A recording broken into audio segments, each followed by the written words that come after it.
Hello, everybody! Welcome back to the stream! It's a Tuesday! Friends and neighbors 27. and have confidence that What? the team will keep you safe. Phoenix, thank you for the 27 months. Oh, 27. 27. Hey, what's up, guys? Chat room.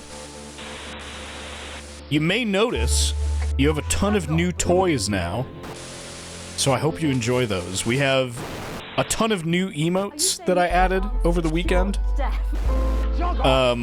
as well as Kaijumafu, thank you for the 25 months. Skelly, free your mind. As well as Skella Left. What's the middle one called? Skella Wide and Skella Right, as well as Dudes Rock and Pop Tart are all free emotes now. If you follow my channel at all, you have those for free. So enjoy that. But there's a bunch of new emotes too. Like I brought back Free Your Mind, like I said I would. I promised on the fucking Home Builder, whatever the fuck that game was called. The Home Flipper 2. On that stream, I promised that I would bring back Free Your Mind, so it's back.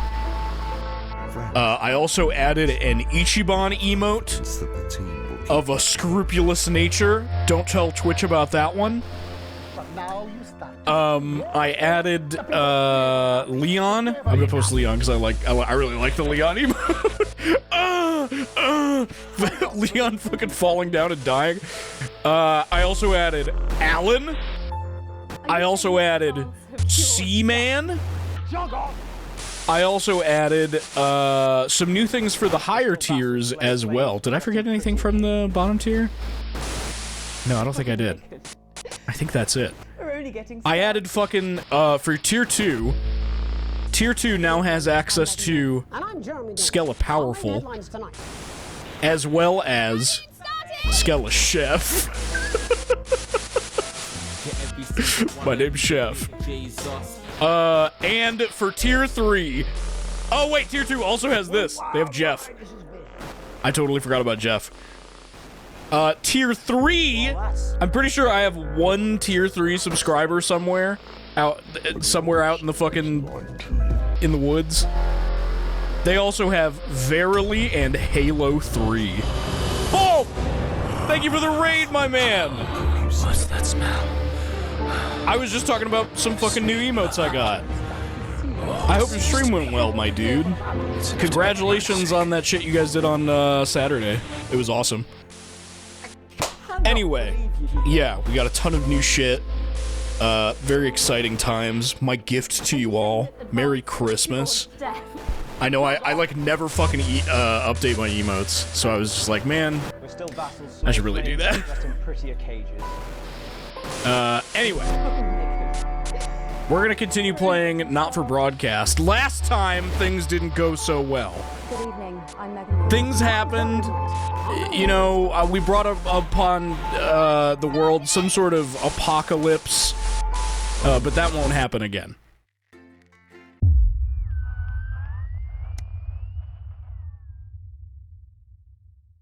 I promise. Oh no! Wait, how did we land in the hospital? I forget what happened. There was the whole thing with all the fucking toys, but how did we get in the hospital? Oh, we got shocked! Oh, that's right! Oh my god, I forgot it ended by us getting shocked! We were fucking knocked unconscious! Who knows? Not me! I never lost control. The rhythmic beeping of the heart monitor brings you slowly back to consciousness. Opening your eyes, you're greeted by a semicircle of concerned faces. Your family, by your side, a reassuringly familiar sight in these new surroundings. You blink a few times to clear the sleep from your eyes and bring everyone into focus. You feel a hand on yours, gentle but reassuring. Oh my god, they're gonna fucking euthanize me. Sam, there with you as always. Their expression, understandably concerned, is somehow more affectionate than ever. We knew you'd be okay, never doubted it for a second. If I ever see that Bozeman, you squeeze their hand back and attempt a wink. The worry lines on Sam's forehead fade a bit. Lord knows you've got enough to be anxious about without your health being thrown into the mix. With a final smile at them, you turn to the rest of your family. Just as you feel Susie's absence, you notice Charlie fidgeting, clearly trying not to look worried. I'm gonna fucking die, dude. As soon as you turn to look at him, you can see Charlie tense up, his concern clear on his face. So you're definitely good, right? He finally asks, quickly looking away. Of course I am, buddy. There's nothing to worry about. Oh, what the fuck? Charlie looks at you and grins, one of those infectious smiles that spreads around the room. It's always good to have him in your corner. Your smile fades as you notice your mother staring listlessly out the window. Despite all your best efforts, she's not been doing well lately.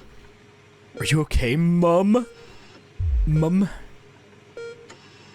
Your mother starts, your call clearly shocking her out of her reverie.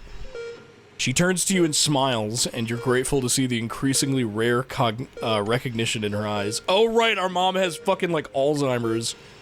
Oh my god, I forgot about that. Yes, dear, of course. How are you feeling?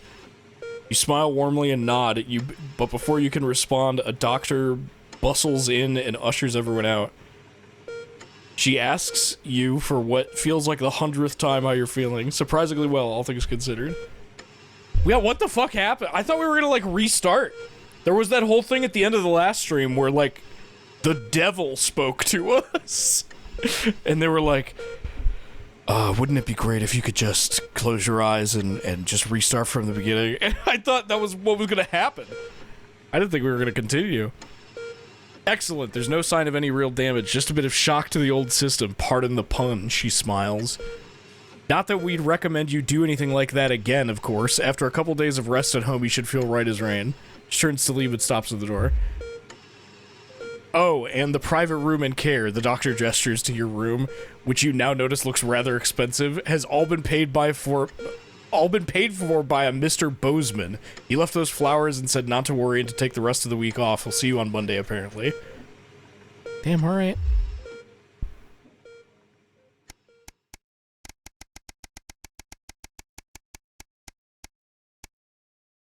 Yeah, thanks, boss man, I guess. Even though you're, like, directly the reason I landed in the hospital. You bitch. You come home from a particularly late shift to find the kitchen light still on, which isn't normally a good sign. Everyone's usually in bed by now. Softly opening the kitchen door, you find Sam at the table. Bills and papers are strewn in front of the— oh man, dude, we're broke-ass poor. As well as what looks to be in their second pack of biscuits. They give you a quick kiss as you take a seat next to them. Sam frowns and goes back to the bill they're holding. Hey, sweetheart, just looking at the numbers again. They look to the door to the pantry, now converted into your mother's bedroom. We've been doing our best, but I think Cassandra really needs a nurse to look after her now. Suddenly, the bills are all you can see. I've been staring at the numbers all night, tears in their eyes. Sam takes your hand. There's just no way we can afford it. I'm so sorry. Kitchen table swims before you. Sam stands up and pulls you into a firm embrace, but all you can think of is your mother. And how you can't afford to help her. Jesus Christ, dude, this sucks. What would your dad be thinking now? Is this the utopia advanced promised? You stare at the door to your mother's makeshift room. Tomorrow you need to tell the kids and then book an appointment at the transition center. Ah! What else could have been done? I totally forgot about that. Holy shit, we're gonna euthanize our mom. Oh my god.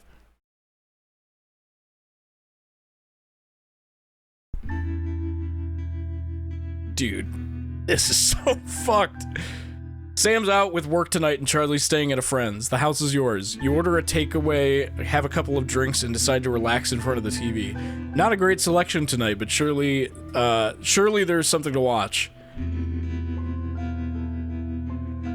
Sam's not here, but you can still watch a horror without them. Yeah, let's watch a fucking horror movie. The atmosphere and story are better than you were expecting, making you jump more than once. After a particularly shocking emergence of the lolling lumberer, you accidentally kick the coffee table, revealing a small object hidden behind one of the legs. As you bend down and reach for it, you recall the note Sam left on the fridge. Hey, sweetheart, Charlie lost Susie's present. Would you mind looking for it tonight? I found it. As you hold it closer, you're surprised to find the gift's actually an engraved lighter for Chippy. Hey, been a hard week. Happy to finally be back. Hey, welcome back, Chamomile Kitty. Thank you for the 24 months. She claims the nickname's affectionate, but Charlie still scowls every time she says it. You're not sure Sam would approve. The accompanying note from Susie explains, Irkeston has a long tradition of glorifying the art of starting fires. Thought you'd like it. Don't do anything stupid, Suze. Hopefully it's just a souvenir and not a new pastime he's picked up, or about to pick up. It's nice that she thought of him. Bro!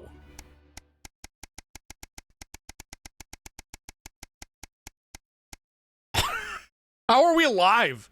We've had no money forever.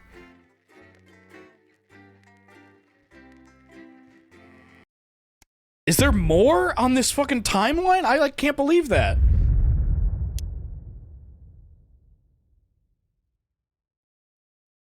Holy shit.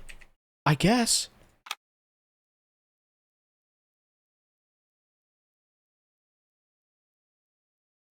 Huh. Things look kind of normal. Why can't I hear anything? An audio turned off? What's going on? Can't control anything either.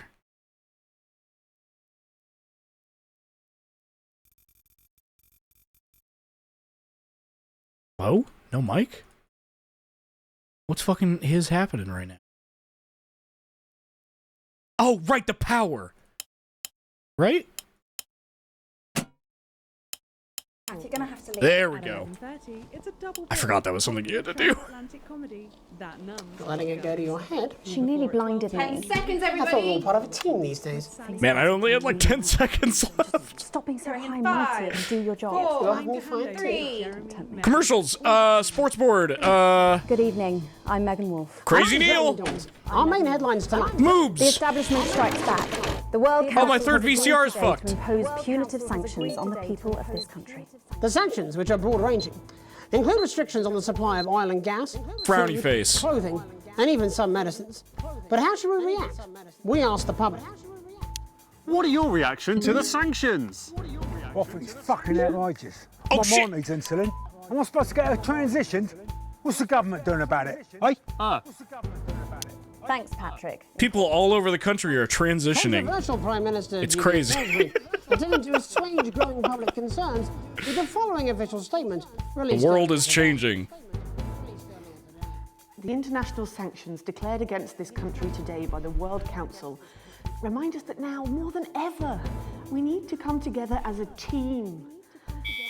Since coming to power, shit. we have eradicated poverty and, as a consequence, seen crime fall to levels previously thought impossible. Signal. Our schools, hospitals and youth clubs are thriving, and our transition centres have enabled many thousands to unburden their loved ones with dignity. In any sane world, we would be held up as a model to emulate. Evidently, this is not that world. The privileged few have lobbied, and now they are striking back. But we will not cower. What did we before do their about the dolls? Is anyone going to talk about that? And we encourage other I can't believe they're not, like, discussing to trade, visit, and share their what cultures happened. with ours. Do not be afraid. Maybe we'll get there, but We have more friends than we can count. kind of crazy. We are a team, now more than ever. And this team is on your side. Thank you. That was a coma dream? What? That didn't Reassuring actually stuff. But happen? what do you, the public, I'm think so of our pissed. refreshingly different government? Robin Short found out. I'm so pissed that that wasn't a real thing that happened. I thought that was like the future we're living in now. That shower of iridescent pricks, punishing success and rewarding laziness, they're taking this country down the bloody Swanee. And it's not just me that thinks so. My wife Iris, she agreed. None of it was real? A whole lot of That problems. sucks. Protests were held today at the controversial construction site for Remington's physics-defying Should be moons real. project. Since We should make digging it real. straight through the earth began 6 months ago, The project has been beset by problems, including localized tremors and the heat deaths of many of the workforce. Residents of the nearby town of Calamity today converge on the construction site with sincere, if misspelt, placards, demanding a suspension of digging until safety checks can be carried out. Everyone's pissed off. Of course, that's half a world. I'm picking angry for every single one of these. Patrick. What's your opinion of the MOVES project? It's the stupidest thing I've ever heard. What's to stop it, right? Dropping out the other end and just falling forever. Gravity? No, it don't exist. Gravity? Oh, yeah. Pipers at the gates of dawn. Commuters in the capital this morning found themselves surprised and amused by the latest stunt from popular pressure group Disrupt. Silent protests were held outside underground stations throughout the capital, bringing a pleasantly surreal quality to the morning commute. Unless, like me, you have a phobia of mimes. But how do we, as a country, really feel about Disrupt? Robin? Can I ask your opinions on Disrupt? Are those the guys in black with the orange fist thing? That's right. Can I be honest? Of course. This is journalism. They scare me a bit. Bubbling up, intrepid scientist Dr. David Wong and Dr. Ingrid Svorsborg-Hawkinsford today sent a blueprint of the escape craft in which they hope to finally leave Dante's taint. With expert opinions of the plan running the gamut I forgot about Dante's taint. Engineered to, that looks like something my granddad made in his shed. It sounds like the unfortunate team are going to need all the thoughts and prayers they can get. Techno Freak, thank you for the tier 3. Patrick Branham again. The scientists are happy. So I'd imagine that you think this is a great plan. Oh my God! How did you know? It's a brilliant idea. I hope everyone gets behind them so that they know that we're with them. In spirit, of course. I can't actually go diving. Techno Freak, you have a bunch of new emotes. You insane bastard. I'm not a number. Applications finally opened today for the new Advanced Team membership cards, a scheme by the government to allow fast access to all the new public services being introduced daily. The team membership cards are entirely voluntary, but will be recognised as legal identification by all major organisations, including the police, banks and, vitally, pubs and bars. And of course, there's no charge, Jeremy. It all seems too good to be true. Well, you've always been a cynic. But most importantly, what should you, the public, think about the new team membership cards? Happy. Team membership cards. Oh, yeah, fantastic. I'm applying today. I mean, why wouldn't you? Just kind of picking one at random. What are these protesters doing? They don't want us to know who their names are. Besides, have you seen the savings you can get? I'm getting one for the little one as well. Oh, how adorable. Yeah. Gonna be a proper little team member, aren't you? Yes. He smiled. He smiles. And finally tonight, getting stuck in a shameless attempt to cash in on his bad boy status, shamed celebrity Johnny Hamsleeves announced a new line of real ale at a press conference earlier today. The new brew, entitled Headbutt Ale, in reference to his controversies of last year, promises a night you'll pretend you regret. Or possibly a night you'll pretend you remember. So what should we all think of Johnny's latest attempt to market his notoriety? Patrick? Don't really care, love. Your thoughts there? Later tonight, in a break from our usual Oh my God. Jeremy will be taking popular rapper Jesus to task over his street credibility. And then we'll both be meeting the team behind the new play that's got theatre critics fucking awesome. That's all coming up on tonight's National Nightly News. Oh shit! The signal! It's squishing! Oh! Oh my God, it's moving so fast! It's never moved so quickly.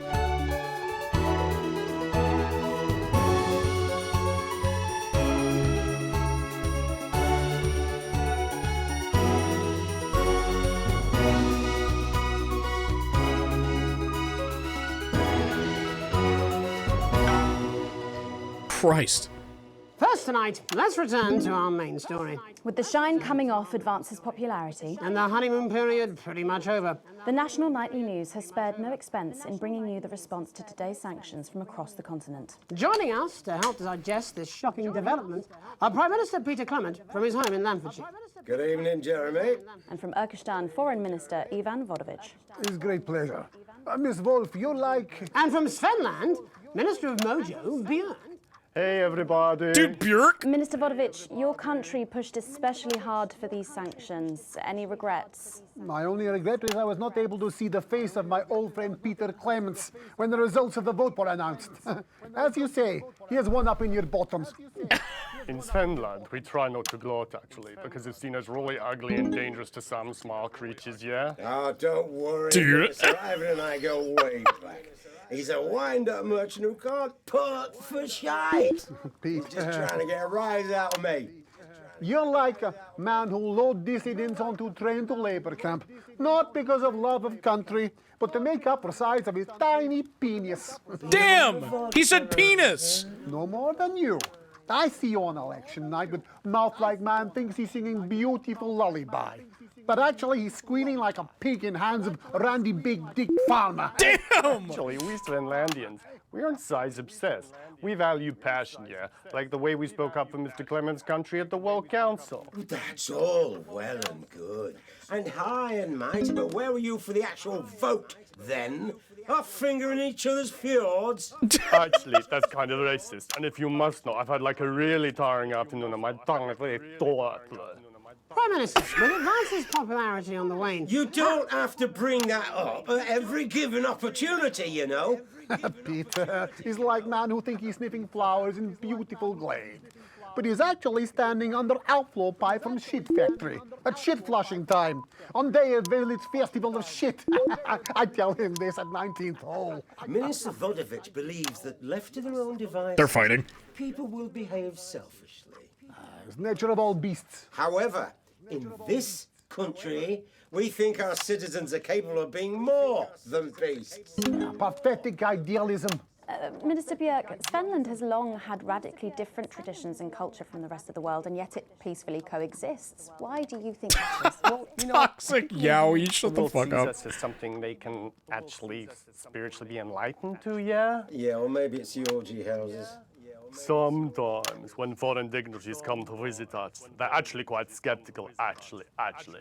So we Actually. the Donga district and show them what like a progressive, enlightened society looks like, yeah? Shit of bull. Svenland is like woman who thinks she makes best cake in village hot baking contest.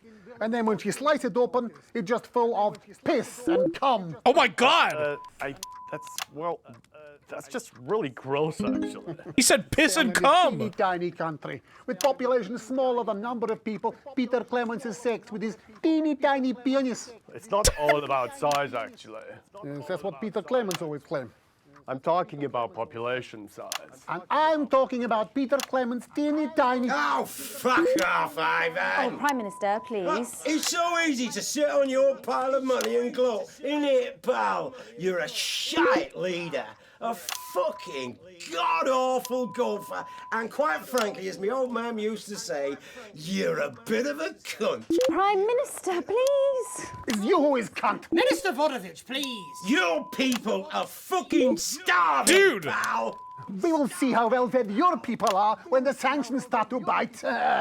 You think your man like big, scary wolf person terrorizing village, when actually a pathetic goose person searching puddle for tiny dropped-off penis. Why are you so obsessed about small cocks, mate? In Svenland, we believe like the size of your penis isn't as important as the love it contains, yeah? Oh, fuck off, yeah. Okay, if everybody could just calm down. You're so smart on golf course. They're like man who fuck pig and somehow give her birth to beautiful lady girl. But now you start to see, yes? The people never happy. It's never enough. It's certainly true that Advance's popularity It's on the fucking wane. Yeah, let's go with this bollocks again. Shall we? Actually, you know what? Nah, fuck this. I'm done with this. Prime Minister, please don't storm out. No. I have had enough of you, Mr. Jeremy Donaldson, and your snide aside. You think you could make a better job of things, do ya? Because it's not that fucking easy, let me tell ya. Your channel is a fucking disgrace. You insinuate and edit against us and pick Dude, holy your shit. headlines so people don't trust us. The sooner you roaring monsters are taken into public ownership, the happier everyone in this country will be. Well, we've not got long until the adverts, so... I'm sorry for the outburst, Miss Wolf. Julia thinks very highly of you, and I know you're not the one making the editorial decisions. Do any of you have anything you wish to add about the sanctions? My work here is done. I like man who happy he lie down with fatty, drunk, easy girl from village inn, who discover in morning he wake up next to beautiful news reporter lady. You know, I think it would be a terrible shame, yeah, if the people of your country were to suffer because of teenage grudges and personal rivalries, yeah. Thank you. Prime Minister? This country, this wonderful, civilized, creative, inventive country, we're not scared of these sanctions. There's no wolves at our door. Gotta get those reactions. Of people striving to help out. So no, Ivan, we're not afraid. In fact, I doubt we'll lose a to their faces. Because we're strong, and we're well resourced, and we don't back down to bullies. And on that note, we have to wrap up. Ministers, Prime Minister, thank you for joining us. We'll be back after these messages. 1 minute back. Peter, you're so easy. So many buttons to push. Piss off, Ivan. Well, I see you at Grange this weekend. No, I've got meetings. Some tossers impose sanctions on the country. Well... Oh, I'm gonna have to put one into the fucking first VCR again.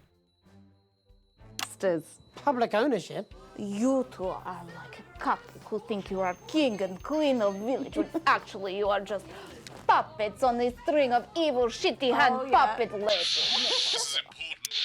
Oh shit! New government censorship. Dude, my phone is all fucked up. Same as regular censoring. Keep an eye out for the advanced blue waveform. What? Government censorship? What the fuck?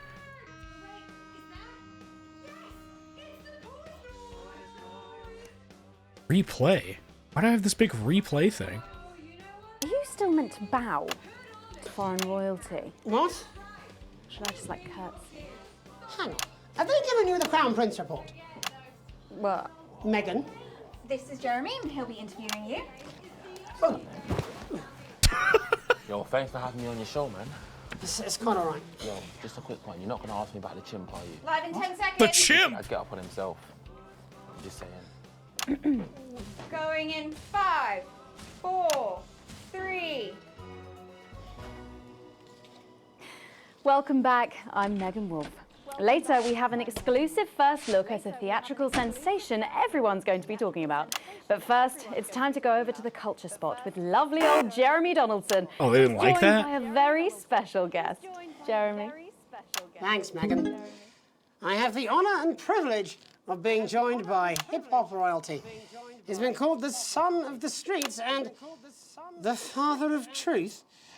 Not sure how that works, but whatever. Let's welcome Jesus! Jesus! Thanks, Jeremy. Yeah, it's a real honour to be here on your show, The News. You know, as a kid on the streets, I used to watch you through a window of the shop, so to be here right now is crazy. You've had quite the journey to be here today. Can you tell us about it?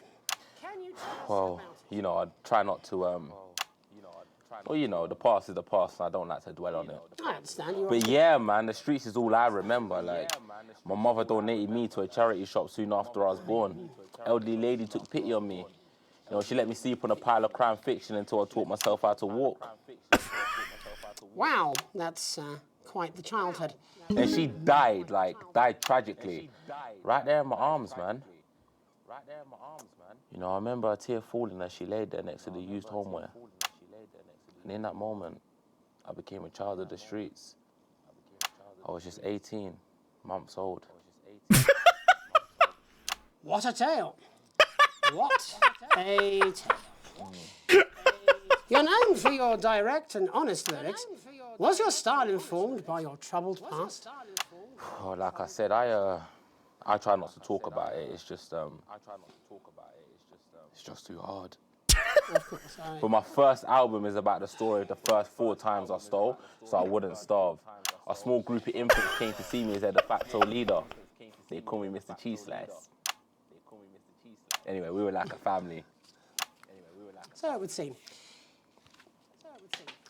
Recently, you've been quite outspoken about. Dude, he threw out the cue cards. Fuck the government. Fuck Advance. Fuck Peter Clement. What is it that you object to so vehemently? Oh, they're in the censor. What the fuck? They're taking our money and spending it, man. I'm supposed to censor blue stuff too? Actually, homelessness has been all but eliminated in the last couple of months. So? Because he said the government? That's a cause close to your heart? Yeah, nah, of course, man, very much so. I just mean, like, why do I have to pay for it, you know? You don't. People have been rehoused on property seized from the historically wealthy. And that couldn't have been you, could it? Look, yeah, I worked hard to be here. I built this from nothing, and I deserve to be rewarded for that. Would you say you worked harder than, say... Blue is government censorship. I think that is your choice. Oh, okay, But cool. if people are taking something from my music, choose to value it, buy it. Who's I'm to not say I censoring don't? that. No one can take that away from me. Not even to help, say, vulnerable children? Mr. Cheese Slice. What is it you're trying to say? I just don't understand where you've placed yourself politically. I mean, is it ideological or is it tactical? Well, it's more of a Or like... maybe it's hereditary. Stop trying to tie me in knots with your words, Jeremy. I let the music speak for itself. And the people agree with me. Well, that remains to be seen. But you have given me a very easy segue out of a conversation that I promise you was much more painful for me than it was for you. So here he is with his hit song, Mrs. Ludlow's Tears. Oh, no, I'm going to do something a little different. It's a new single I've been working on. Oh, so this is unapproved, is it? Yeah. You love it. Uh-oh. Excellent. Don't worry, we've got a state-of-the-art censorship system. What's the worst that could happen? So here he is with a new song. Aren't we lucky? It's Jesus! First, you're gonna pay up. You're gonna pay back. He sampled that guy.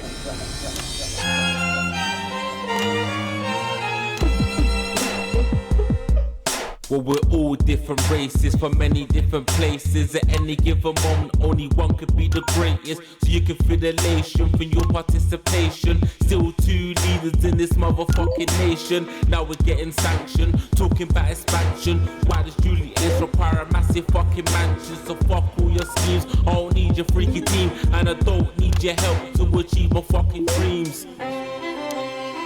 Damn alright.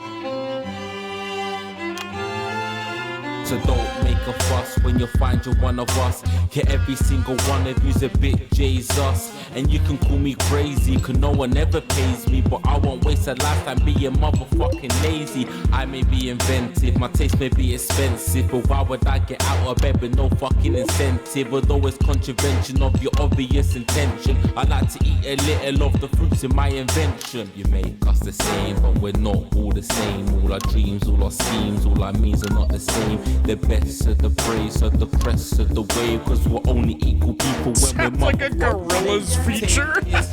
Gonna stain it red, gonna slam it into Peter Clement's motherfucking head. Cause he's thick as shit, he's got a job he's unfit for. It's time to stone the castle with a motherfucking pitchfork. Uh-oh. Missed that one.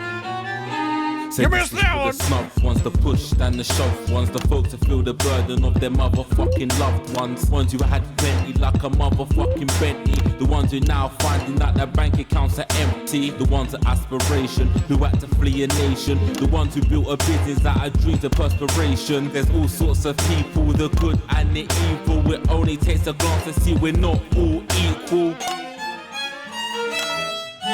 You make us the same, but we're not all the same. All our dreams, all our schemes, all our means are not the same. And the best of the praise of the crest of the ways, cause we're only equal people when we're motherfucking slaves. Gonna take this fact, gonna stain it red, gonna slam it into Peter Clement's motherfucking head. Cause he's thick as shit, he's got a job he's unfit for. Time to stone the castle with a motherfucking pitchfork. Get out of your seats, get your asses in the streets. Set a fire in the building, let him feel some fucking heat. Take your hate to go getters, no squealing bed letters, and burn them on the pyres of advances fucking letters.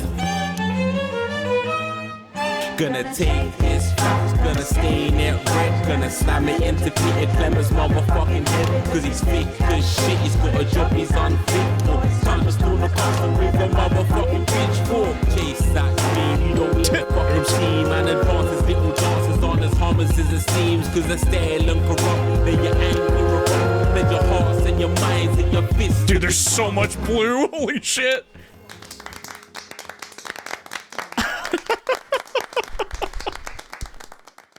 There was so much. Jay's us there with his new song. Thank you so much for joining us in the studio. I'm sorry. I might not agree with you, but I'd just like to offer you an apology.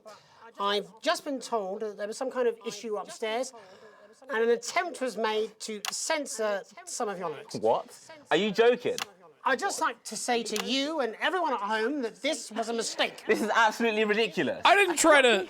What? Here at the National Nightly News, we pride ourselves on remaining neutral, unbiased, and independent of any outside interference. You have my word. We will never censor ideas. Back to you, Megan. Well, a bit of dangerous language there, sorry about that. Well, thank you to little Jeremy Donaldson for providing our culture spot. Coming up, we'll be speaking to a couple of familiar faces about their upcoming dramatic outing. Don't go away. We'll be right back after this. That's the ads. Jenny, this is fucking outrageous! Ooh, that was close.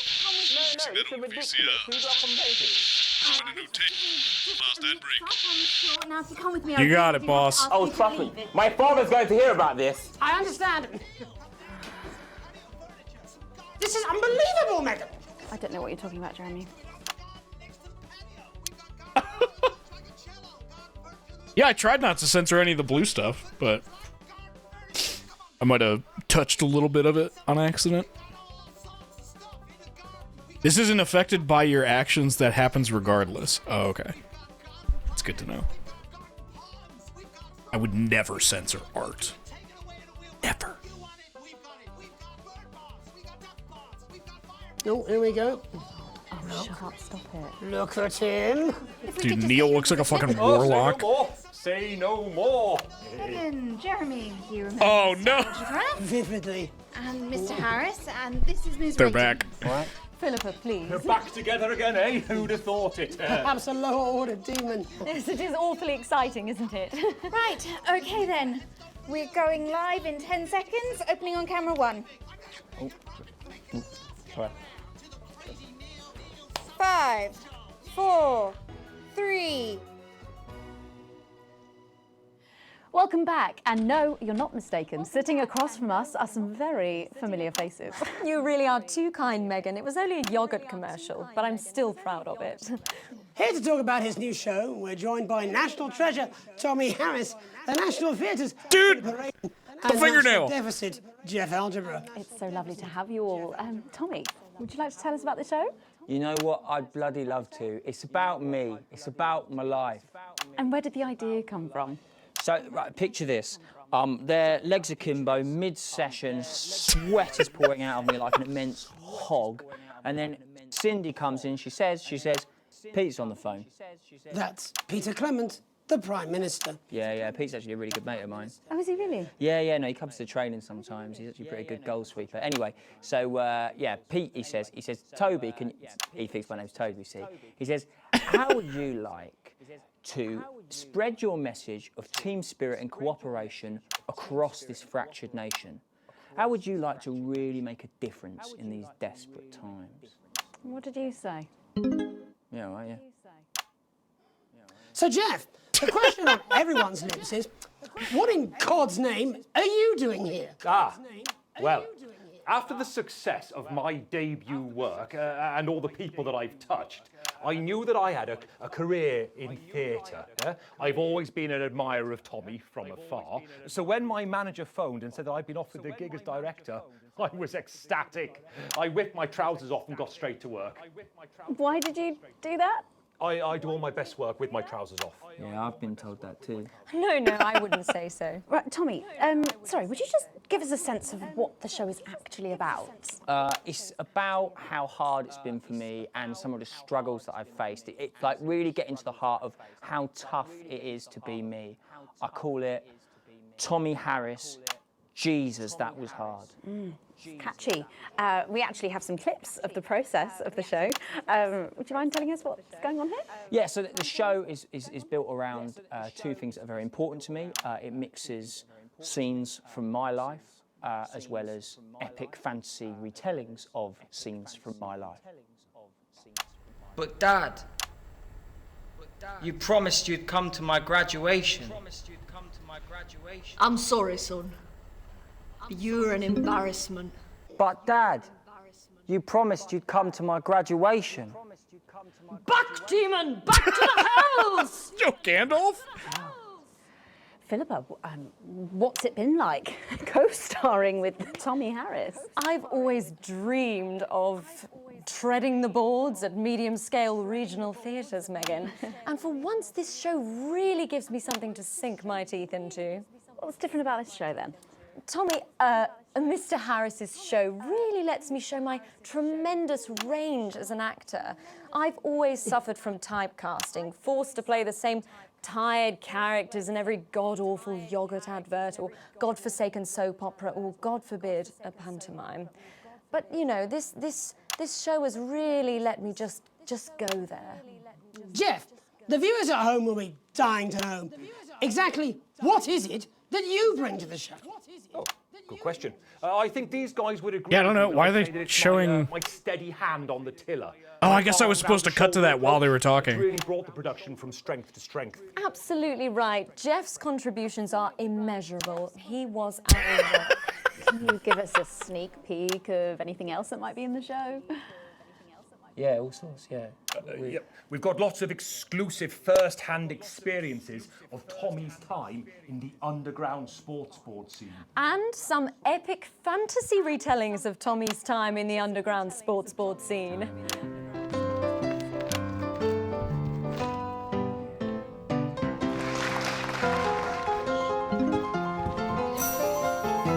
You'll never take the sacred pass! Am I right in saying this was officially commissioned by the government? Yeah, all paid for by the taxpayer, which, you know, to be honest, was actually a lifesaver, really. Yeah, I think it's fair to say that without Advance's support, we'd have had to cut the finale. Which, frankly, would have been a travesty. Oh, God, Jesus Christ! Dude, CGI dragon. Absolutely. Holy shit. It's a metaphor. For what? Death. And the public are footing the bill, are they? Too bloody right they are. Between the cost of my tour bus and the dry cleaning of my ties, I'm barely scraping a profit here. Amazing. And where can the folks at home come and see this for themselves? We're performing all over the nation. And people can see it for absolutely free, all courtesy of Advance. Isn't that incredible, Jeremy? Yes, it's unbelievable, Megan. Well, thank you all so much for coming. Next time we see you, no doubt you'll have taken our jobs. Yeah. That's all we have time for tonight. Join us tomorrow when I'll be interviewing the world's most attractive horse. Yeah. I'm Jeremy. The what? And I'm Megan Wolf. And from all of us here, have a peaceful night. That's the ads. Let's get reset for tomorrow, please. Hey, we must stop bumping into each other like this, eh? Oh.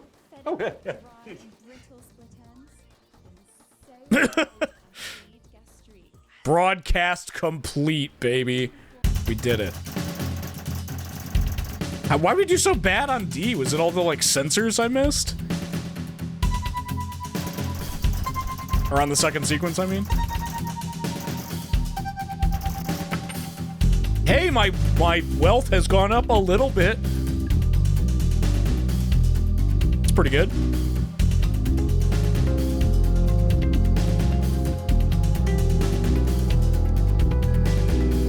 I don't think we need to watch this. I think I'm good.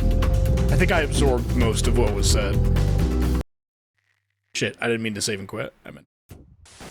Good evening. I'm Megan Wolf. And I'm Jeremy. Coup Eater! Worrying debt is a little better than broke ass poor, I think.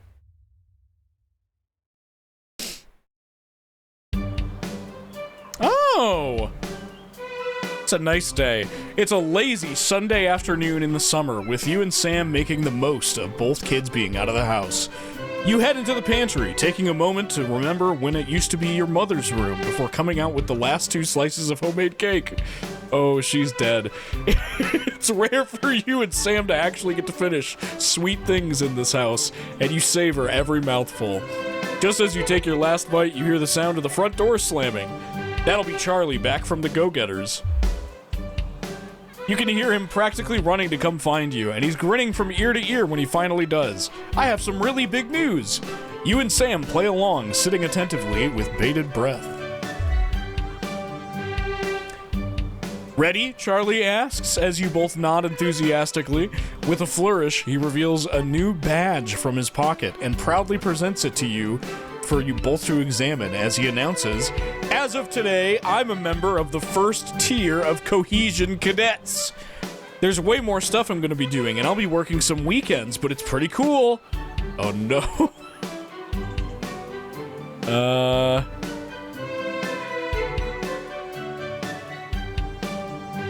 You and Sam grin back at your son. You're thrilled that he's happy and doing well. Child labor. That's so nice, my boy. My son. That's so nice. Oh man. A sign of things to come. Shopping, something that always seemed so tedious before the sanctions, has become even more of a chore now. You managed to almost get everything you needed for the family this evening, and you'll have to come back tomorrow to get through the week. There's a queue to leave the car park, though it's hard to make out why in the dark. Hopefully whatever's causing it won't be long. As the final car in front of you drives off, you realize the queue is actually due to a checkpoint set up at the exit. A friendly-looking man in an advance uniform, CCO, emblazoned in a number of places on it, approaches your car and knocks on the driver's side window. You roll it down. Good evening. Nothing to worry about. I was just wondering if I could see your team membership card, please. Weren't these cards supposed to be voluntary? I'm sorry, I don't have one. Ah, that's not a problem. We've got forms with us right here, and we're more than happy to sign you up. Ew. The man gestures to his colleague behind him, a young woman in a similar uniform. She clearly received the short end of the stick and is stuck with the paperwork. Well, I suppose I may as well, as you're here. Or I thought these cards weren't required. I thought these cards weren't required, bro. Well, strictly speaking, they're not. But there's always loads of benefits to having them and no reason not to get one. His smile fades a bit and he puts up a hand to scratch the back of his neck for a moment. He leans over you. His presence now seems a little intimidating. No thanks, it's not something I want right now. Almost instantly, his friendly demeanor is gone and his expression is now one of stern disapproval. Well, obviously I can't make you sign up, but I would strongly recommend you do. And soon. We wouldn't want people to think you had anything to hide, would we? He takes a step back and gestures for you to drive on. You're sure you saw him writing something in your rearview mirror as you head home somewhat hurriedly. Clearly, Advance are very keen on everyone joining the team. Uh-oh.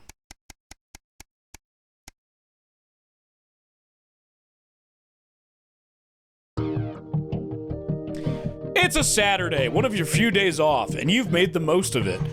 But as late afternoon draws on, the invitation sits pinned on the fridge, staring accusingly at you. The Channel 1 Gala is a mandatory work event. Bozeman was very quick to tell you. Also, don't you dare be late. Probably not wise to risk Bozeman's wrath. I kind of want to go, to be totally honest. Better go. Best start getting ready. You wonder if Sam will give you a lift. A drink or two might help with the enforced office socializing. Hopefully it won't be too bad. After all, you're pretty good at your job, right? I gotta know what this is like. Are you kidding? You arrive on time, barely, at the Sauvignon, I guess. One of the oldest and grandest hotels in the capital. You're surprised to see a queue to get in and quickly realize it's because people are being searched at the door by some very military-looking personnel in smart attire. While you're waiting, you can't help but notice just how very opulent the building is, possibly the fanciest place you've ever been to in your whole life. You submit to being patted down with a sigh of relief or let into the hotel. Once inside, you're directed to the grand ballroom, and following the signs, you marvel at the sheer scale of the place and the amount of armed security guards. When you finally arrive, a very severe-looking woman at the door asks for your name. I'm Alex Winston. Winton. She curtly checks her list before whispering something to the waiter beside her. You've made it just in time to be seated before dinner. Please follow Emmanuel to your table. The waiter smiles at you and opens one of the great double doors, gesturing for you to enter. Immediately, you can see why it's called the Grand Ballroom. You pause for a second to take it all in. You feel a slight tap on your arm, and Emmanuel gestures for you to follow him. He seats you at the table in the central floor area with a decent view of the stage. Clearly, you're in Bozeman's good books for the moment. You're sat with some colleagues you've seen around the Channel 1 offices before, but you don't know that well. One of them informs you far too excitedly it's a very corporate evening of awards and speeches. What? At least the food should be good. Dinner is indeed lovely, and with the help of the no doubt very expensive wine, conversation flows easily enough. In fact, much to your surprise, you're actually presented with an award for the best newcomer to the Channel 1 family. Well, this was unexpected. Do the Game Awards. Can the two people who have Jeff please post Jeff? As you walk up to collect it, you recognize the presenter as Dr. Adrian Atkinson Blimey of Incisors fame. He thanks Advance for sponsoring this year's gala before specifically thanking Prime Minister Julia Salisbury and Peter Clement for being in attendance tonight. Dude, Jeff. As you take to the stage, you see the frontmost central table does indeed seat the prime ministers, as well as Bozeman, Megan, and some other very well-to-do types that you don't recognize. That explains all the security. As you're handed the award, Dr. Atkinson Blimey asks if you'd like to say a few words.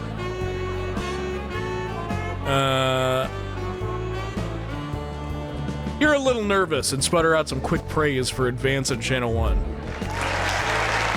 As you thank Advance, applause breaks out around the room. Both Peter and Julia stand up to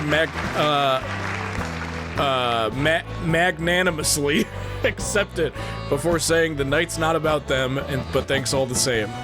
As you head back to your seat, you see Bozeman nodding at you with a satisfied smile on his flushed face. Clearly that was the right speech. Just as you're finishing up dinner, one of the other people at your table points behind you. As you turn, you see Bozeman walking briskly past with Julia Salisbury and Peter Clement in tow. You're pretty sure he was pointedly ignoring you. He seems to be introducing the prime ministers to a selection of people at different tables. Better them than you. You finish off the rest of the meal, listen to the last few speeches, and head home. All in all, it was a surprisingly nice evening. You might actually look forward to the next one, providing Bozeman invites you to that one, of course. Wasn't so bad. Figured that'd probably be the right move, right?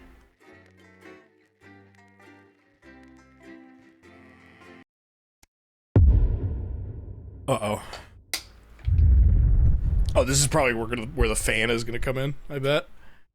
Now then, Alex, you'll have noticed that the valves are heating up excessively due to the current heat wave. When they get too hot, the trip switch will blow, as you've seen. Once things have cooled down and the trip switch is back to normal, you can get the power back on. You should keep the fan pointed at the correct valve by aiming it up and down. The middle gauge when you're facing the screen will warn you, so keep an eye on it. You can aim it. Maintenance tells me that the fan power switch occasionally turns off for no good reasons. It's just a loudspeaker now? I don't even have a phone? What, you've got someone to hose down the sun, have you? Yes, they've just strapped on their wax wings. Classical illusions are no substitute for air conditioning. You know, I genuinely thought you'd be in a better mood today. She's not even here. Yes, but he is. Our gun-toting handler. Who, Andy? I don't know what the fuck his name is, do I? He's here to keep us safe from people like Disrupt. More like Come to Bumlands. I hate guns. Give me the willies. Wow box. Everybody. Crazy Neil. Real news. Hey, we got a new VCR. That good enough for you? Going in 5, 4. And by new, I mean a different one. Good evening, I'm Jeremy Donaldson. Our main headlines tonight. Siege mentality. The World Council today established a military blockade to enforce the unjust and punitive sanctions. I can't see the difference. Their 10th week. In a statement from team headquarters a short time ago, I actually can't see the Prime difference. Minister Julia Salisbury issued a commanding response Picking to the this second one. unprovoked escalation. The regrettable decision taken by the World Council this morning have left the citizens of this country isolated and fearful. But Advance have prepared for this day. Our stockpiles are large, our wealth is unfathomable, and we will defend our citizens with every last breath from this latest brutal and calculated act of war. We are with you, one team. Indivisible and strong. Thank you. I think I picked the wrong. Beer in the headlights. Burgeoning brewmeister Johnny Hamsleeves has today launched a new marketing campaign to revitalise the image of his unpopular Headbutt Ale. Adamant that his craft brew could be a commercial success if only he could get in front of the right audience, Johnny's gone to surprising lengths in his latest PR stunt. In a move he's calling groundbreaking, and his accountants are calling irresponsible, Johnny has launched 1,000 bottles of beer into the stratosphere, but they've now settled into geostationary orbit. He's hailing it as a landmark achievement, while scientists are condemning his cosmic fly tipping. In it to win it, exciting news from Advance today, with the announcement of a new monthly prize draw for all team membership card holders. Every month, lucky winners from across the country. Oh, I'm picking this old guy. To receive what Team HQ are Oh, I'm definitely picking this old guy. prizes worth more than money used to be. Take up on the scheme has been much higher than expected, and if this lucky winner's delighted face is anything to go by, it looks like pretty soon everyone's going to have one. Glory Hole? Due to the overwhelming public disapproval of their controversial moves, Roundin's Fist announced that excavations are to be discontinued and the unfinished tunnel repurposed. Speaking from her divorce lawyer's parking lot, theme park CEO Sophia Remington admitted the attempt to dig through the earth was short-sighted and ambitious, and unveiled the future of the abandoned hole. Sophia hailed the planned underground amusement park as a visionary design. Theme park in a hole. According to a spokesman, it's just like a regular theme park, but damper and more susceptible to cave-ins. Leaders shipping out.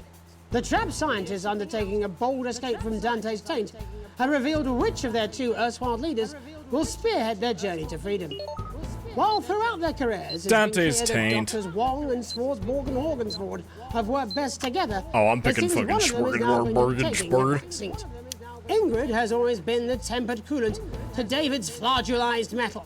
So it's no surprise that with the unexpected challenges the team have faced, they chose her methodical and effective approach to getting the team home safely. Critics, however, have speculated that her strategy may be delayed, as her name takes much longer to say. Life during wartime. As if we didn't have enough aggressors on our borders, internal problems are growing for the government, as radical activist group Disrupt caused chaos in Parliament Park last night.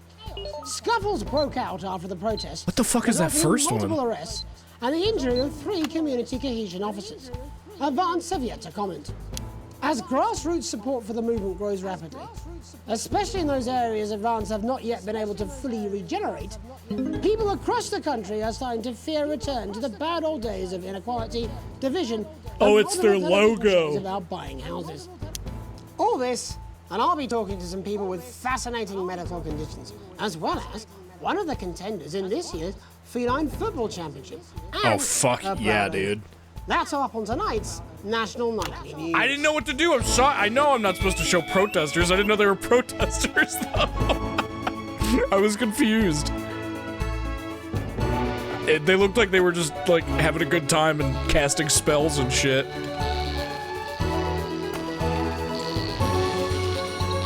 Uh-oh. Oh my god, the fan turned off. Our shit was almost borked. The signal! Oh my god! But first tonight, Our team of correspondents has been dispatched to every corner of the country to see how the people of this great nation of ours are coping with this unprecedented hot weather. First, let's go to Megan Wolf in Shining-on-Sea to see what the scientific community has to say. Megan, how's the weather there? It's absolutely glorious, Jeremy. Thank you for asking. I'm here with Anna Burns of the University of Princeton. Are you enjoying the weather as much as I am? Oh, yes, it's wonderful, isn't it? My eyelids are sweating. And you're part of a team carrying out a study into just what's causing this unbelievable heat, is that right? Yes, that's correct. Yes, we want to be able to reassure the public once and for all that there's absolutely nothing to worry about and that they can enjoy their sunstroke and fossil fuels in peace. You sound very confident about that. Oh, very much so. I can say without any hesitation, there's really no cause for any concern here. I've actually left my car running. So tell us about this experiment. Well, we take data from weather stations from all over the world, along with atmospheric samples, and we take all that and we feed it into this state-of-the-art computer. And very soon we'll be getting a high-tech readout of the results. Blimey, that sounds very fancy. I should just say, none of this would be possible without the generous support of Remington's Fist. This is all thanks to their unrivaled investment in the future. Turn on, you bastard! Personal anecdote.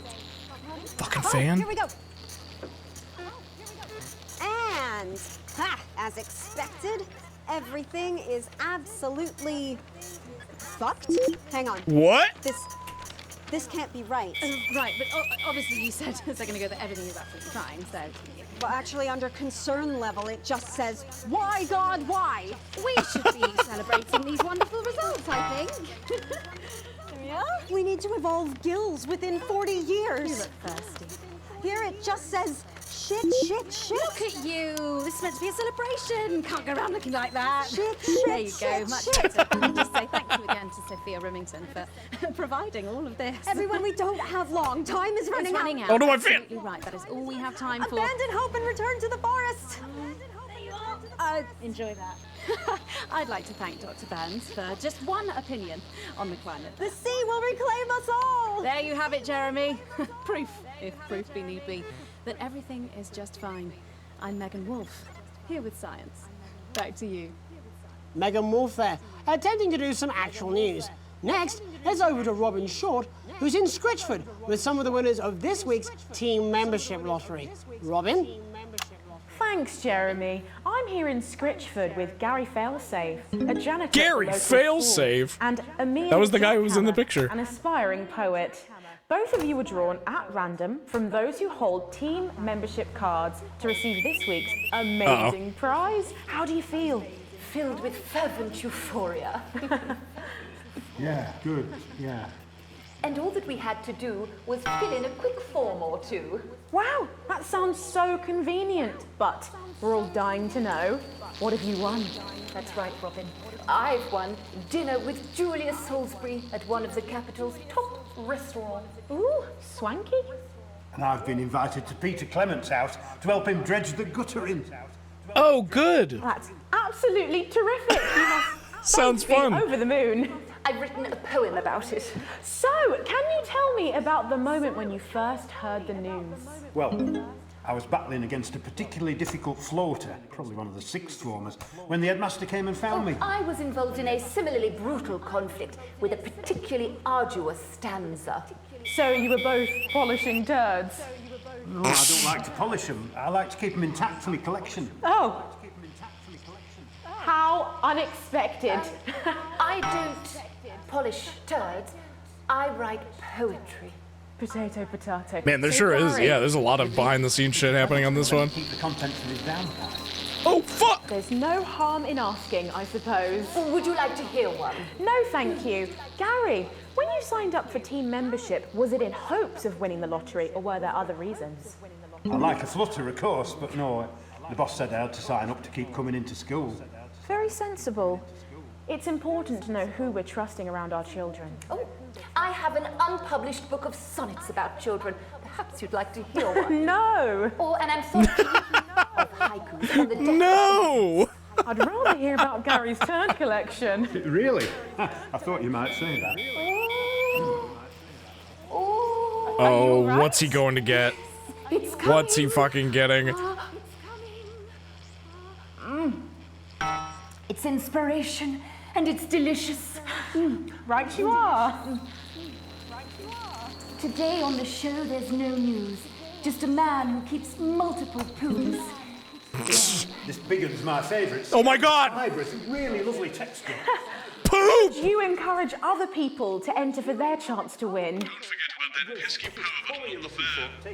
I didn't forget about shit, boss. The national news lost its way. Can I turn this fucking thing off? Crap on a tray. Some of these are quite rare. Maybe that was unfair. And that's all we have time for today. Back to He's just you, got a plate Jeremy. of shit. Thanks, Robin. What a lucky pair they are. And finally in this segment, it's over to Patrick Bannon, who's gone to the smelliest town in the country to see how the unprecedented weather is affecting the locals. Patrick? Hello there, Jeremy. Hello, yes. I'm here live in Grizzleford, which was recently voted the smelliest town in the country. The smelliest and I have to say town. that, you know, in this heat, the smell really is. I mean, it's something else. Barry Lardons, mate, you've lived here your whole life. How'd you put up with the stink? Well, we're just all very proud of our achievement, to be honest with you. You can tell that, look at him, proud as punch. Do you know what it's like, son, being the second smelliest town? No, I don't. Living in the shadow of Arseminster. Those smug fucks. But who's laughing now, eh? So what, not me, that's for sure. So what happened, mate? Right, the good people from Willington's Fist came in and saved the day with their factory. You're talking, of course, about the newly built flour factory. Yeah, they gave us this big presentation on jobs and growth. But as soon as we heard about the stench, we paid them whatever they wanted to put it here.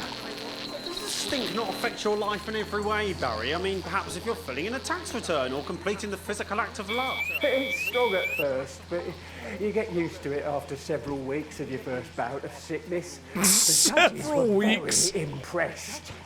So, what's the sickness?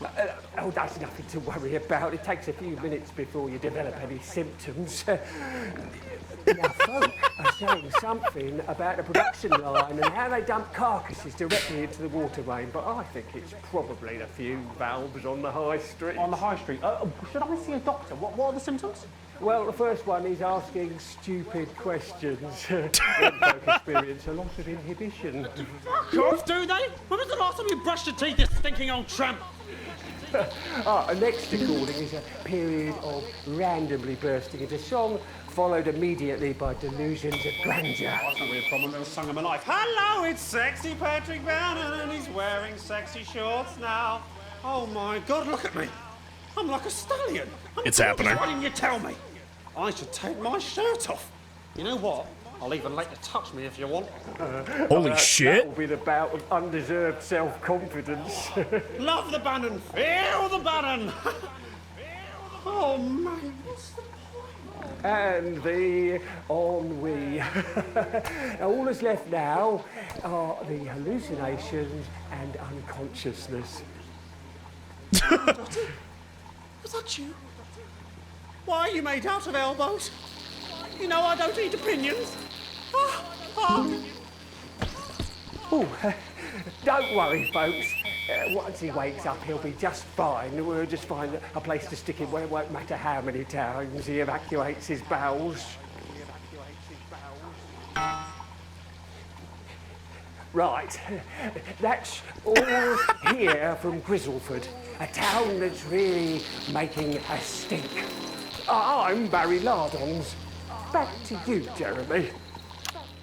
Thanks, Baron. With a naval blockade being set up around our coastline as we speak, when we come back, I'll be talking to 3 members of the general public who appear to be here purely for medical reasons. Don't go away. Unless, of course, you've got something better to do. We'll be back after these messages.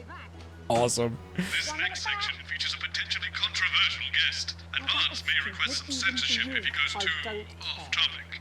You've done a great job so far keeping everyone happy, so let's keep up the good work. And I can't Oh, do I'm this putting this in. anymore. I don't know what this is, but I'm putting it in. I've done something. What do you mean? Jeremy? My mic is still on.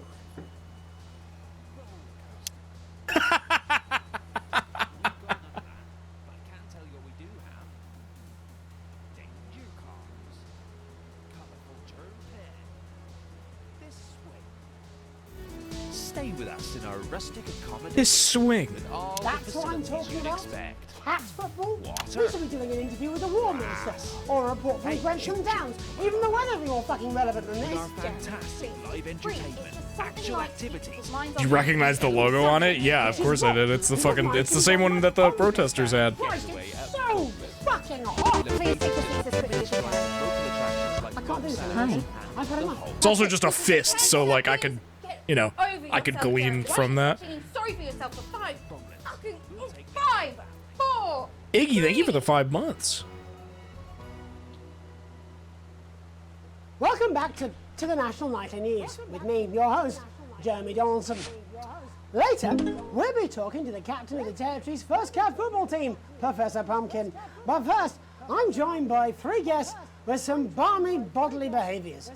Joining me is a woman who's been hiccuping for over 9 months. Isn't that right, Miss Piercy? Yes, that's right.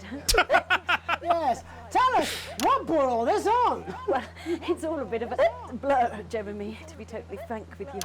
See, I was watching your show and I remember seeing the news about the election, and it hasn't stopped since. Fascinating stuff. Also here is Frankie Steampipe. Perhaps you could explain to us exactly what your physiological fourboil is. I'm here to say it's high time people like me were respected. We're constantly overlooked in the workplace. We're whispered about on buses, and Dude, we're asked having the to hiccups for 9 months sounds like a fucking nightmare. disgusting.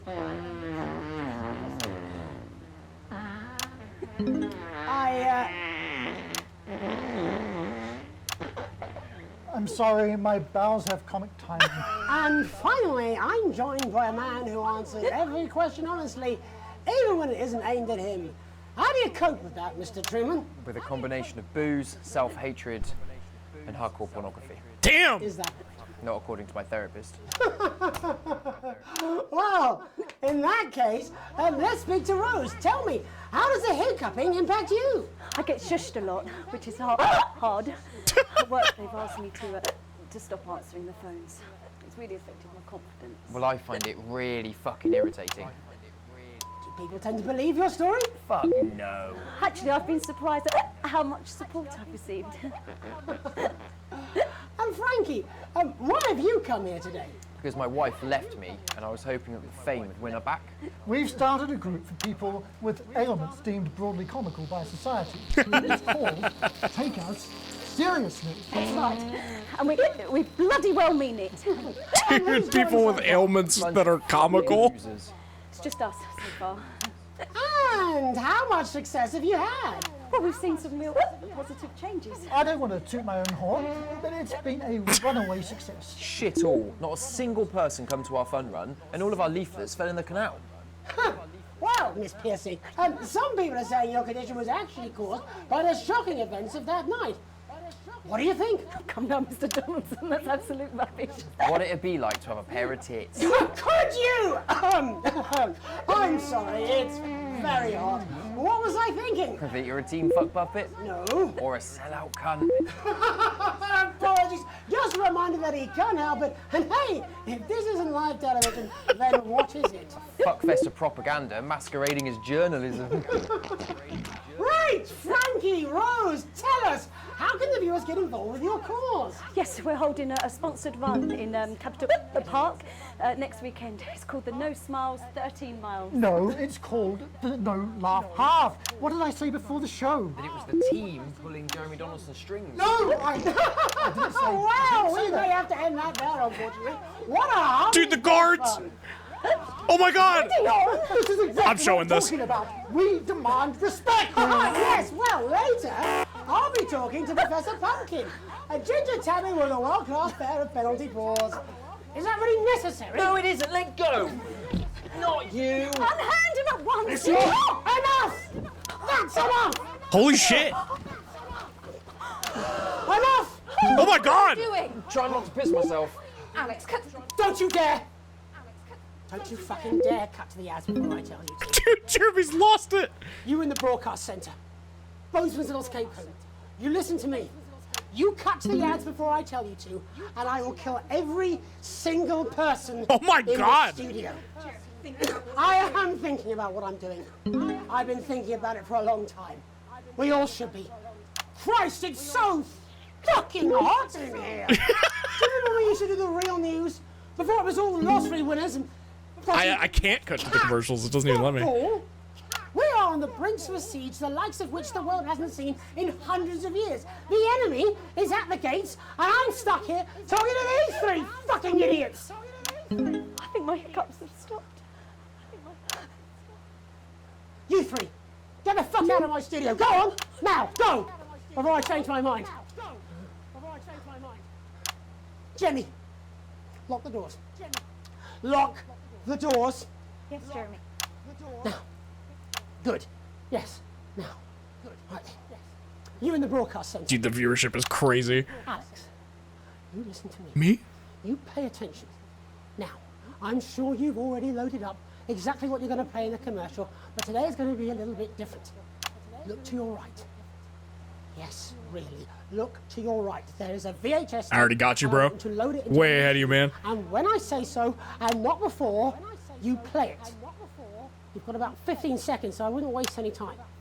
Now, all cameras. I assume you won't be playing that tape. This station does not negotiate with terrorists. I hope I've made myself clear. You seem to know what to do. Every single thing that comes out of this studio is either one-sided or banal. We're going to show the other side for a bit of fucking balance.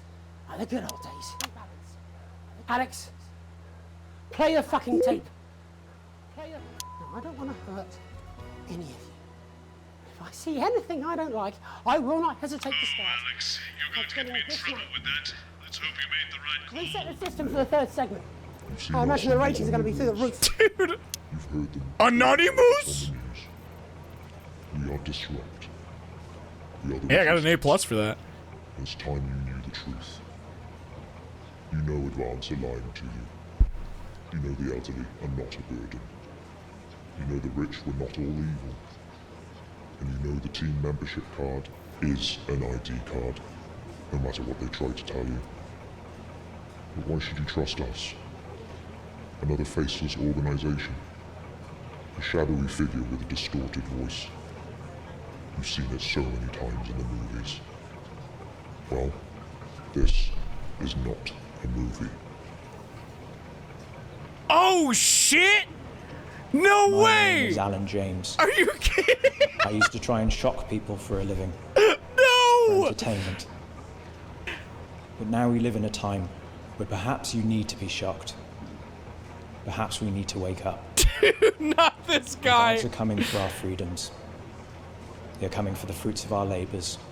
They will take our wealth. Post Alan. They will euthanize our parents and smiling throughout. They will turn our children against us if we voice our concerns. But you don't have to accept it. A great many people already won't. You can resist. You can disrupt. Find us. Talk with us. Join us. It isn't hard. I don't know. We're everywhere. This wasn't what I planned. I mean, some of it was. I had a speech, look. But this was unexpected. So what now, Jeremy? It was supposed to be your day off. Do the security guard. Please, don't do any more stupid things today. How long? How long, Jenny? You're already lying. Welcome back to the National Nightly News. Joining me, unexpectedly, for I very much imagine will be my last broadcast, are two new guests. Jenny works here at the National Nightly News and is someone I consider, well, a friend. And next to her is, what's your name? Andy. Andy's a policeman. Only we don't call him that anymore. He's a community cohesion official. Officer. Sorry? It's community cohesion officer, CCO. And how's that feel, Andy? Being rebranded? It's good. it's not about confrontation anymore. You know, the force had its fair share of problems. The team doesn't have as many. But it still has some. I couldn't say. Couldn't or wouldn't?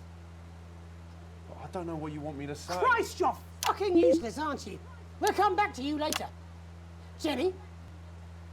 I don't want to be on the news, Jeremy.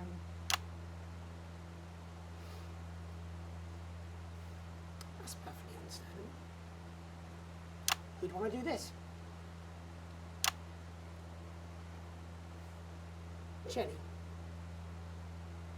why did you join the National Nightly News team? I always wanted to work in news. Yes, but why specifically this program? The National Nightly News. It was the news everyone trusted. Was? Is. Do you really want to quibble semantics at gunpoint?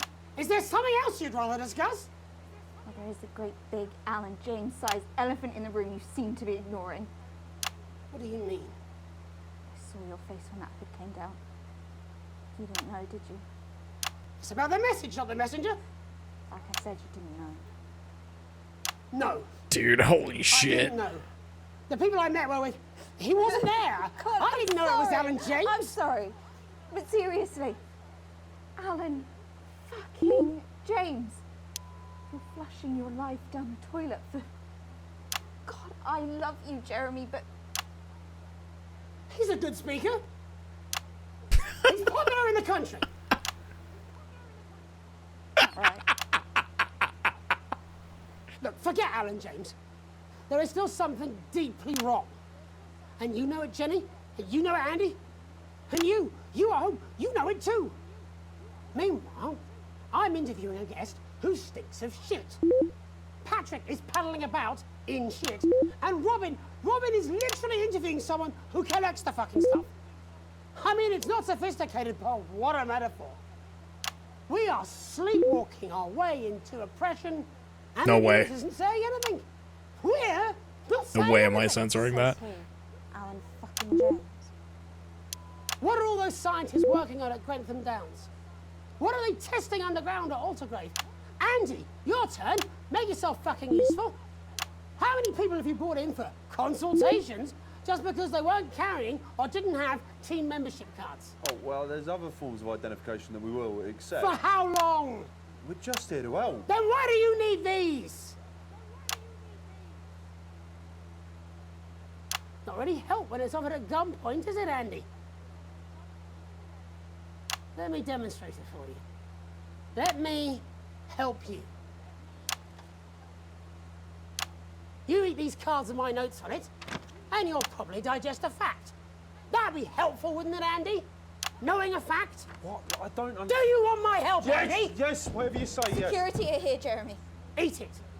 What? Eat the fucking news, Andy, or I'll force it down your fucking throat. Jeremy, stop. Go on. Really? Eat it. Eat it, you fucking bully. Jeremy, stop. They will kill you.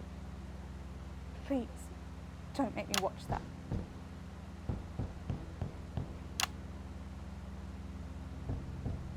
Of course. You're right. Sorry. Sorry, everyone. You can put the card down now, Andy. You can go now. You too, Jenny. Fuck off over there. We're nearly done. All cameras on me.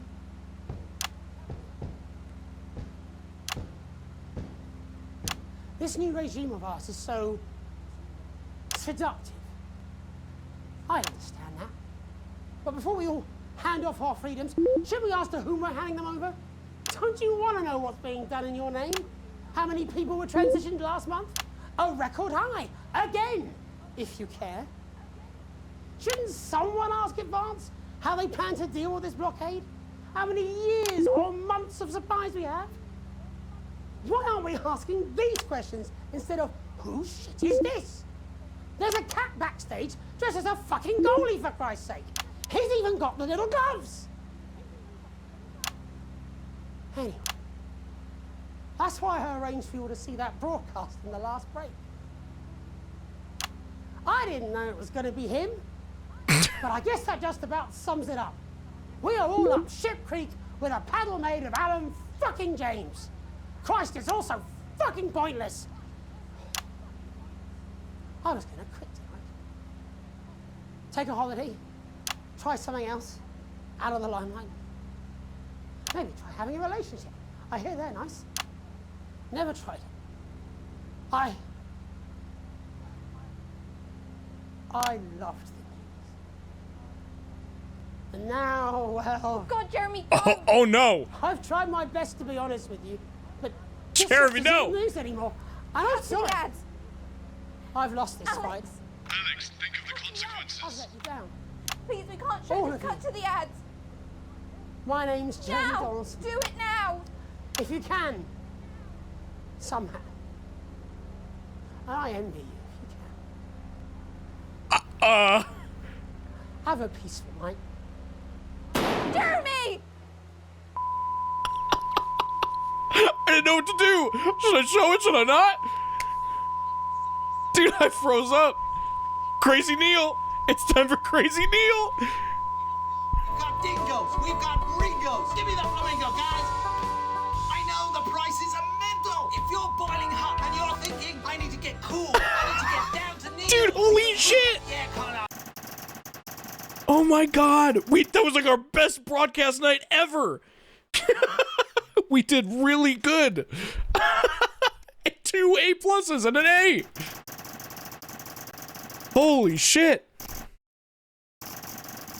Not quite breaking even, but you know, it's better. Dude, holy fuck. Oh my god. Wow. Let's watch the I'm sweating like Peter Clement in an off-license here. Okay, we're working on it. What, you've got someone to hose down the sun, have you? Yes, The they're rushes. strapped on their wax wings. Classical illusions are no substitute for air conditioning. You know, I genuinely thought you'd be in a better mood today. She's not even here. Yes, but he is. Our gun-toting handler. Who, Andy? I don't know what the fuck his name is, do I? He's here to keep us safe from people like Disrupt. More like keep us in line. I hate guns. Give me the willies. 10 seconds, everybody. So, we've got any actual real news tonight? Well, the world's on fire. That good enough for you? Going in 5, 4, 3.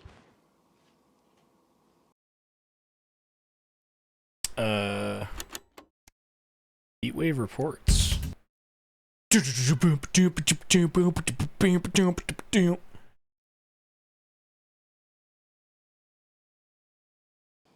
All this, and I'll be talking to some people with fascinating medical... Yeah. Likely news. And after that, I'll be asking my own thumb what it thinks about the global financial situation, as well as what 3 members of the general public think about how a nuclear reactor might work. Could you be a little more dismissive in your delivery? I think there's a viewer out there somewhere who missed it. Viewers? We still have some of those, do we? Perhaps they're hoping to run into a fact. Jeremy, get it together. Don't give Bozeman any more ammunition. Oh, no, thank you. Coming back from the titles, quiet in the studio. I really best not. Flips on the beach? You're really not my type. Oh. LOL. Go on then. But just the one. I am supposed to be working. First, let's go to Megan Wolf in Shining-on-Sea to see what this scientific... Oh, shit. Yes, Jeremy, thank you for asking. I'm fucking kidding me? She's on a beach with a fucking cocktail with what looks suspiciously like actual news. Would you rather she was here with you? Because that's been going so well recently. No, I don't want that either. What I want is, well, never mind.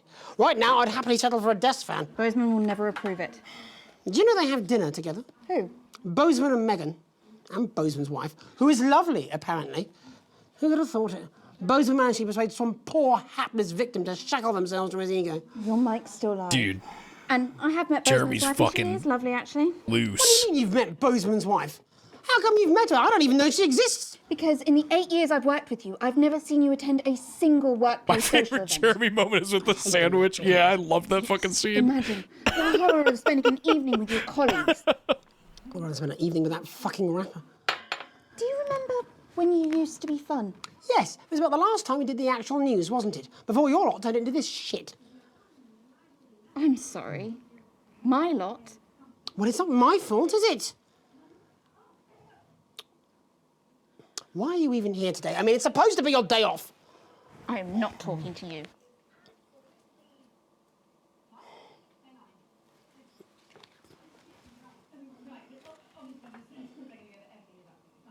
Damn.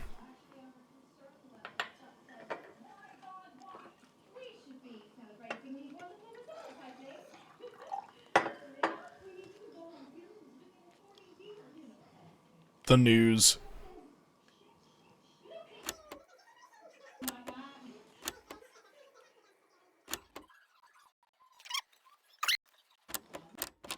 Let's go! My cleanest overalls. Could you? There you have it, Jeremy. Proof, if proof be need be, that everything is Actually just been fine. writing about the moment we'd finally meet Robin. It's in iambic pentameter. Oh. Next, heads over to Robin Short, who's in Scritchford with some of the winners of this week's team membership lottery. Person really thick. People want their flards more than they want their planet. Is it true Sophia Remington pays for your tennis lessons? If you'll excuse me, I have to go and work on my serve. Damn. Receive this week's Amazing prize.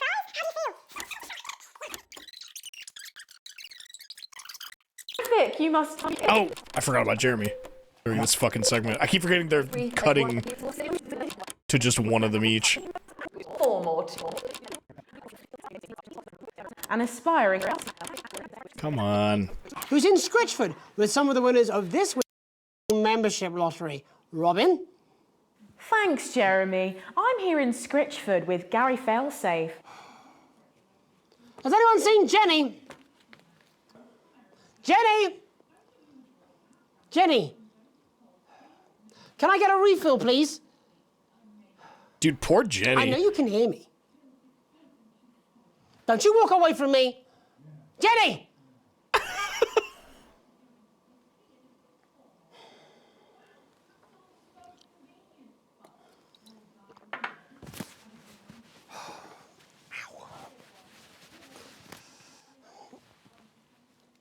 Jacket is coming off.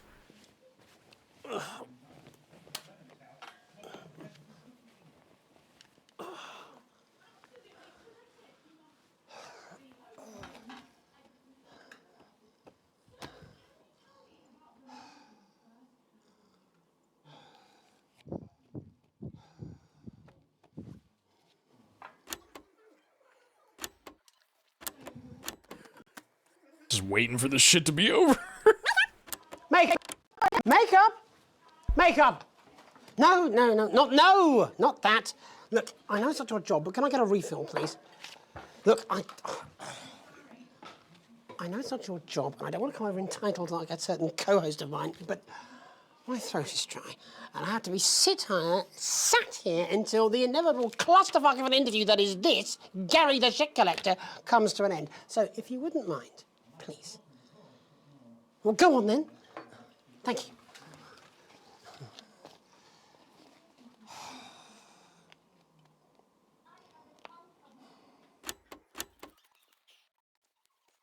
Dude, the poop collector.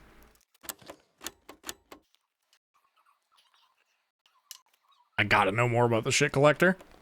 There's his poop. You encourage other people to enter for their poop. Thanks, Robin. What a lucky pair they are. I mean, does he And change his finally in tie? this No. segment, Does he wash his hair? Doesn't do anything. But he's not Just also here, go. stuck Sorry, in this I got a bit hellhole. Carried away, all right. No. Wait, hold on. One at a time. It's just here, go. Sorry. There they are. That was disgusting. Go. Just get out of here. Go. Sorry, I might have got a bit carried away, all right. No, not you. You. Yes, you. Get out of my face. This one's called A Study in Corn. Ew! Gross! I'm going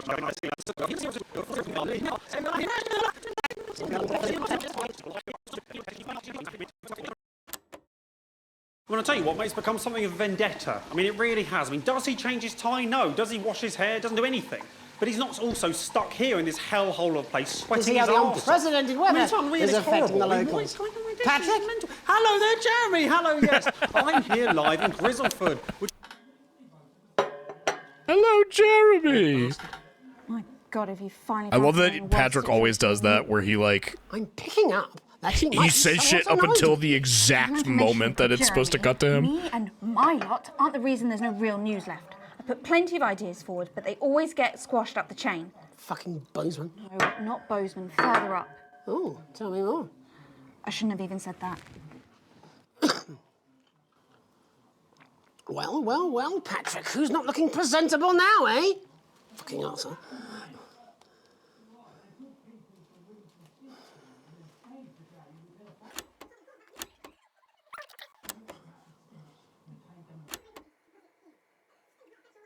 Patrick getting a rare illness from the smelliest town on Earth.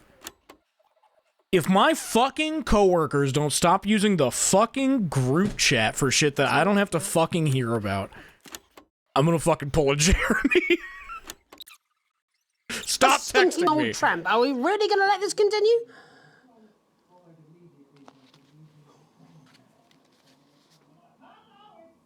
My phone keeps fucking vibrating like every 10 seconds.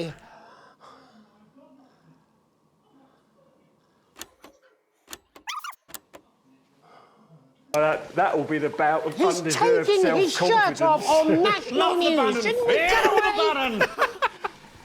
Oh man, what's the point? And the ennui. All that's left now are the hallucinations and unconsciousness. Nana Dottie? Was that you? Why are you made out of elbows? You know I don't eat opinions. Okay, he's passed out. He's actually unconscious. Are we going to come back now? He'll be just fine. We'll just find a place to stick him where it won't matter how many times he evacuates his bowels.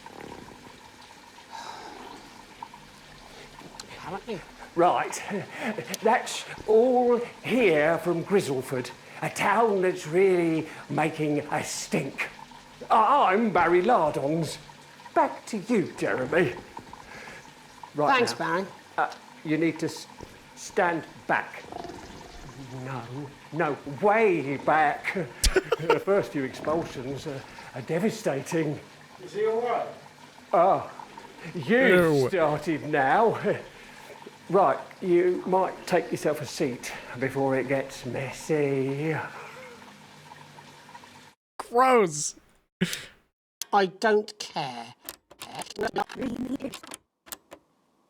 Well, that was stupid, even for you. I don't care. It's done. I am done. It's 200 fucking degrees in here, and I can't do this anymore. You say this every Friday. I've done something. What do you mean? I've done Jeremy? something. My mic is still live. Damn.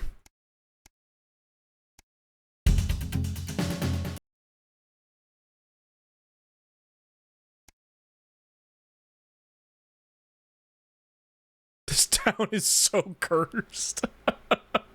That's what I'm talking about?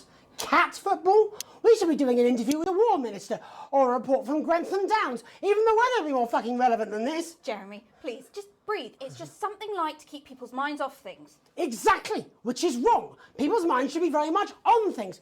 Christ, it's so fucking hot. Please take your seats as quickly as you can. I can't do this anymore, Jenny. I've had enough. That's it. This is just 10 seconds. Get over yourself, Jeremy. Why don't you stop feeling sorry for yourself for 5, 4. Damn. Reason he was not at the gala was because he was meeting with Disrupt for this, which they knew he wouldn't do if they told him up front Alec James was their leader. Yeah, that makes sense. Damn. Jeremy got kind of fucked.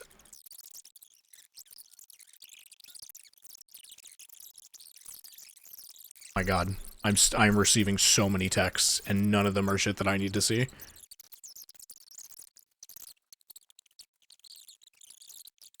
News.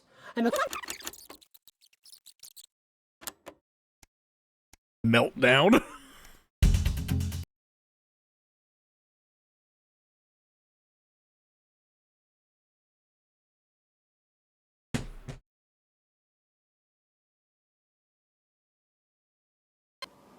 How long? How long? How long, Jenny? We're already live. I don't think there was anything we missed on here, was there? Send the group chat a picture of Jeremy with a gun.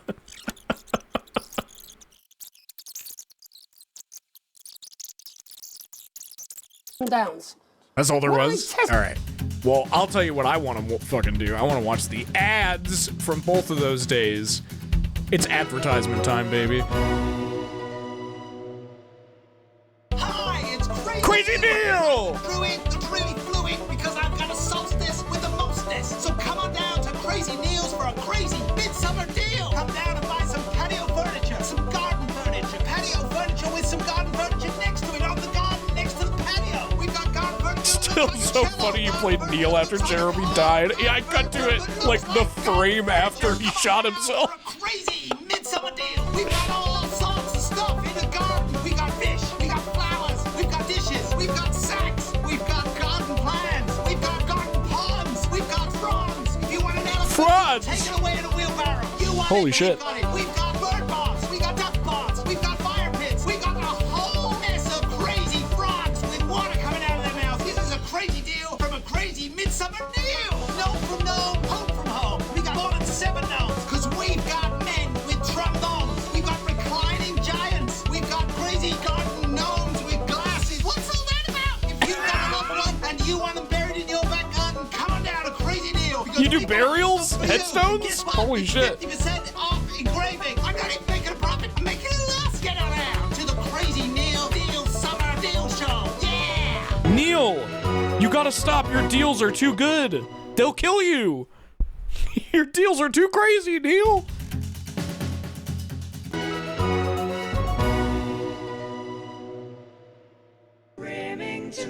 Hi, I'm multi-billionaire Sophia Remington, and you wish you could be me. Recently, I put an idea to my science guys, and they said it couldn't be done. So I fired those guys, and I got myself some new ones. And today, I'm pleased to announce that we, at Remington's Fist, have come up with a solution to a problem all globe hoppers share. Remington, Remington, Remington, Remington's Fist. Jeez, I love our foreign vacations, Janet, but I just hate flying. I know what you mean, Brad. It takes so long and it can be pretty scary. Well, let's face it, it's pretty inefficient, Janet, going all the way around the planet. There has to be a better way. Don't worry, young professionals. Now there is. Why go around our beautiful planet when you can go straight through it? Imagine a system of mass transit elevators running through the center of the Earth. Now you're thinking moves. My mobile orientation operational burrowing service will change the way you travel forever. And construction has already begun. I'm Sophia Remington. And when they tell me it can't be done, I make it happen even faster. Tunnel through Earth, dude. I forgot about that. Oh my god, we made that happen. That was one of our choices.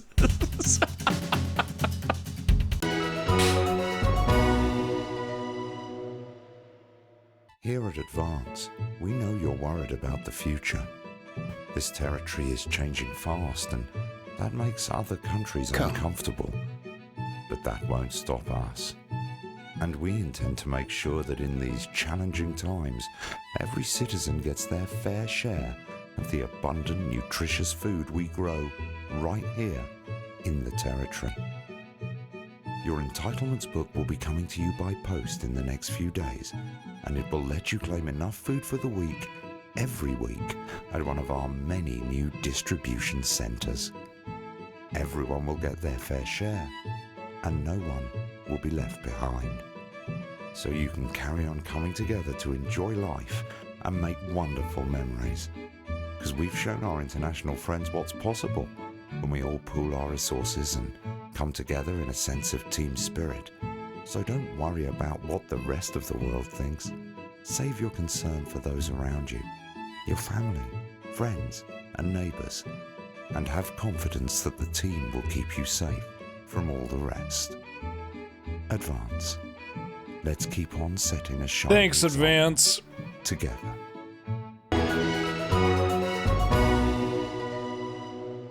Cool, I'm sure this doesn't mean anything. What the fuck is this one?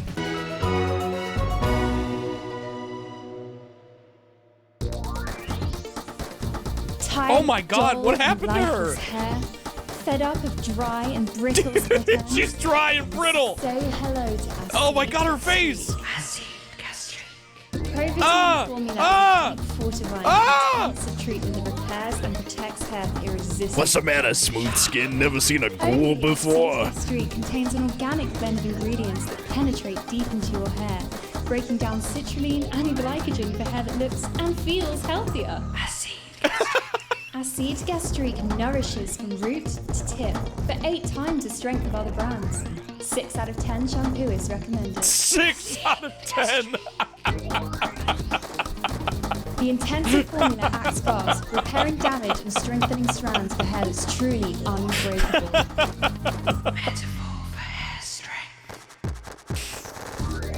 Rapid repair and protect. Deep, nourishing, intensely strengthening Pro V formula. The irresistible, healthy-looking great hair days that make you say, "Look at my hair." Look at my hair. Acid Gastrique. Because you have to. Dude, she's gonna get more and more fucked up as time goes on. She's like not gonna have any skin the next time we see her.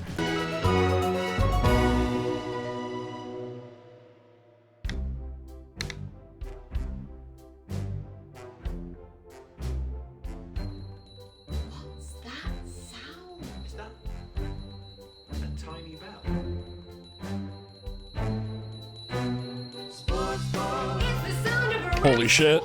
Board game action in a sports game. Oh, your favorite sports board moments in the combat of your own home. Compete in the trivia round. Dad, in non-Euclidean geometry, which type of surface has constant negative Gaussian curvature? Hyperbolic. Correct. It's a leap year. Catch the egg. Name Catch the egg. Wait, is that? Yes, it's the Oh, you know what that means? Put on a shame hat. And that's right. We win your kids. Sorry. Oh my God. Board games. The sports board game is the only game your family is gonna want to play. No! Stop! Stop! No! Stop! You're killing it!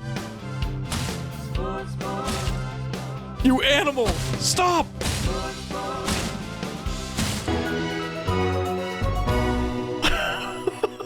What the fuck, dude? Oh my God. Our society has never been fairer. From the food that we eat to the education, transition and community cohesion services we all enjoy.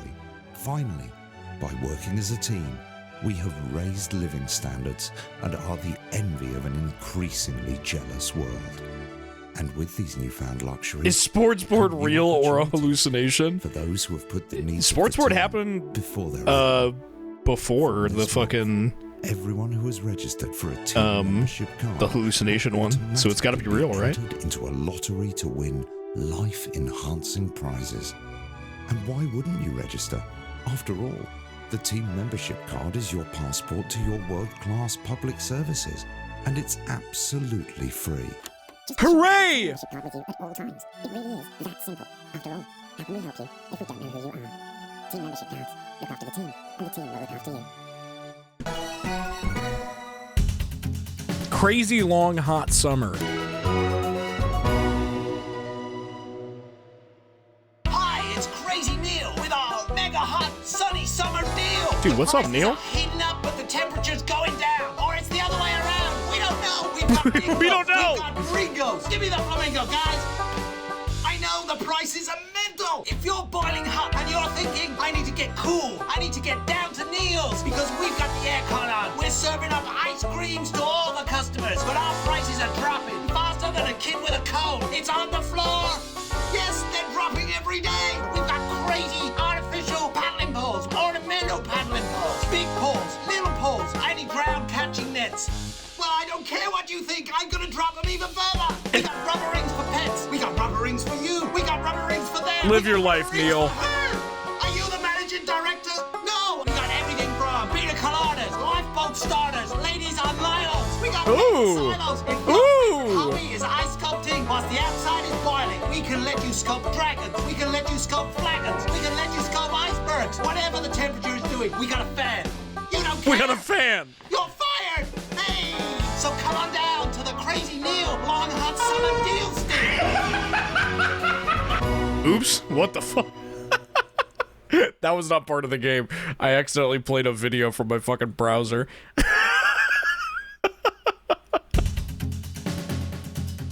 That was, hold on, let me show you. I have a button on my headphones. It's not really a button, it's like a touch sensor on the side of my headphones. Where, like, if I touch it twice on accident, it'll, like, play whatever I last fucking listened to. And I was playing Lethal Company last night.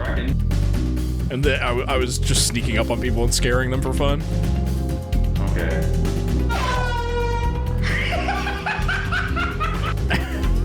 Laughing like a fucking idiot.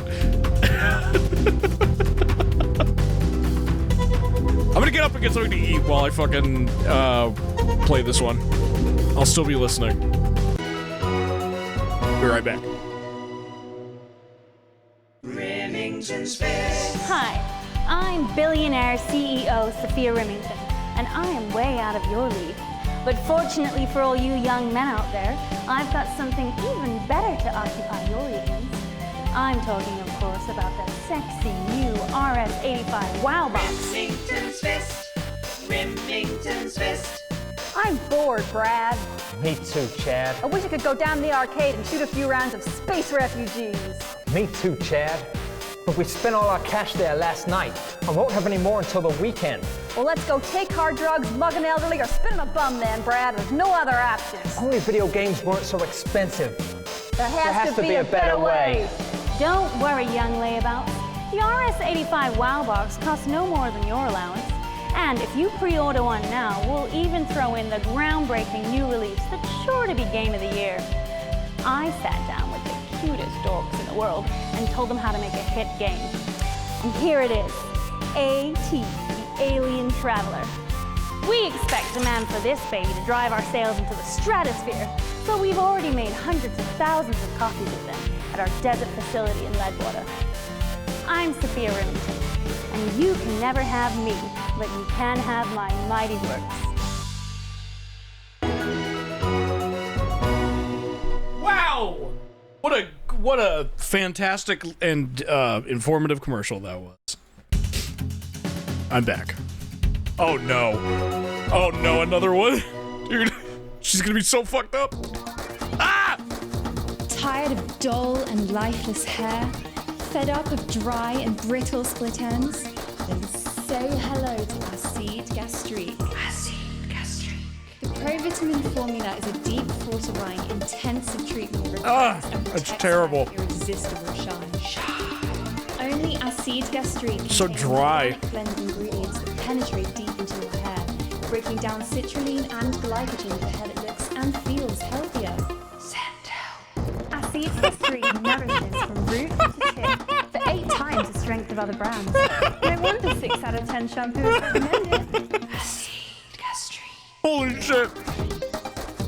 The intensive formula acts fast, repairing damage and strengthening strands for hair that's truly unbreakable. Oh God, the pain.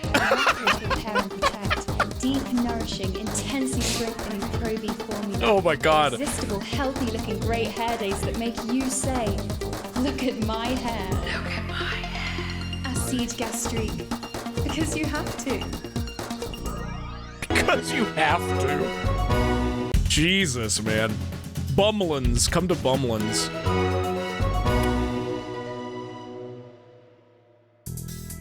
This summer, your little ones deserve a treat.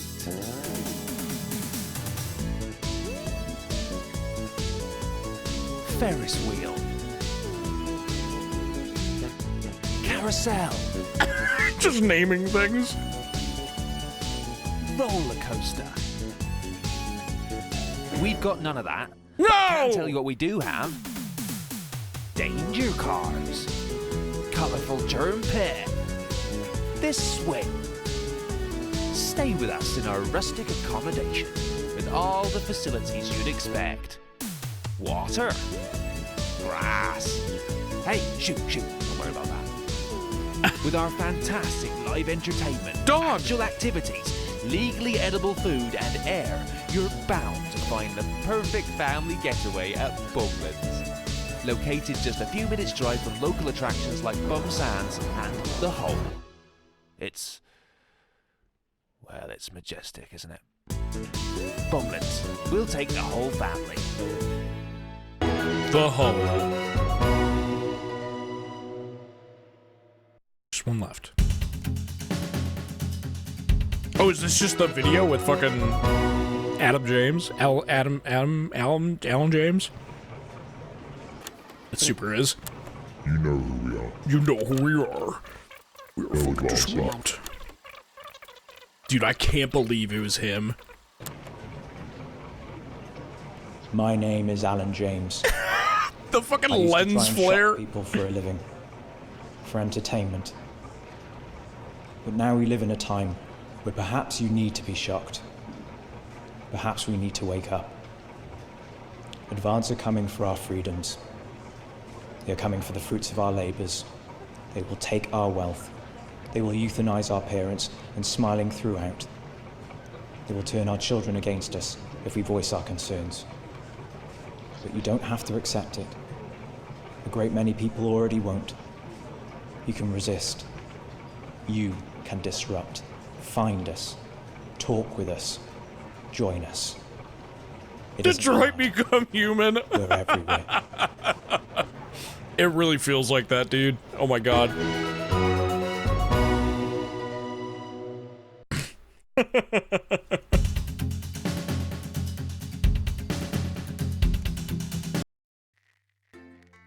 I guess let's fucking continue, shall we?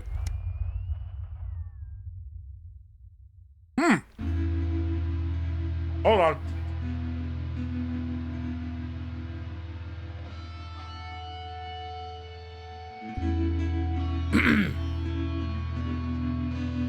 You wake up, still partly in shock from what you saw on the news that night. What you had to edit on the news last night. When you come downstairs, you find your family sat in the living room waiting for you. You take a seat on the sofa next to Sam. I'm dying. Sam swallows, hesitating before starting. We were so worried about you last night. After Jeremy with the gun. Sam chokes down a sob. It was awful. On national television. How could he do that? And now, after a horrible pause, Sam finally asks, "Are you okay, honey?" I can't believe he's fucking gone, dude. Sam glances at Charlie, then back at you. We saw that you chose to play that tape. They paused before continuing, and I couldn't help but wonder why. It seemed like the right thing to do. What? That's not good enough. Disrupt our bad people. Oh my god, here we go. I can't believe you did that. Charlie's outbursts seem to come out of nowhere, and no one in the room is prepared for it. Do you even think about how this stuff affects people? You're a fucking idiot. Damn! Sam tries to interject Charlie, but he's already slammed the door. Charlie always was a bit black and white about this sort of thing. For what it's worth, Alex, I think you were in an impossible situation, and somehow you managed to make the right call. Sam throws their arms around you. Only you were stuck in that studio having to make that choice. No one can criticize what you did, and I'm proud of you. You'd never been so grateful to have Sam support you. You take a deep breath and gather your thoughts. It's a lot to take in. You're not sure you've fully processed what happened last night, let alone what Charlie and Sam think about it all. You sigh and absent-mindedly turn on the TV. It's nice that you've at least got some company. The TV is playing through some old Western show, but it's not quite as distracting as you'd hoped. You were never going to please anyone. Shit! Okay, slow down! Oh my god, it's been like months since that happened now. A holiday update. Just as you're finishing up breakfast, Sam comes in with the post. Oh, we got a postcard from Susie. I hope she's having fun on her trip. Sam reads it aloud as you finish getting ready for work. So I've seen what feels like most of Irkistan. Really cool place, but so cold. Hope Chippy enjoyed the gift, and before you say anything, yes, you were right to make me pack the extra pair of socks. Sam gives you a small kick under the table. Next, we got the train to Konislava. Are these made-up places? Much warmer and loads of beaches to enjoy. I could have stayed there forever, but had to head to San Palmerino before it got too cold. I'm so glad we did. We probably got 1 or 2 more stops before heading home, and I'll be back in time for Christmas. I promise. Hope everyone's doing well. Love, Susie. Sounds like it's been a hell of a trip, worth every penny.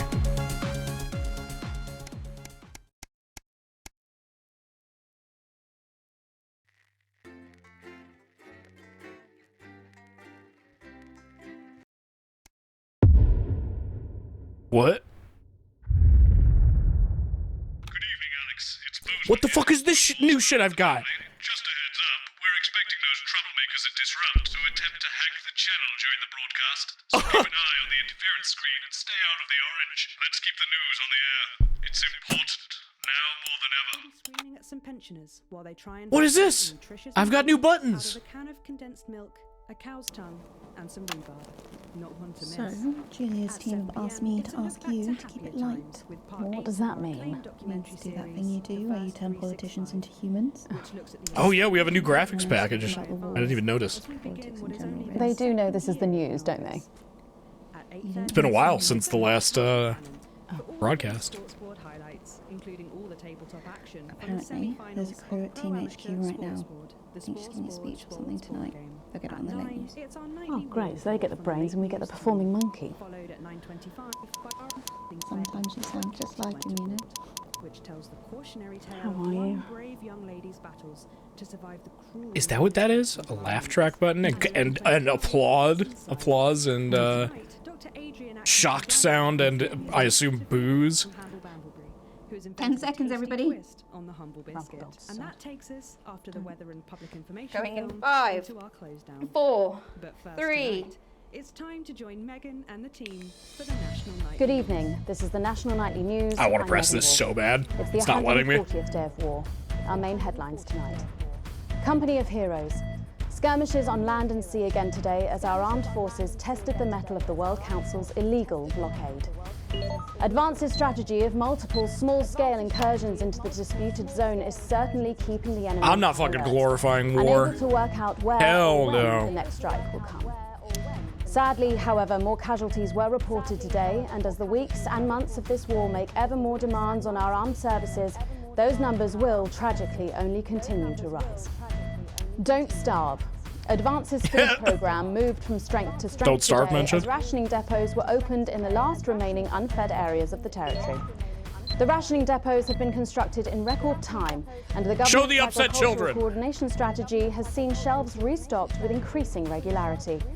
However, with a reported rise in mental and physical health issues since the imposition of the blockade, critics have questioned whether those smaller communities which are only now starting to receive help could have been better and quicker served. 7 days to die. The recent decision to allow those with long-term health conditions to access What's happening? transition centres These are all has video been games. declared an overwhelming success. Previously available only to those in their final years, the expansion of the service has been met with relief by the many organisations calling for it to be opened up to the wider community. With dwindling medical supplies leaving many of our most vulnerable facing chronic pain, it can come as no surprise that the transition Next up, centres have found themselves Minecraft. stretched to capacity.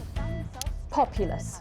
More than 11% of the population have Never thus heard of far that one. failed to register for a team membership card. A worrying statistic given that the cards are a legal requirement from midnight tonight. While applications are still open for those who like to run fashionably late, they can expect a few tricky questions from Advance. Start me up. Disrupt spokesman Alan James held an impromptu rally today in the northern city of Mankipool.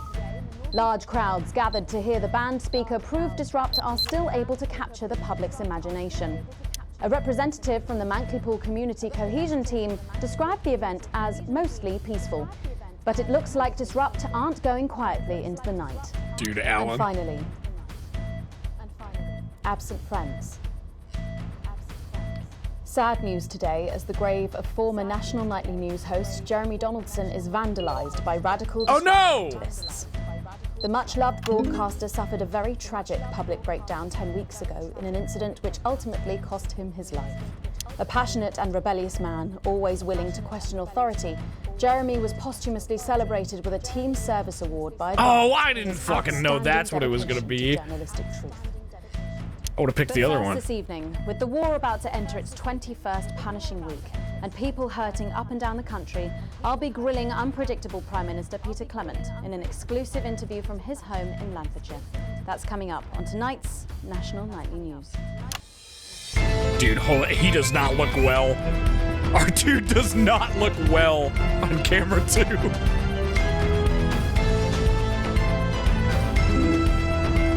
Oh, is he on a bike? He totally is. He's on a fucking exercise bike.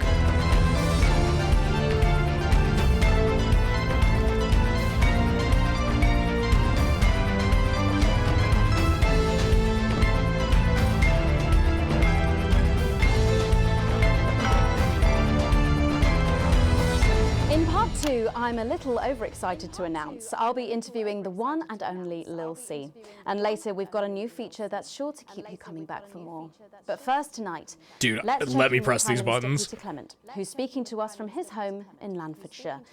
Good evening, Prime Minister. Have we caught you exercising? Have we started? Yes, that's right, Miss Wolf. Just a few minor adjustments. I mean, nothing drastic. I haven't joined the gym more or anything. As my old man used to say, just because she won't take it up the shit, it doesn't mean you shouldn't try for a quick fiddle up the car park. Language, Prime Minister. Language, Prime Minister. What? Quick fiddle? What's wrong? Oh, shitter. It's shitter, isn't it? Yep, that's the one. And can you tell us what brought about this new year? Oh, shit. Today, I spoke to the people of Manklypool. When Jeremy Donaldson. Well, you know. Oh, you have to stay off of the red one. Listener or not, as I'm sure you all remember. And I were a bit wheezy from all the cigars and all that. And Mrs. C turns to me after the signal dropped away. And she was in floods of tears. And she says, Peter, she said, I couldn't go on without you. Or do I want to let him speak? And since that I'm day, conflicted. I have stopped smoking cigars. Except for Christmas. My birthday. Weddings. State dinners. As well as that, I got this useless Rudy bag which doesn't go anywhere. And apparently I'm going on a walking holiday this Christmas, and that should finish me off for bloody good. Did you make show a the little bit, decision to Alan. holiday within the country this winter because of the blockade, Prime Minister? Well, Mrs. C has never liked travelling give me a at the second, best of Jesus. times. These are certainly not the best of times, on that we can all agree. And there's a lot of red tape involved in leaving the territories at the moment, as I'm sure you're all aware. Some of those forms are bastard long. All in it together. What? All in it together! Oh, yeah. Also, it doesn't seem very advanced to be going abroad when the rest of the country Is Alan based now? I don't think this. I don't know. I think that's the case. Is that really an example of team spirit? What? Did you know about this, Gail? No one tells me anything, Peter. You should know that. Why don't you know? Well, leaving that for a moment, it says on this card that a body like yours must take some planning to achieve. What's your morning routine?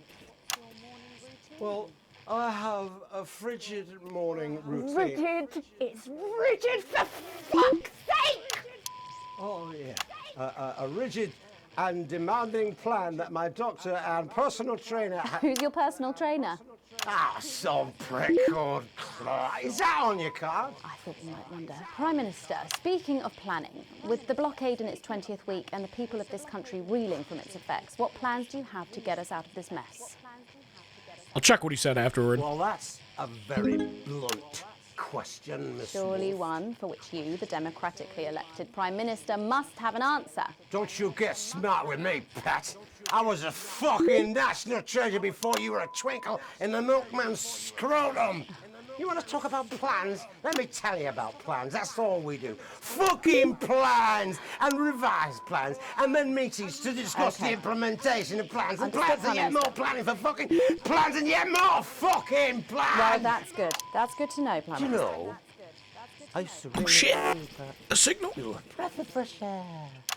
But I've been watching you, and you know what? You get more like him every day. I will take that as a compliment. Prime Minister, later on this evening, your co-leader, Julia Salisbury, is going to give a national address from team headquarters. Can you give us a hint of what she's going to say? Yes. Well, I imagine that there Sorry, will be you the imagine? usual... No, what I mean is... You do know about this broadcast, don't you, Prime Minister? I'm sure I did. But Julia and I have no secrets from each other. We don't memorize each other's bloody diaries either. As my old mum used to say, if you wanted to get a job done quick, don't get bogged down in the pubes. What else you got? I have to censor pubes? What else? A little piece of my life do you want to rustle through? Get out, reform the last. Come on. Come on. Okay. What music do you listen to when you work out? Well, Gail tells me that I work out to Little C, but I have absolutely no fucking idea who that is. And do you think the C stands for... It stands for collaborative, Prime Minister.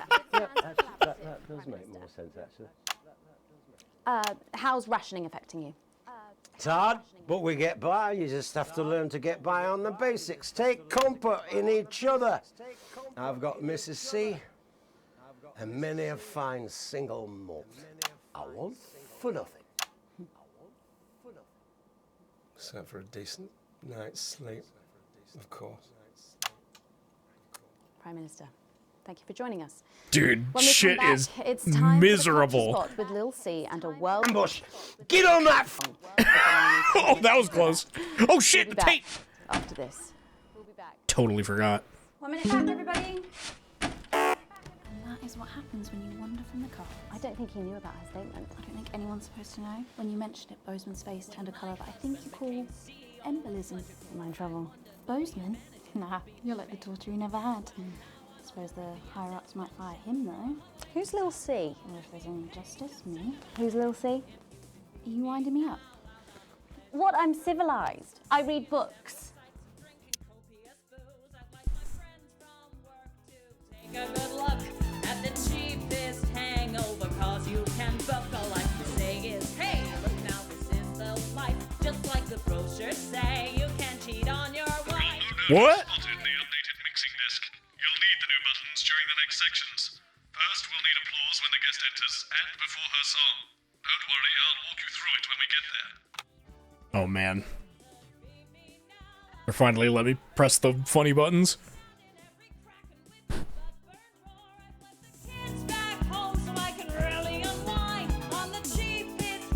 Hey, I have that same wheel. Like literally the same one.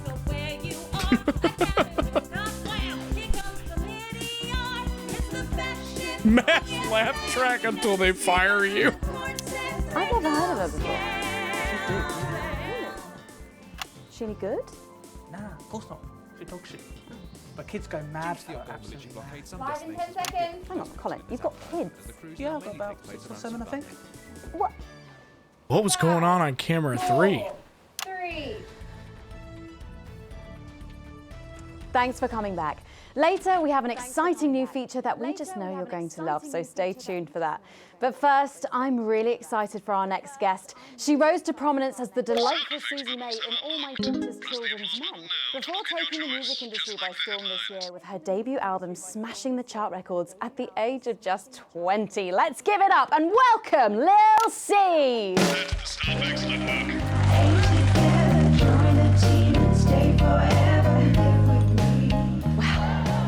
May I just say, you look incredible. Oh, thanks, babe. I'm doing this new regime and it really does work. Ooh, what's the regime? Let me My mum press the laugh suggested it to track. me. It basically involves bathing in like cabbage water and then having the leaves sucked out of you while you sleep. Wow, is that healthy? Oh, well, look at me, Meg. The leaves are my only nourishment. Yep, they certainly are. Now, you'll have to forgive me, but I'm somewhat of a super fan, so I'm sorry if I get a bit starstruck. Oh, bless you. I've never actually heard of you before, so if you do get a little tongue-tied, I can always carry the interview. Oh, that's good to know. So your first album, F My Face Together, it hit shelves this summer and it just exploded. I mean, what was that like for you?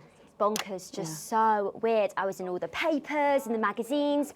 Overnight, I went from that, like, annoying little girl from that show to that, like, sexy little girl from that show. Wow, that must have been bizarre. Not really, it was just like any other morning. You know, get up at 5, go on a 4-mile run, have 3 meetings on my cabbage bath, but then only then was my dad actually talking to me. Oh, of course. I mean, the famed country singer, Billy Bob Jean Short. I didn't know you'd been a stranger. Oh my God, shut up. There's nothing that strange about it, Megan. Okay, yes, he may believe that aliens told him to hate women, but there really isn't anything to prove that he's wrong. Uh-huh. So, this newfound explosion to your popularity, I mean, did that change your life? Well, I had to start wearing, like, nicer underwear, you know, for the paparazzi, but as my manager says, best to make the most of it before I'm 30. Is that right? So, what's the album about? So I thought it was about, like, how pretty and great I am, but actually it's about monetizing youth, I think, or about, like, promoting an unrealistic standard of beauty or something. Your manager again. Yeah, he says insecurity is an opportunity. Oh, do you think he'd be happy with you telling us all this? Yeah, this is definitely like little doesn't matter what I jabs at various celebrities, all just like put into one. Oh. Well, yeah, I mean, we're going to see some of those famous dance moves very shortly because you're going to be performing your new single, aren't you? Yeah, it's from my album Put It In My A Together and it's out tomorrow. So soon, after the last one? Oh yeah, I've actually released 2 albums since lunchtime and a clothing line during this interview. See, this is called Cry for Help and it's going to be in all the best high street Shit! And it's out now! So girlies, you know what to do. Scream and cry until somebody gets it for you. Ooh, there she goes. Blimey. All these projects, they're keeping you very busy, aren't they? It must be tough. Yeah, it can get tough and I hate it sometimes and I hate myself. I just want to, like, cry into a bath of root veg. But when I think thousands of girls oh my do God, anything I'm for doing me, shit then over I'm quite here. lucky. Give me a break. Well, you know you don't have to do this, though, don't you? Yeah, I do think that sometimes. Most nights between, like, my 4th vodka and the 8th time a stranger slaps me around the arse. I think things could have been different, you know, like better. But I don't know. I love doing autographs and having somebody dress me and tell me what to wear. Did you always want to do What do I keep getting rated down for? For keeping the camera on one shot for too long? Because I'm doing fucking signal shit? The girl group would come when I press record on my cassette, but then my dad would come in and tell me to turn it off and to go back upstairs and start practicing again. Sorry, is your dad your manager? I wonder if following Yeah, Disrupt which will can be give tough, and viewers. sometimes when it gets really hard Ooh, to maybe. say, You think? "Mate, You think Alan is gonna fucking boost the viewership? Well, you know what, despite anything, you'll make me proud. Oh, if only your opinion was as valuable as his. And on that problematic note, you're going to be singing your song for us soon, aren't you? Tell me about it. So it's called These Babies Gonna Bring You Home, and I actually got sent the lyrics in the car on the way out. If we get another signal during this performance, I'll tune into it. And don't worry, all my work is team approved. All right then, well, you can go and get ready for that. We'll see you in a little bit. It was a very specific type of pleasure to chat to her, and I just can't wait to hear this. Oh, so here's Lil C with an exclusive first performance of her new track, These Babies Gonna Bring You Home. Take it away. Ladies and gentlemen, it's the Force's favorite. Canned laughter. The Queen of Teens. Here to break in your blockades. Lil C.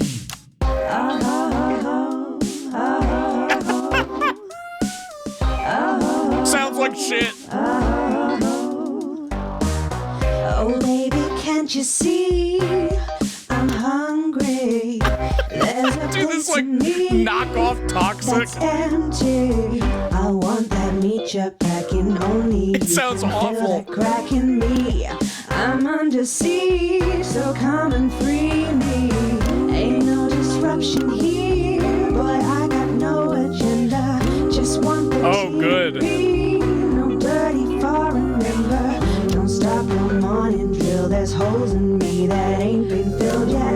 I only scream this loud. Oh, holy shit. Holding down the censor button made viewership go down so fast. Someone said it in chat, so I thought I'd do it as a joke. It made it go down so fast. Enemy soldier. An enemy soldier. Alan, please, I'm begging you. So let them try and please come back, Alan. I really need you right now. I wanna see some action, so come and break my sanctions. This sucks.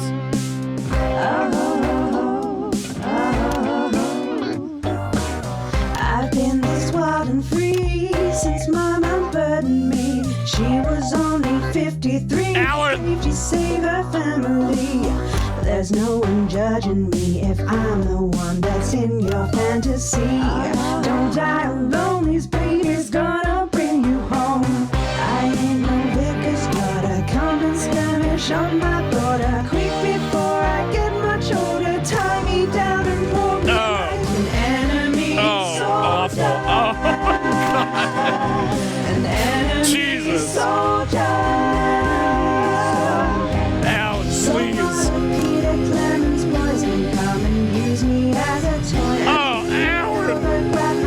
I need you, man. I wanna see some action, so come and break my sanctions. I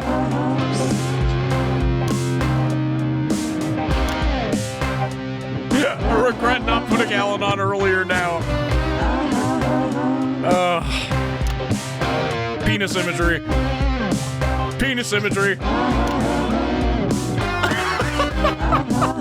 Jesus Christ.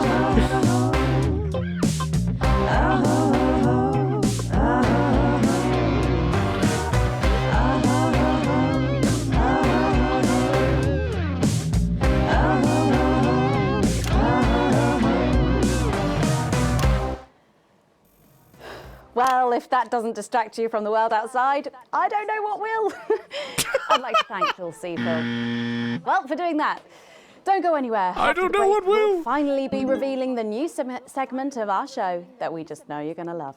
We'll be back right after this. And we're out. Oh, I've made such a huge mistake.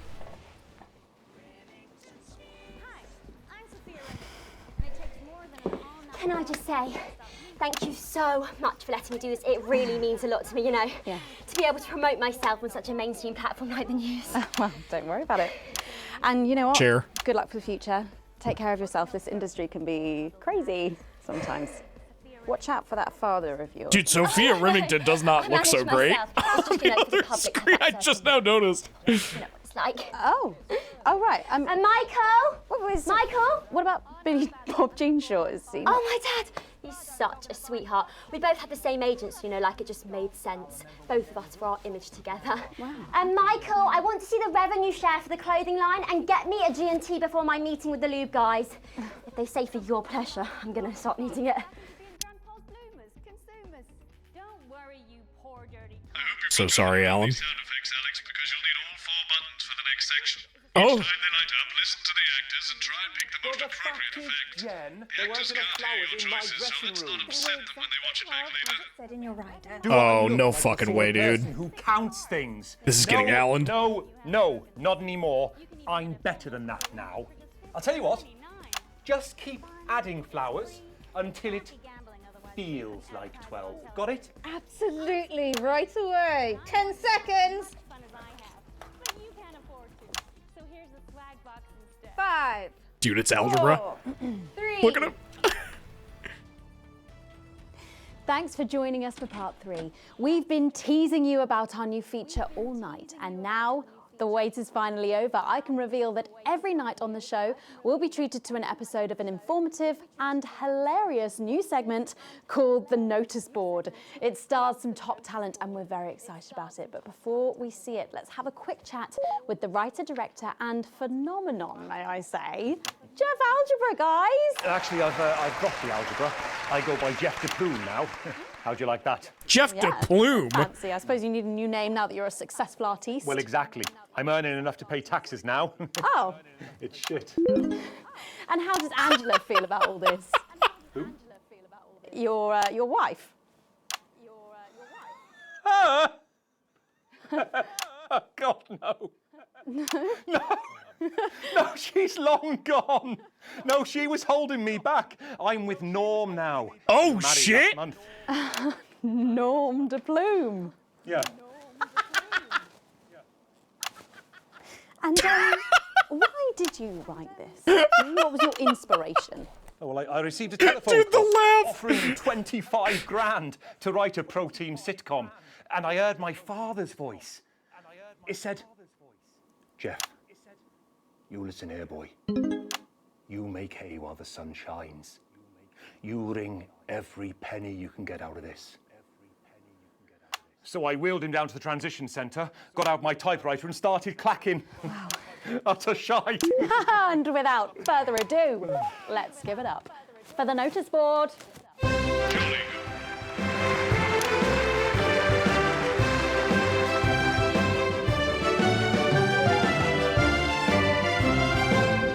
Excellent, you're a natural. Keep it up. The fuck is this? Good morning, Miss Craven. Oh, morning, Ray. Everything all right, Mrs. Craven? You look as worried as the vicar in closing time. Oh, Ray, it's those young louts. They've vandalised my shop again. No! Yes! They've written all sorts of obscene language and pictures, and I know Hello, it's TV those man. damn Please keep up the youths. good work. You're Thank making you. TV very fun for me I to don't watch, know. sir. It could be the vicar. Thank you, Mr. At Comfort Grip. closing time.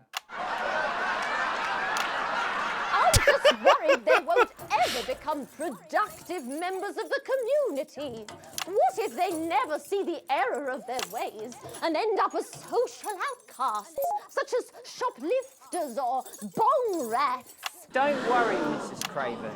This is a very supportive community. Dude, and the I'm propaganda. Sure that in time, they will fit into this society like this key into this lock.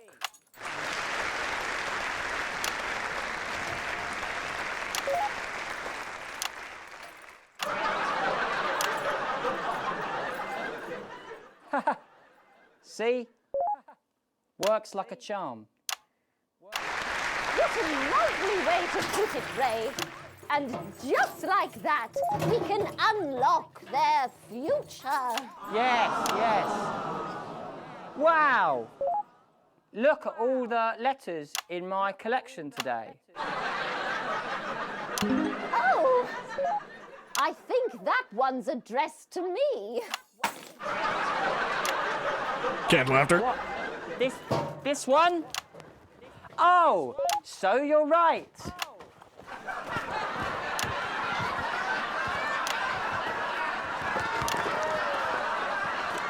Here it is. It's a letter from my granddaughter, Brenda. She says she got an A on her maths exam because one of her friends has been helping her. She was always a team player, was our Brenda. What's up, losers? Canned laughter. Oh, no. It's Brad. He's the coolest guy in the village. That's right. I just got here on my motorbike. Oh, clear off, Brad. We don't want any of your ilk around here. What? Rad dudes? No, ruffians. Have you come to tag the notice board with your gang signs? No way. I've actually come to pin my resume on that notice board. I'm looking to do some tutoring after school. What? Did you say tutoring? That's right. Maths is very important. Would you mind, Ray? Not at all.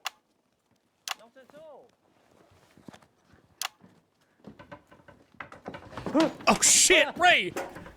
So you, a young person, have been spending your time helping others and not just urinating on churches or huffing glue?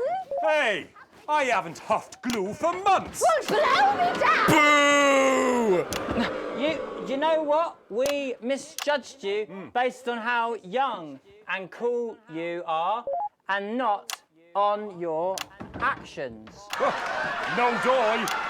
So it wasn't you who vandalised my shop last night or called me a rancid old crone from the back of a chopper? No way. It can't have been me. I was too busy helping my friend Brenda with her maths homework. Could you there? I thought for a minute there that you said Brenda. I did, you daft old sow. Did you hear that, Ray? Oh, yes, what a wonderful surprise. I now respect you as a man. Put her there, Ray. Oh, what the heck? Give us a hug. Whoa! What the fuck? Huh? What's happening?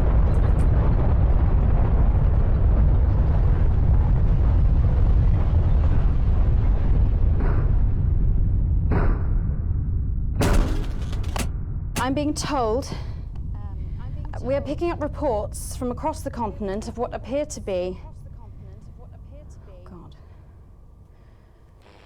what appear to be nuclear explosions in 4 major foreign cities.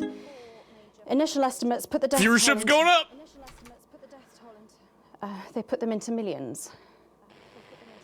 I'm being told we're experiencing some power shortages. What the fuck, dude? Apologies for the interruption. War and apparently declared. we can go live now to team headquarters for an emergency broadcast from Prime Minister Julia Salisbury any moment. Yes, let's go to that now. Yes, let's go to that now. Good evening, citizens and leaders of the world. Minutes ago, operatives working for Advance detonated nuclear explosives. Dude, Alan, now's your time. Now's your chance, Alan. Cities across the continent. We have similar devices in 58 other urban centres, and will not hesitate to detonate. And will not. It's Alan time. We are hearing stories of power fluctuations and what could be minor earthquakes throughout the continent. Stand by. Stand by.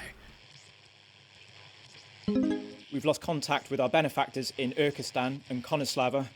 All our equipment seems to be resetting. Can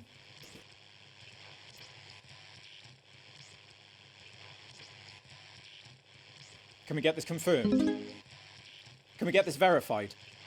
I need this verified.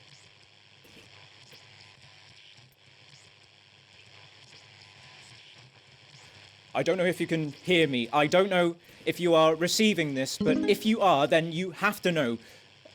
You have to know what's being done right now to our neighbours. This is unprecedented. Our government has committed multiple acts of mass destruction in our name. Dude, holy shit. Nor do I care how you voted. You didn't vote for this. None of us did. This can't be. We are awaiting further news and, oh, God. What if they respond? We will expect your complete acceptance of our terms by midnight tonight. Dude, is Alan awesome now? Thank you.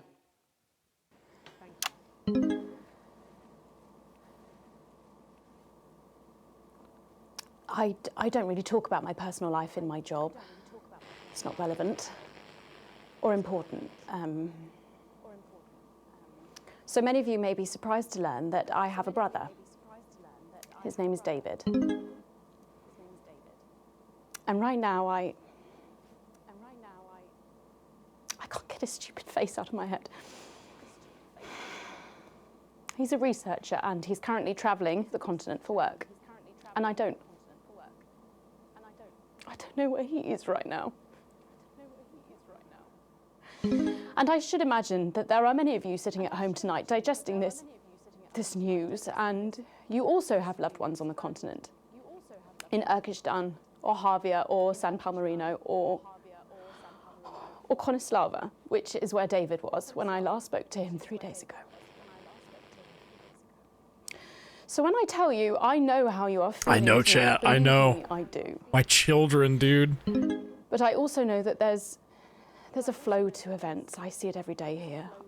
I know that although tonight it feels like we may be in a time of fear and darkness, we may actually be at the break of a new dawn.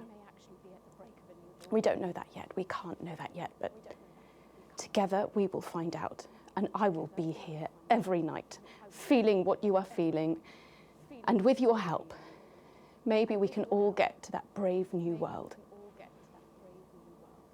My name's Megan Wolf. Let's make tomorrow better. And we're out. We've got people ringing round, but I can't cut to anything. find him. Do we know exactly? It like wouldn't let me cut to commercial. Megan. We will find him.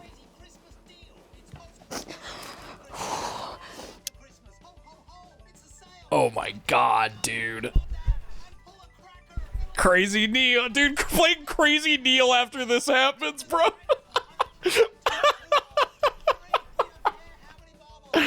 Oh my god. Oh, we did terrible. Holy shit. Hey, technically not negative. We're not doing so bad.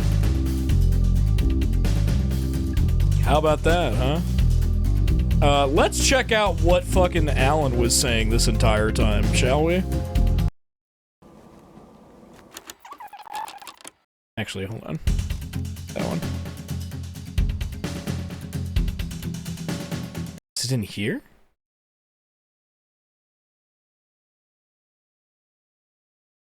But first this evening, with the war... Bugger that thing! Why is it so hard to turn the fucking wheel? Girl! I think these bike's brakes are fucked. There's nothing wrong.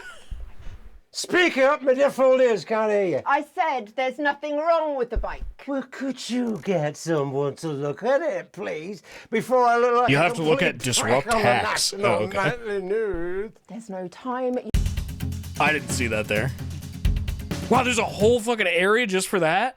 Dude, how much more of this campaign is there? We are hearing stories of power fluctuations and what could be minor earthquakes throughout the continent. Stand by.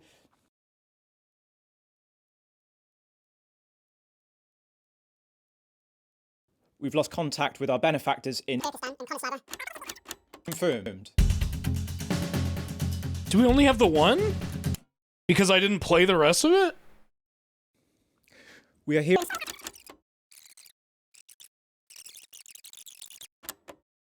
Oh, damn, that sucks. I Nor do can't I see the care. ones I didn't show. Oh. Alright, well, let's watch the commercials, I guess. Crazy Neil!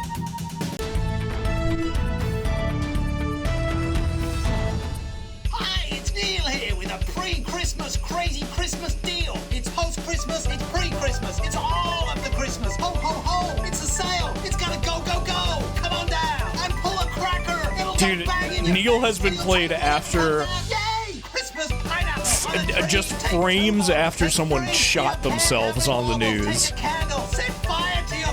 And right after the news reports that millions of people have died in nuclear explosions. We even have to get crazy creative, and we've got specials on all of the furniture with tinsel. We've got He's probably got a ton of viewership. Christmas furniture. We got pre-Christmas Christmas furniture. It's a cracker of a There were a shitload of people watching when I played those commercials. Christmas dots. We got crazy Christmas dots in hats. We got crazy Christmas dots in hats and jumpers. If you're feeling hungry, don't feel down in the mouth. You can have a dog on a log. And remember, a dog isn't for life. It's just for Christmas to eat. It's a crazy deal at Crazy Neil's. We've got elves on trees. What? We've got trees on elves. If you want to know where the elf on the shelf is, we've got elves on elves. Bend over and ready for you.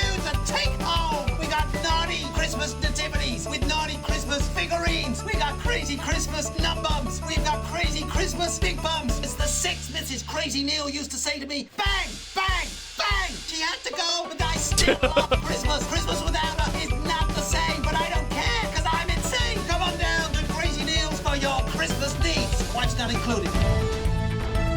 Dude, Crazy fucking Neal. I'm not playing this advanced shit.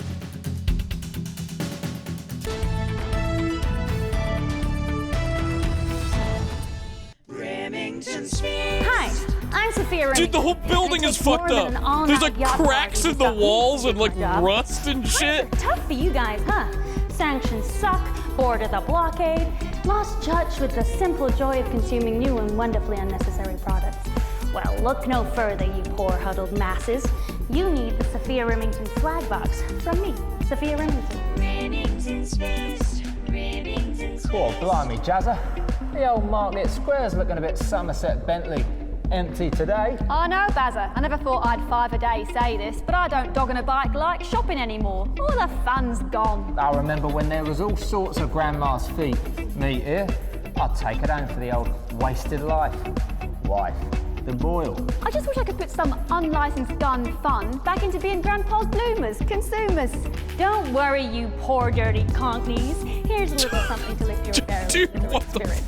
This is a Sophia Remington swag box, and you never know what's in it until you break the seal and open it. Here. Who knows what you'll get? A piece of exotic fish, a rare weapon modifier, or even a handy set of 6 flards. And if you're not happy and you haven't broken the seal, you can even get a full no-quibble refund for just $50.99. It's fun, it's free, and it can't be gambling, otherwise we couldn't advertise it on television. I'm Sophia Remington, and I want you to have as much fun as I have, but you can't afford to. So here's the swag box. Boom in the shot. Dude, I love when boom mics are in the shot. It's so fucking funny.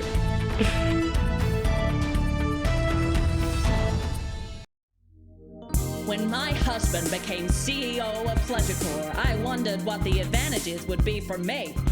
Well, now I'm aboard the SS Fun Ship for a holiday so good I'm being paid to sing about it. If you could be me now out on a pleasure cruise, seeing several sights and drinking copious booze, I'd like my friends from work to take a good look at the cheapest hangover. Saw an episode of Supernatural where they full on left a camera guy in the shot. Like a dude, like it showed another guy with a camera. It wasn't like the reflection of the camera that it was being shot with. Awesome.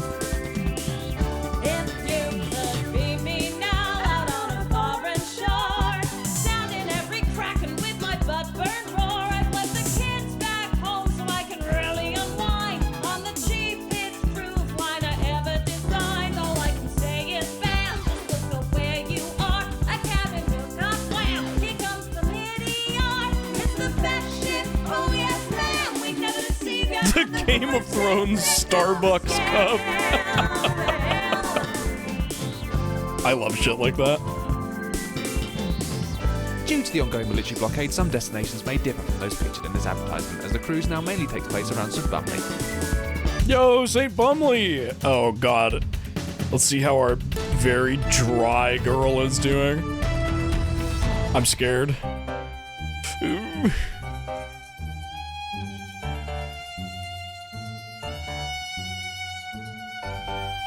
Our fucking ghoul. They're not even showing her face, dude. Oh no! The hair is completely gone. Ah!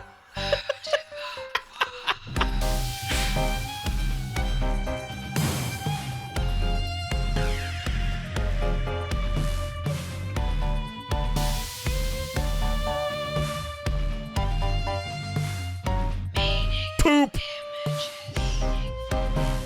That's poop. Literally poop. Eau de Beauvoir.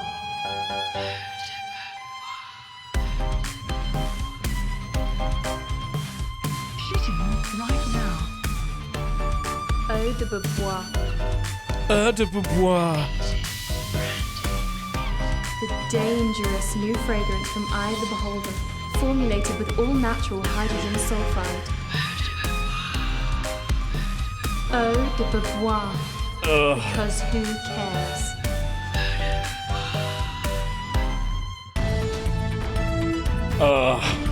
Because who cares? All right, what's next? A proportionate response. The rest of your shift passes in a blur with the same words going around and around in your head. Operatives working for advanced detonated nuclear explosives. Initial estimates put the death toll into the millions. Did this really just happen?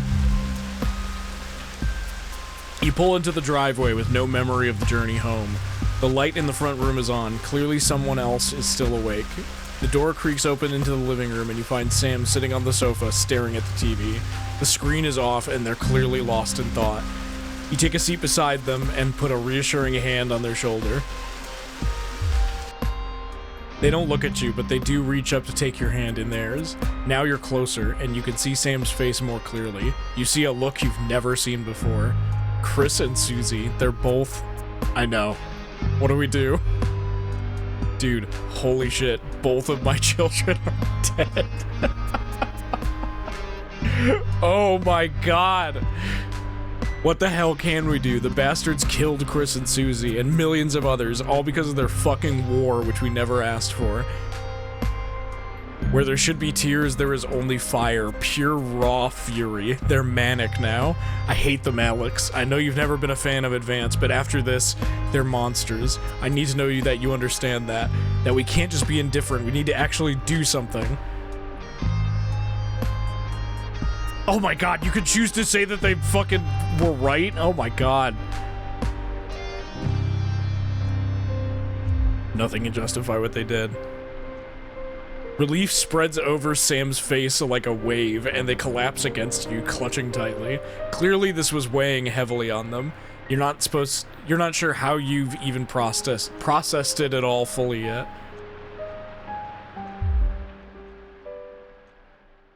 Oh my god, dude.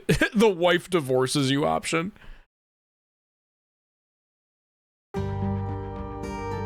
What the fuck? Last week passed in a blur, a rush of things to do, but all immediately forgotten. Your memory clouded like a dark fog. 9 days since the so-called Liberation Night and the beginning of Advance's new future. You weren't the first ones at the church today. You were staggered by the number of people who have come to mourn with you.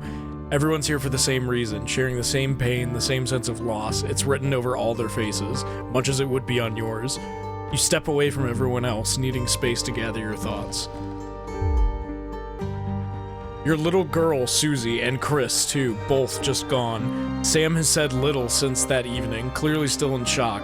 Not that you could blame them, you haven't been much better. Sam appears silent and squeezes your hand tightly, an act of desperation seeking comfort, and you squeeze back. Some small piece of you can't help but wonder, are you partly to blame? Oh!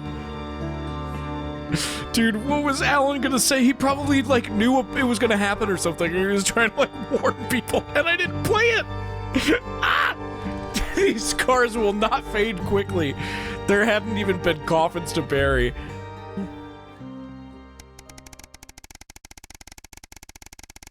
I played fucking Ariana Grande instead. Jesus!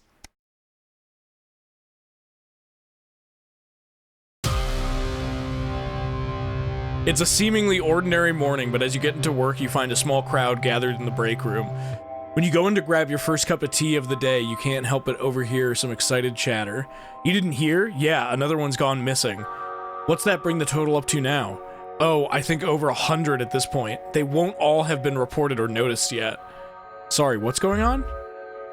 An excited young woman turns to you and begins to explain. Another professor went missing from the Queensview University, with all of the other disappearances over the last year. Scientists, doctors, and researchers! She pauses before lowering her voice to a whisper. It's clearly Disrupt targeting the people speaking out against them. I even heard Advance are struggling to prevent further. A deep, familiar voice from behind you interrupts. What exactly is going on here? A silence overtakes the room as you all turn in unison towards the doorway. Dude, holy shit. Megan's brother is a researcher, yeah.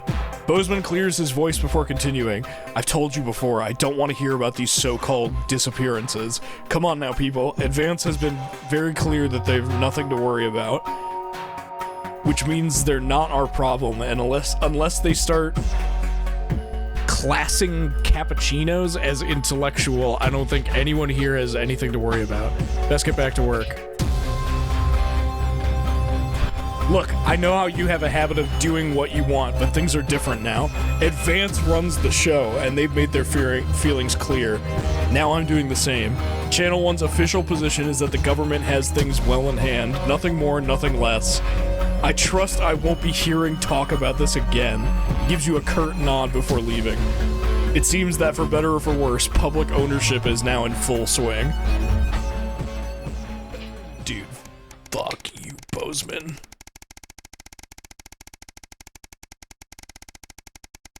Oh my god!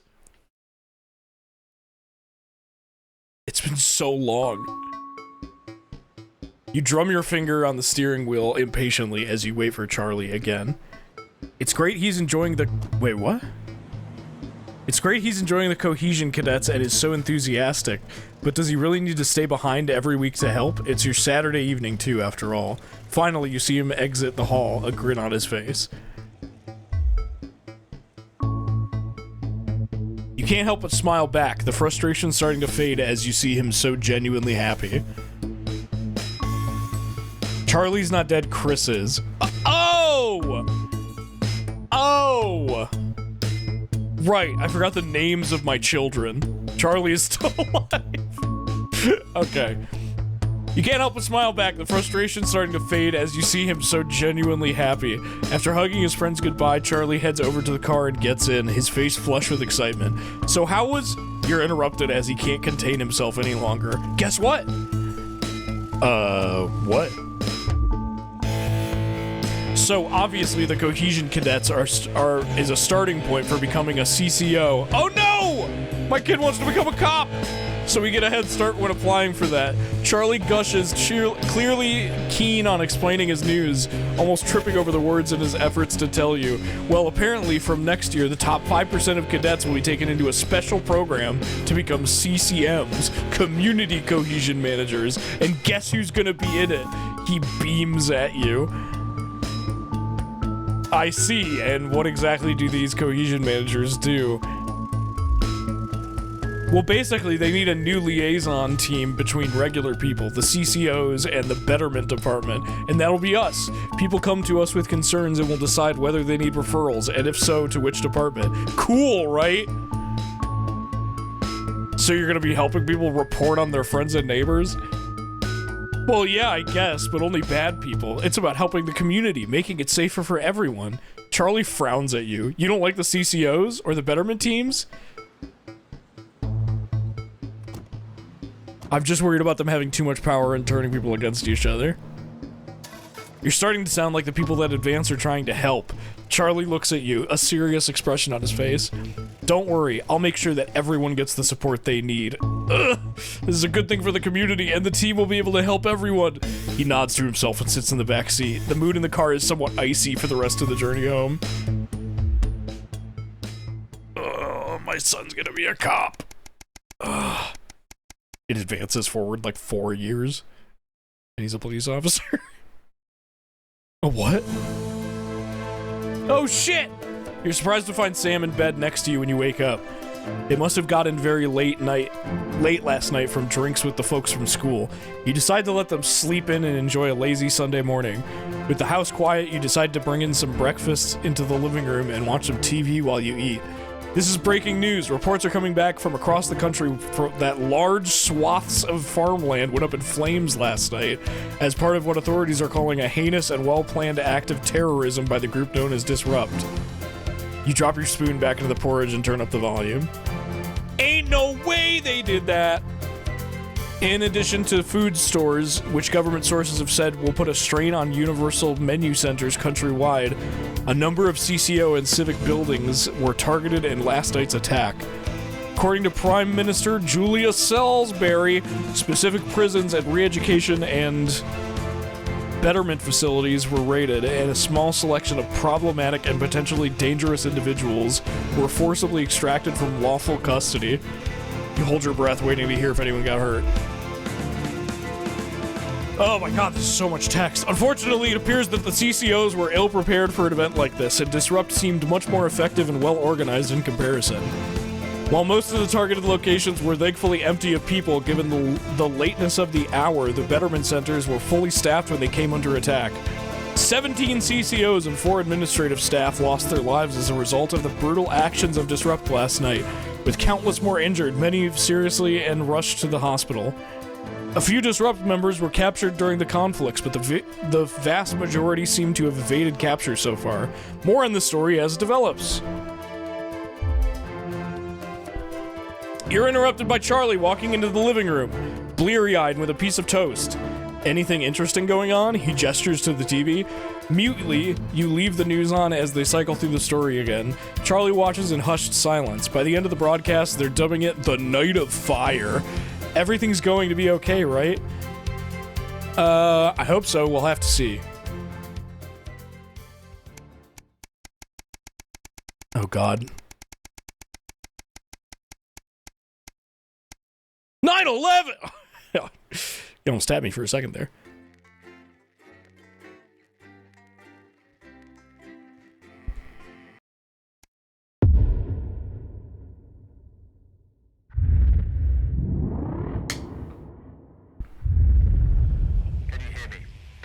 Dude, it's been a year and a half since our fucking kid got nuked.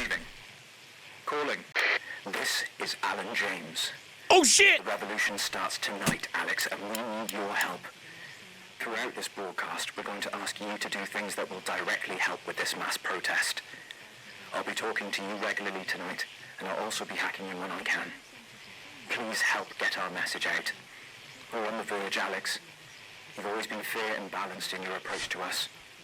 With your help, I'm gonna leave it here because they'll probably want me to play it at a certain time. if you play our tape at the second break, that's when we think it will have the most impact. Crazy Neil's going at the end, baby. All right. Of Just the Job, followed at 10 p.m. by a chance to see the very last episode. Because I don't want to go on a date with your cousin, Colin. What have you got to lose? My dignity, my reputation. It's all right once you get past the teeth and the problematic tattoo. I am perfectly capable of messing up my own love life. Sorry about that. David wouldn't get off the phone. Oh, is David single? For Christ's sake, Colin, stay out of it. I can help you. I'm an expert at romance. Ask my ex-wives. Please don't set me up with your brother. That's 10 seconds, everybody. You're not as tight, babe. Too short? Too smart. Going in 5, 4, 3. Good evening. This is the National Nightly News, broadcasting across the territories. My name is Megan Wolf. Our top stories tonight. Ashes to ashes. It's been 40 days since Disrupt conducted attacks across the territories. The coordinated action, dubbed the Night of Fire by commentators, What the fuck? was seen as an attempt to subvert the supply chain, but there may have been more to it. After a roadside IED toppled the convoy, prisoners, including Portia Hamilton Mann, the daughter of the former Prime Minister, were freed and have subsequently vanished. The escapees are presumed to have fled the territories. Here at Channel 1, we say good riddance to bad rubbish. Food, glorious food. With the last of the menu centres opening in territories 5, 8 and 14 today, Advance confirmed that the programme is now in full operation, providing free food for every citizen of the new future. What started as rationing during the 20 I'm showing that box. blossomed into a social contract that is the envy of the unawakened world. Jack Tractor Pants, spokesman for the menu centres, said today that while they can guarantee the contents of every box is nutritious, the actual quality of the meals you cook depends on whether you have a touch of Chef Jordan Rankley or the culinary skills of a professional footballer. If I were a rich man, problems in territories 11, 17 and 22 today as striking bosses attempted to undermine their new economies. With seemingly no awareness of irony, the former CEOs and MDs have come together to form the Wealth Creators Union, with demands including a return to 150% bonuses, private jets and mandatory grovelling zones. Advance have been quick to respond, saying if they would rather quit their cushy jobs to become nurses or teachers, they'll earn significantly more than they used to pay their own workforce. Thus far, no one has taken up the challenge. Some fun now. Signs of ever more resistance to Advance's radical policies today, as popular resistance movement Disrupt extended their reach further across the territories. The organisation's emblem appeared in every major city across the territories last night. No. A coordinated publicity stunt. I think actually it'd be pretty funny. While it's beyond debate that Disrupt's membership is growing at a rapid pace, not everyone seems to be as energetic about it as spokesperson Alan James would have us believe. Especially not this resident of Grottingberg Zoo in Territory 6, who seems remarkably unenthused about global politics. I mean, it's pretty bad. Come on, it's pretty funny. Stories come to an end this evening. First, water conundrum. When rains flooded the former Moves shaft, now amusement Oh, God. park, many thought the deaths of hundreds of visitors would have finally brought an end to the cursed project. But Sophia Remington remained undaunted, as has been typical of her time at the top. Rebranding as Sophia's Moist Splash Palace, the world's wettest water park has been an overwhelming success and was this year's most popular family fun day. Shares in Remington's Fist have soared, bringing a happy and prosperous end to this story for the daring CEO and her unpredictable moves. Fun guy. Unexpected news today as two familiar scientists announced the birth of an extraordinary child. 3. The underground struggle of doctors David Wong and Ingrid Sforsborg Horgensvoord captured the hearts of people around the world. They had a And kid. after an arduous return voyage, which took over a year, the couple say they've never been happier. Baby Dante is said to be healthy. They named the baby Dante. Ailstorm. Residents of Grizzleford are being warned to stay in their homes today as it seems to be raining beer.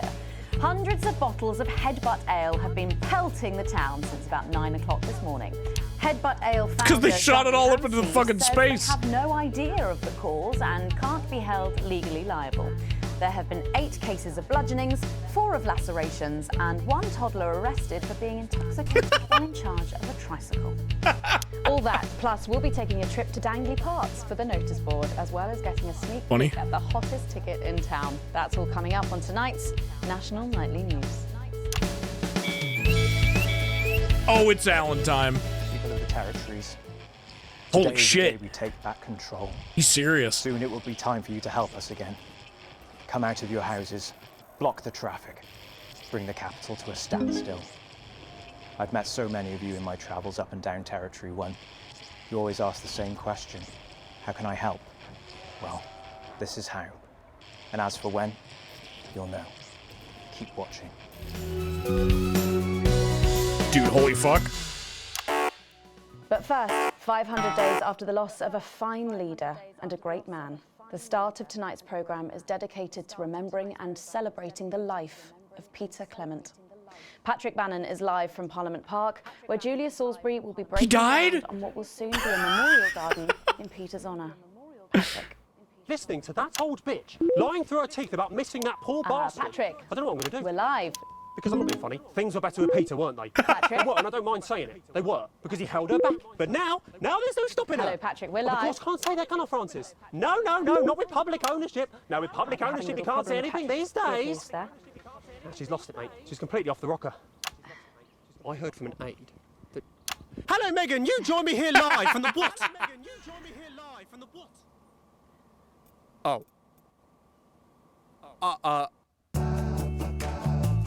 Lost some signal there for a moment. Well, we will be going live to that groundbreaking ceremony just as soon as we can get Patrick back. Meanwhile, let me just say, I think the memorial gardens are going to be gorgeous. Dude, I've let's had a go, sneak peek Patrick. at the designs, and Alana Marsh has done a fabulous job. Oh, okay, all right. It seems like we have got the signal back. We can now go live to Patrick Bannon in Parliament Park. Patrick. Thank you, Megan. I'm Patrick Bannon. Who the hell are you? We are indeed live here Apologies for the technical difficulties This is there. a camera person? But any moment now, Julia Salisbury will step out on stage behind me. Alex, Bozeman here. The boys in editing have just informed me that the eulogy footage isn't fully cut together yet. You're going to have to do it on the fly. What? For goodness sake, make sure you make it look good. Oh, no. Since this afternoon. This is Alan. You can undermine them here and help us win hearts and minds. Make him look bad, Alex. Really bad. You fucking got it, bro. And it seems Can like I play the a ceremony canned is laughter? getting underway. Here is Prime Minister Julia Salisbury, the picture of elegance, to begin her address. Die! Good evening, fellow teammates Jarvis, kill her! and friends. 500 days ago, all of our lives changed irrevocably. Still reeling from the triumphs and tribulations of Liberation Night, another great loss befell the people of these newly united territories. The loss of a leader, a statesman, a dear friend, and a hero. Peter Gordon Clement. Just footage of him, like, freaking Peter's out. death at the age of just 62, of course, announced by the team on the 24th of December, just 6 weeks after Liberation Night. Born to a working-class family on a housing estate in Rotherham, Peter first trained as a carpenter before getting his start on television. This is supposed to be like old footage of him. And then developing into the personality that we all knew and loved so much. Just the Job first hit our screens over 25 years ago, running for 11 series, winning multiple awards, and charming audiences up and down the country. Peter taught us, all of us, not to be content with the way things are, not to accept inequities, no matter how small. But he also taught us what it took to fight them. Courage, integrity, empathy, and hard, bloody graft. Across a career spanning 3 decades, Peter Clement was known for shows including Wake Up, It's Saturday, and much later, late-night chat show PT, which at its peak drew millions of viewers. Peter was by no means a saint. Smoking. Trust me, he once told me he had more regrets than he'd had stolen dinners. He always did have a knack for a turn of phrase. But it speaks to the strength of his character that he chose to share with us his mistakes alongside his achievements, his faults as well as his talents. Peter had the heart to give it all he had for the people of these united territories. Famous for his potty mouth, it's estimated conservatively that Peter Clement uttered over 1.5 million swear words during his career, though some sources put this figure well in excess of 2 million F-bombs alone. Gripped by illness as he was in the weeks and months leading up to Liberation Night, he wasn't the man we loved. But his eyes still twinkled with that familiar joy for life, that spark of wit and wisdom of a life lived for others. Prime Minister Clement, of course, died from apparent liver failure after suffering from the long-term effects of alcohol Makes sense. use. I first met Peter nearly 20 years ago, moments before I was supposed to give a speech.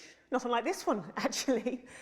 Only I'd spilt coffee all down myself, and I was young, nervous, desperate to be liked, and from behind me I heard, "Christ, pet, you've either pissed your kecks or sprung a leak, but either way you got a problem." And before I could even say a word, he stripped off his dry trousers and insisted I took them. That was the sort of man that Peter Clement was.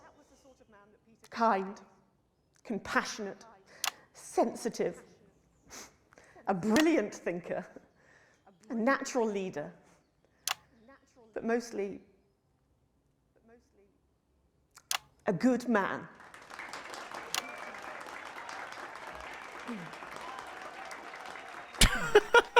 This glorious Fucking frowning. beautiful and new, this shining beacon of Thank you, Alex. equality and There'll be another opportunity to steer public perception soon. Perfect. It's really starting. You'll know when. Despite his accomplishments, the future he forged, the boundaries he pushed. Damn, they keep fucking getting me for that To long me, shot. He'll always be the man in his pants cheering on a stranger at the back of the conference. It is my great honour to give to you the Peter Clement Memorial Garden. Should we see if we can get a countdown going? Everyone with me? 10, 9, 8, 7. Holy shit! Now, Alex, control the message.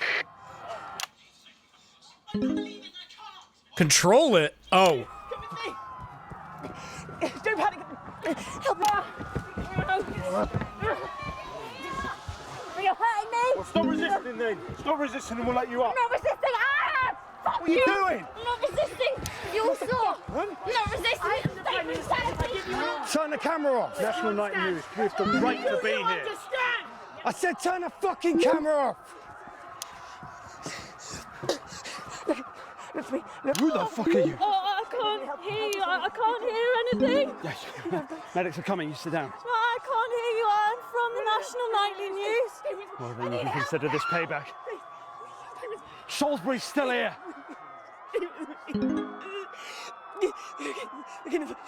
Julia Salisbury! You were guilty of the murder of more than 10 million people! Holy shit, dude. Justice demands a response! Haven't you done enough? Look around you. Fucking This is what your precious freedom looks like, is it? Oh my god! You've got no... Rise up! Take to the streets. The time has come. Oh my god! Windows drawn out. Dude! Resist. Oh my god! Mom? Lower your Authorization was granted. None. It was unnecessary.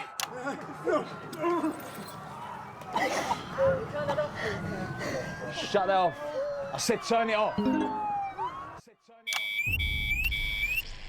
Shocking scenes from the capital. Oh, it's fucking Allen time, dude. You've just seen them execute unarmed civilians.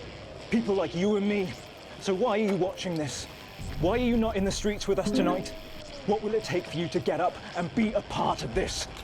March on team headquarters, storm the building, demand elections, demand answers. Be what you were born to be, the once and future free.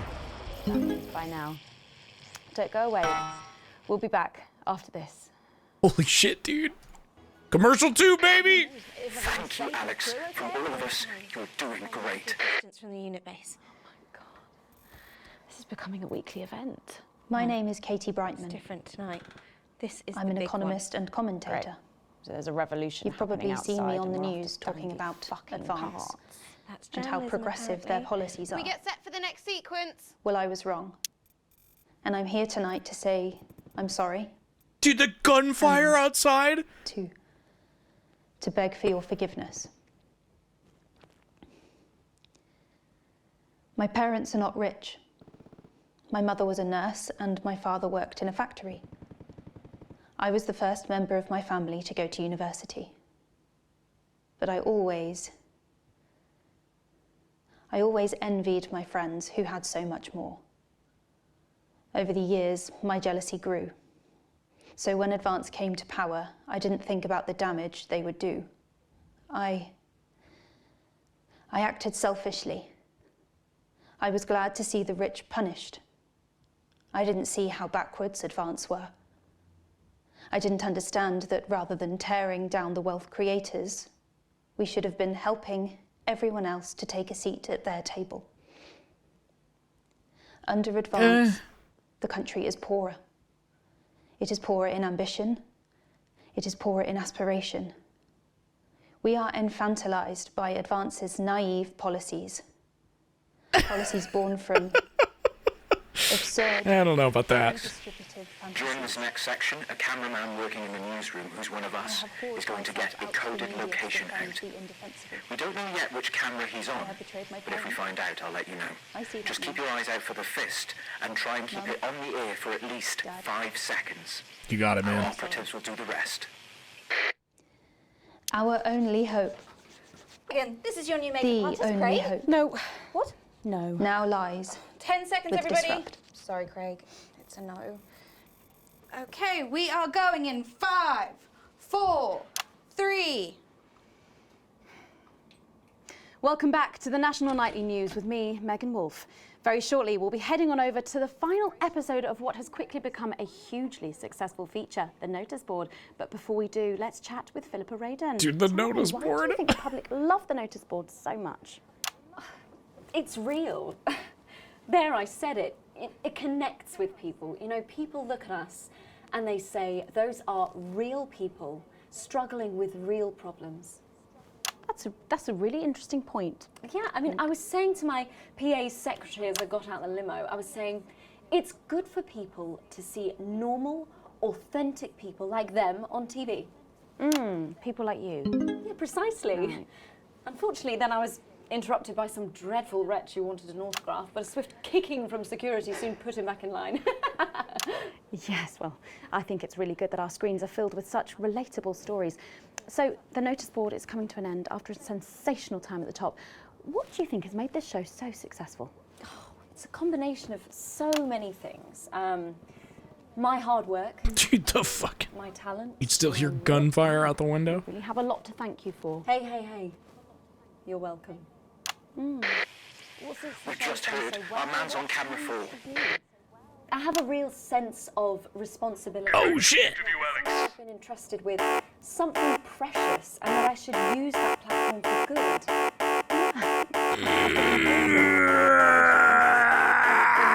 Do good in the world, I agree. That had to have been 5 seconds, right? So I've decided to help as many underprivileged. Excellent work, Alex. That's the location shared. Next, you'll need to give them the go. Is that better access to education or, you know, reducing child Give them the poverty? go? No, by What does that adopting as mean? many as I can get my hands on. Oh, okay. How many children have you adopted? Oh, we're well into the double figures now, Megan. I stopped counting in the late 30s. Goodness, that is a lot of children. Yeah, once we finish putting them into the guest room, I'll have to put a futon in the laundry cupboard. Oh, you really are some sort of hero. Hey, I live a privileged life. What can I say? I mean, any child I can take on is a child rescued from suffering. Poor children. Were their lives really that bad before? Oh, they're Northern's, I presume so. Okay. Yeah, it's shocking to think, actually, that only 1 in 10,000 children have a celebrity parent. I'd never thought of it that way before. And I'm doing everything I can to fix those numbers. What do you think it is about your life that's so desirable, then? Well, it's mainly shame and panic interspersed with expensive bottled water, so actually, if anyone wants to, I'd happily trade. Now that I can relate to. Right, you better go off and get ready. That was Philippa Radin sharing some thoughts about her lifestyle.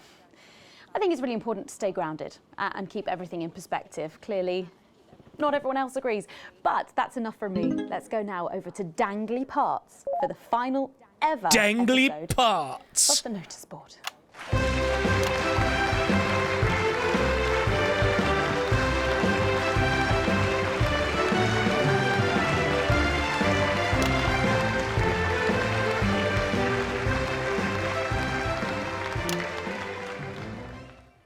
What a day! First the tea morning, and now to post this notice. I don't know how I managed to cope with it all. Oh wait, perhaps I do.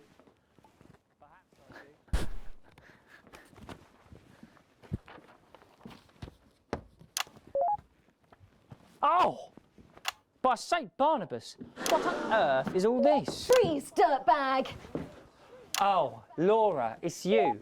I thought for a moment you were a knife-wielding mugger or stabber. No, I'm afraid not. It's just me, a community cohesion officer, responsible for keeping crime at record lows. Of course.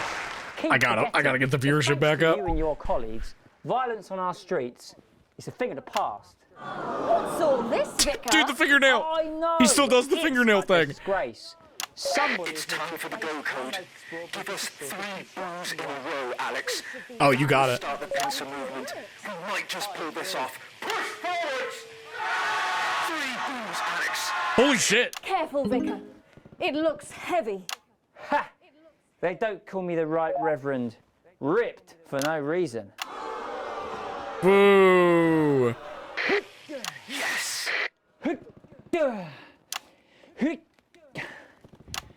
It's no good. It looks like all those crucifix classes were a waste of time. Boo! A young CCO would be able to use it. 2 for 2. Fantastic.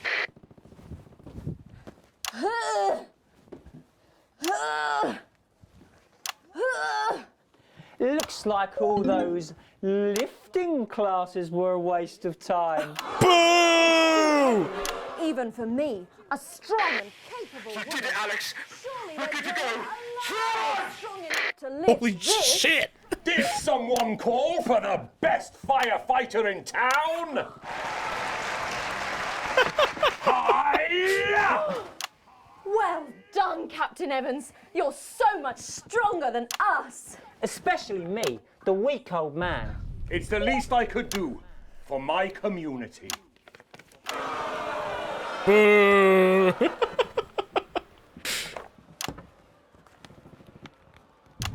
No luck catching the little devil then? Unfortunately not. The ferret struck again last night. When Ray opened the post office this morning, he found that every single stamp had been pre-licked.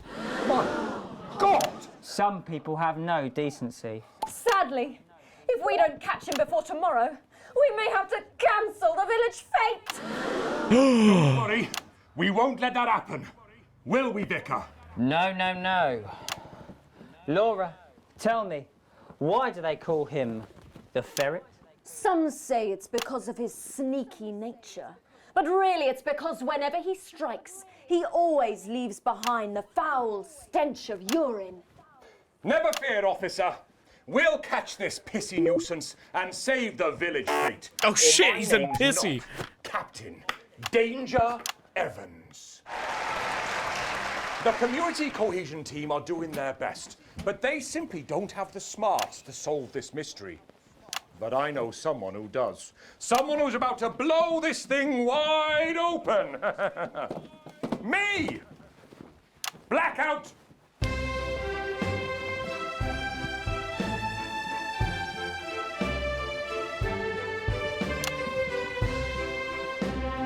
Ah, it's the morning of the village fete, thanks to theatrical convention.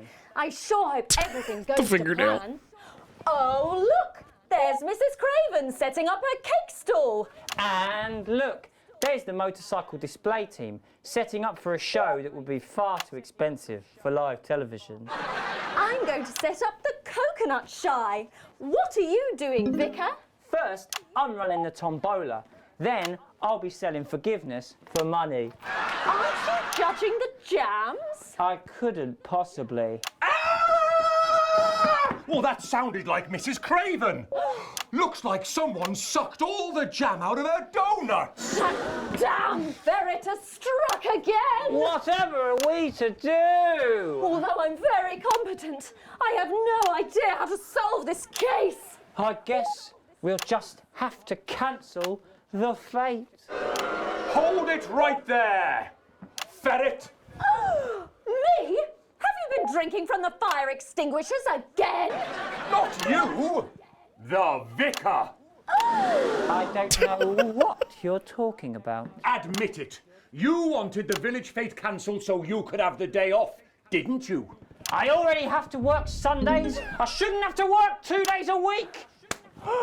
But how did you know? Well, my first clue was the smell. Yes, I do smell of urine. Next, I noticed that the vicar's tongue was particularly dry, almost as if he'd been licking thousands and thousands of stamps. Or perhaps eating Mrs. Craven's baking. Which brings me on to my third clue. The vicar said that he had... I had to get the no shots of more all three of them room laughing. for jam. Almost as if he'd had his fill. Precisely. But you managed to figure it all out from that? Well, I also found this at the scene. That proves nothing. No! Get him out of here, officer! never. You did it, Captain. You could say you ferreted him out. Hey, come on. Let's go and have a party in my massive garden. I am doing well. Thanks to you. We're all doing well.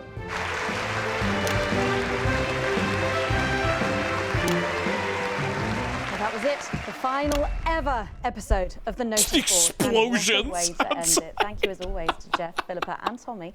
After the break, we'll be both dancing The and violent learning. revolution is happening while this fucking show is on. That's the ads. Well done, everybody. Wow! What a brilliant run, eh?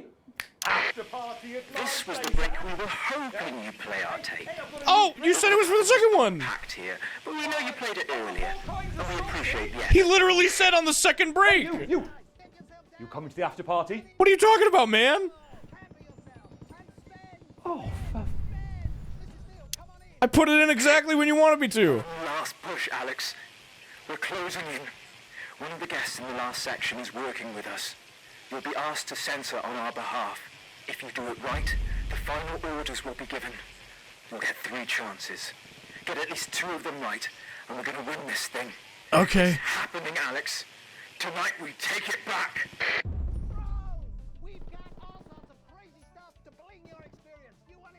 We've got it in gold. We've got gold-plated Crazy Neil. gold-plated bikes, gold-plated cars, gold-plated helicopter, gold-plated jet planes. We've got gold-plated gold. We gold-plated. We melt it back down. We gold-plated again. Are we safe? Hi, I'm Maddie. Jenny just said to ask if you need any touch-up. Did she? That's my shade, is it? Yeah. This is my shade. Oh my god. We can run back to Jenny now. Holy shit. Nothing you can tell me. At all, like at all. They said no one's died, that's all I can say. 10 seconds. What's wrong with you? She is in tears. Going in 5, 4, 3. Welcome back to the National Nightly News. Later in this segment, we're hoping to be able to go back to Patrick Bannon at the scene of tonight's shocking disrupt attack. Dude, it's getting worse. But first, I'm delighted to be joined by the cast of the smash hit musical everyone is talking about. I'll be speaking with the cast in a moment, but first, let's take a look at them in action. Please give a warm National Nightly welcome to the Novaries.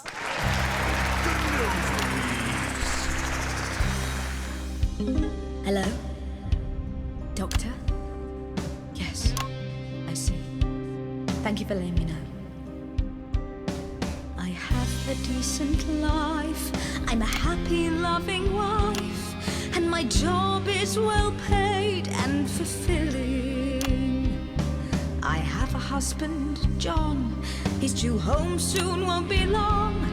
And I have to tell him something that is absolutely chilling. We share coffee in the morning, and we make love every day. We take time alone together to talk and laugh and play. We prioritize. Dude, the studio is shaking. Do charitable deeds, but the flowers of a happy life are now beset by weeds. I'm home. Oh, darling John. Oh, dearest John. There's something very wrong. I've just had a conversation with our doctor, David Wong, so please be seated. This news will make you feel defeated. The scans revealed a lump. You poor unlucky chump. Is it cancer? Worse, oh, John. We're having a baby. How can this be? Oh, woe is me. Why has this happened to me? I always wear 2 condoms for the maximum of Safety in our tiny flat. We built a peaceful habitat. Now our lives are fucked. We're having a baby. You said Now fuck. you can't have any wine at book club. And there won't be any time for foot rubs. Now your hair will stink of weed. And you'll start to disagree. And forget about that holiday in Territory 3. No more waking up at 10:30. In fact, you're never going to get a good night's sleep again. No more snap decisions to go on to a club. You'll be lucky if you even make it out to the pub. Why can't we be more like our gay and lesbian chums? The only glue they have to deal with it comes from personal bums. Now when I take a sick day at home, The parasite won't leave you alone. how he's wrong! We're our top priority. I look after you, and you look after me. Ain't no trouble and strife, we got a childless life. No one wails and no one blows. No one draws things on the wall. Alan, where are you? A wonderful wife, we got a childless life. We're having a baby. We're having a baby. Changing nappies daily. We're having a baby. No more weekends by the coast. Now your kid is uppermost. It's more than a passing craze to have childless days. We're having a baby. Food and drink thrown everywhere. Death trap toys at the top of the stairs. Every parent prays to have childless babies. We're having a baby. No more spas and no more we're having a baby. 18 years on bills and leaves. Time for a whole new phase. We're having a baby. One more thing before the show begins. Have you considered that you might be having twins?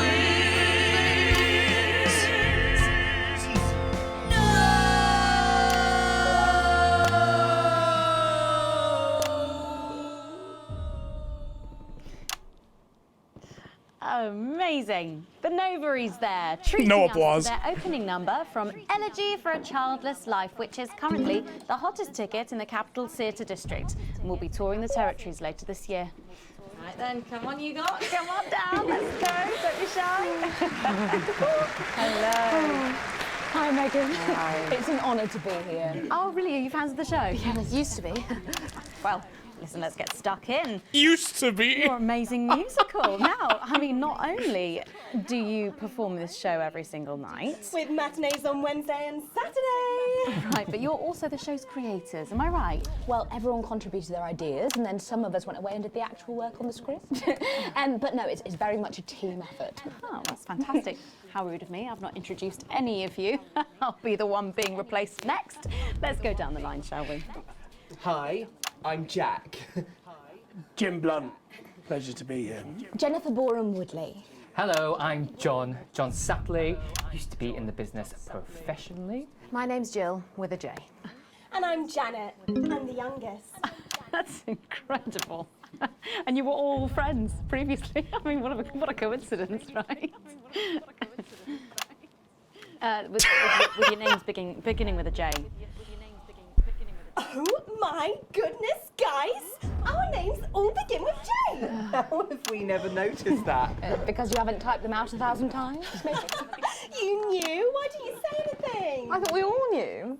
It's bloody obvious, isn't it? I just thought we were doing a funny thing where we never mentioned it. And I believe as well as being friends, you're also couples, you know, in real life as well as in the show. Well, oh, well, not exactly. I'm not married to him. I'm with Janet. And I'm with John, you lucky bean. Jim and I are married. 4 fabulous years. Well, that must make for some confusion in the rehearsal room. Well, you should have seen the first draft. Jen decided that Jack would play Jim, I would play Jack. Jen, Janet, Jill, Jen, Janet, Jill. What about John? Well, my character was originally just called Man 1. It was allegorical. It was very confusing. Not for a professional. After much toing and froing. And gnashing and wailing. And gin and tonic. We decided that we'd just use our own names, which is less truthful. We're also less likely to go into the wrong dressing rooms. Oh, God, yeah, that would be very embarrassing, wouldn't it? Of course, when I first wrote it, we were only meant to run for a few nights at the Mimbley Village Hall, but when I registered it with the Department for Culture, it caught the eye of someone high up, and before you could say overnight sensation, we were transferring to the capital. It's all been a bit of a roller coaster, really. I'm only 19. I'm the youngest. You really don't have to repeat that. I had to give up my job as a mortuary technician. Well, yes, we all had to move to the capital. I love that job. It's been a very turbulent time. So peaceful. No singing. This piece isn't. Stand by, Alex. Censor the orange. Oh, okay, cool. And why you shouldn't have them. In a way, I guess it is political, with a small p. After all, we are a solid unit, and eagle-eyed audience members will see we nod our heads to advance on stage throughout, and we target the message... Dude, we're censoring the propaganda! ...to, well, about 35, as they're the most likely to be afflicted by this terrible problem. Terrible problem. Having children. Well, you understand, Megan. You clearly agree. Wow, this isn't about me. Of course, we see that there are advantages to a family unit, but eagle-eyed couples watch as the little parasites advance on their lives, and there's no time to play the guitar, get through a book, or watch a movie. They're exhausted, passed out on the couch by 20 to 9, for God's sake. We're very chatty tonight, dear. Usually I'm the chatty one. Because you're the youngest, we know. It's not a badge of honour, Janet. Janet, please, Jennifer. Oh, well said, John. Thanks, Janet. Got you back. So could you just tell us what is the play about? What happens in it? Well, go ahead. It's a tragedy, obviously. Jennifer, myself, and John have their child, and then the story charts the downfall of their hopes and dreams. And there's lots of singing. And dancing. A lot. My character works at a menu centre for a distribution unit. Eagle-eyed, she sees her friend's rapid advance to a pit of despair. Becoming a target for children's TV advertising at the age of 22, she decides to take drastic action. I can't really say more, though. I probably said too much already. Yes. Let's not spoil the second act for anyone who might come to see it. Which should be all of you. For too long, we've been told that a life without children is somehow incomplete, that children are a blessing. I've done the research. Damn! And Hasn't been that long. Relax. Not. Besides, there's already loads of bastards running around all over the place, so... We just want people to have the option of a happy, child-free life without stigma. You know, when I was 14, before I had come out, I had an experience with a girl called Julia Jacobs. She was an experiment, I guess, you know, a chance to dip my toes into the... Dude, what's that? Oh my God, camera one. Coming in tonight. I really hope Holy to see shit. some dancing in the aisles for many performances to come. The no voice there. And I am pleased to say we can now go back to Patrick Bannon to get the latest from the scene of tonight's horrific events. Patrick, are you okay? Thank you, Megan. This is Patrick Bannon reporting from the scene of tonight's devastating and symbolic attack tonight this evening. Holy An fuck. attack which I myself have been found myself caught up in. I'm still a little dazed and a little deaf, Megan. So I hope you'll forgive me if I seem that it's time to speak with the Prime Minister. Mrs. Salisbury, that's you. You're still here.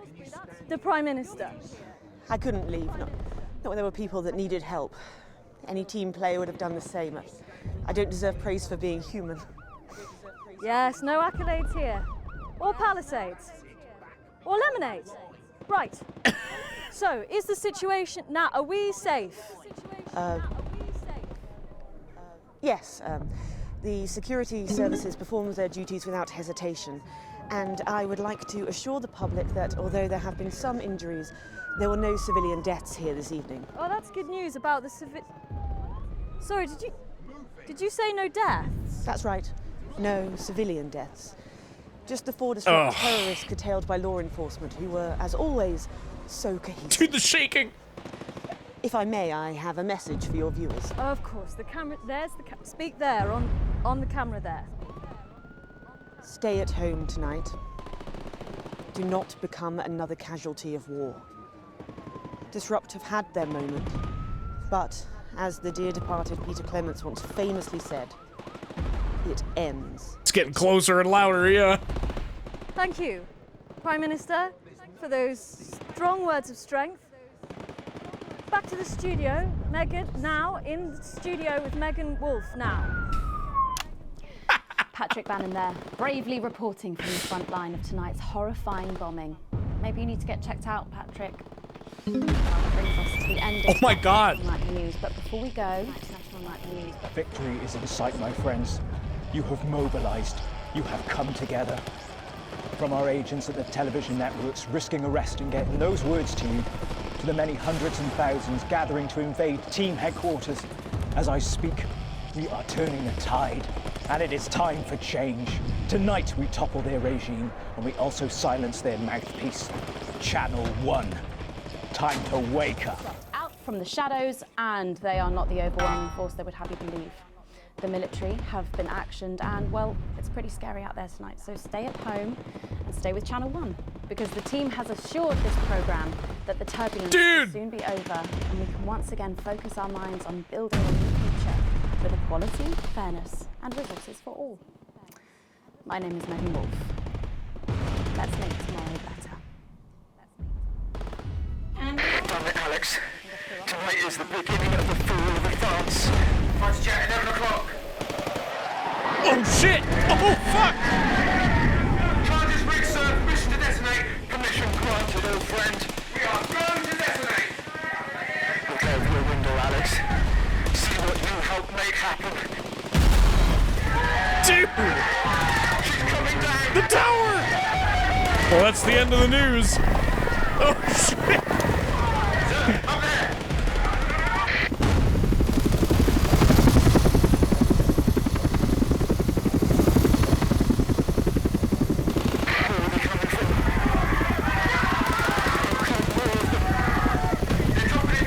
Oh no.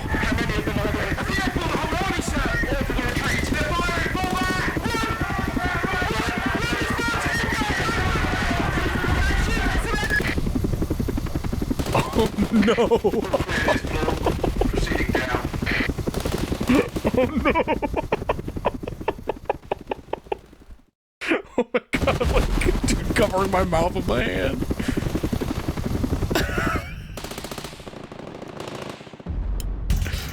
Oh no.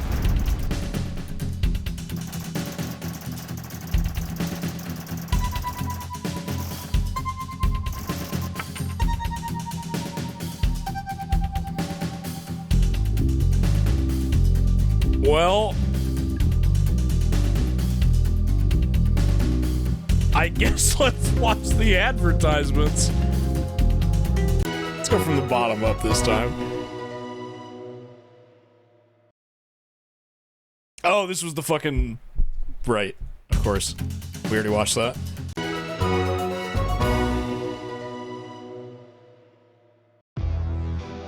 The team should be your #1 priority. But families are important too. Optimus Prime? Putting food on their table is a responsibility that, for too long, has been much harder for some than others. Unlike Disrupt, the team believes that tasty, nutritious food is a basic human right. That's why the wonderful, locally sourced food we provide at our universal menu centers ensures every member of your team Papers, Please theme? This is like a classical song, isn't it? I've heard this in other shit. I've never played Papers, Please. Of course, not everybody wants that. Only last week, Disrupt terrorists burned farms across the territories. They destroyed food meant for your table. The radicals want you to starve, but we'll make sure you won't. Everyone gets the same generous entitlement at the menu centers because, like you, Advance believe all our needs are equal. From a healthy breakfast to a home-cooked dinner. I'm also kind of like... always at your table. Minimally packaged. Confused about the politics of this game a little bit. Absolutely free. I'm looking forward to getting done with this campaign so that we can, and it's got to be over now, right? Universal menu so that we can get to the fucking DLC. On empty stomachs. I really want to play the DLC, like really bad. I bought one of them. that I thought was the most exciting.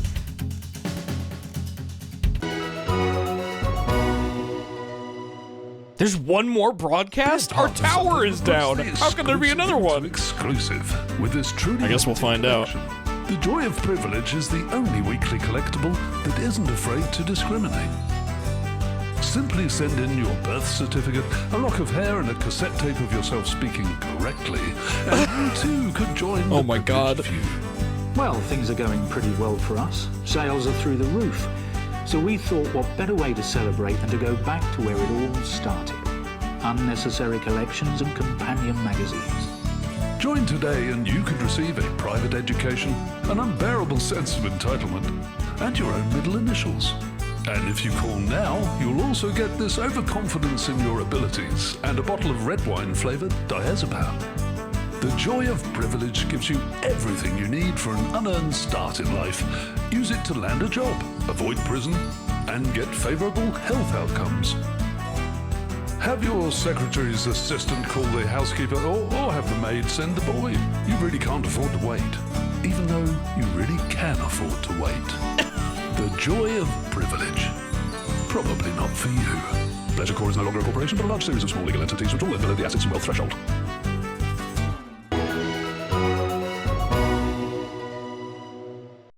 Funny.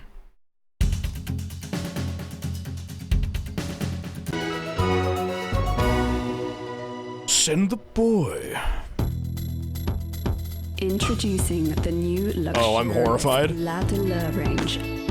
Only from Eye of the Beholder. Eye of the Beholder. They're gonna show me someone scary. Shine for a top coat that can't be chipped and can't be matched. Ah! No more touch-ups. I knew it. I told you. Stops. Just intense color that lasts and lasts. Oh my God, she's dead. Only La Douleur gives you high-end color with so new shade technology that locks in color from not They're one, still using her in the commercial. She's dead. 24 years. Nothing is eternal. The revolutionary formula that dries in moments. Dude. The clock is ticking. The color that works long after you've stopped. Death comes for us all. The new La Douleur range only from Eye of the Beholder. Because life is worthless. Death is inevitable. Does it just stop? No way. No way. It doesn't even have the outro. Is inevitable. It just stops. Holy shit.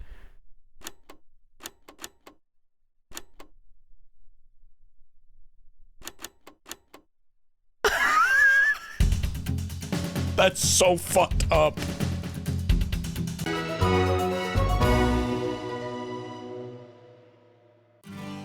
Remington's Fist. I'm Brad. And I'm Janet, the Vice President of International Sales. Regional Director of And we're here to talk to you about the Remington's Fist Future Leaders Program. Remington's Fist is now so successful, it buys another company on average every 12 seconds. Like this traditional butcher shop, or this family-owned bakery. Remington's Fist is now more powerful and populated than some small countries. So there's never been a better time to join us. The Future Leaders Program can help you reach your full potential. And after just 8 years service, you're practically guaranteed a position at one of Remington's Fist's up-and-coming new sectors. There's human effluence disengagement, stationary enumeration, the Treasury, or defense. Or join our ever-growing litigation team. Those injured children are going to cease and desist themselves. The opportunities are really great. Like, I've actually been working here only 9 years, and I'm really close to being made head of the program.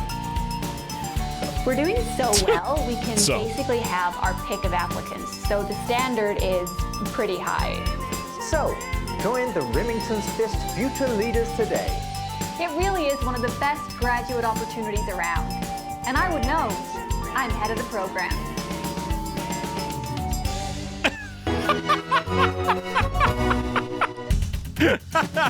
All right, crazy Neil.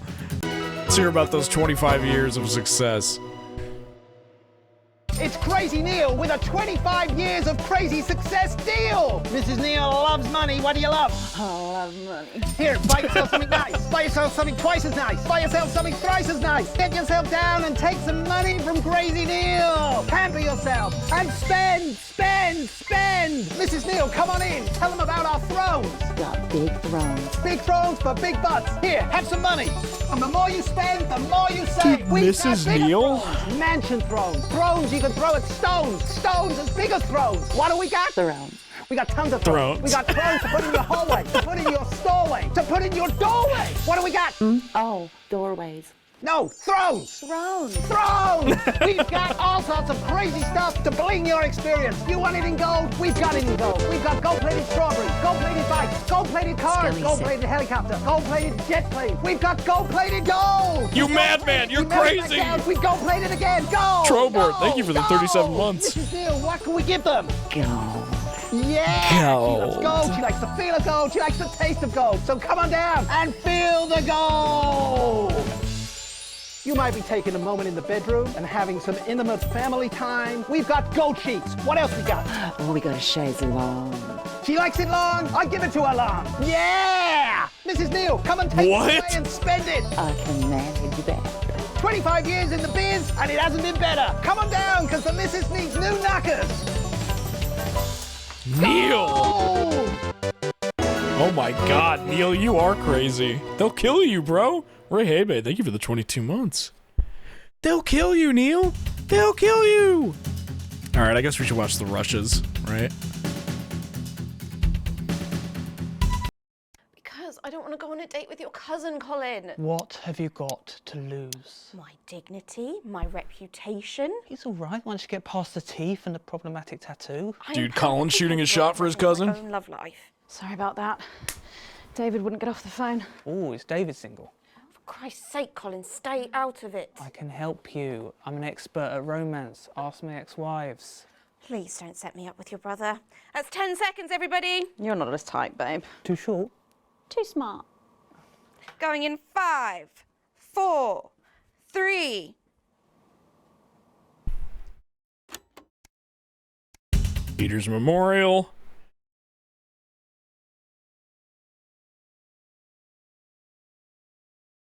I kind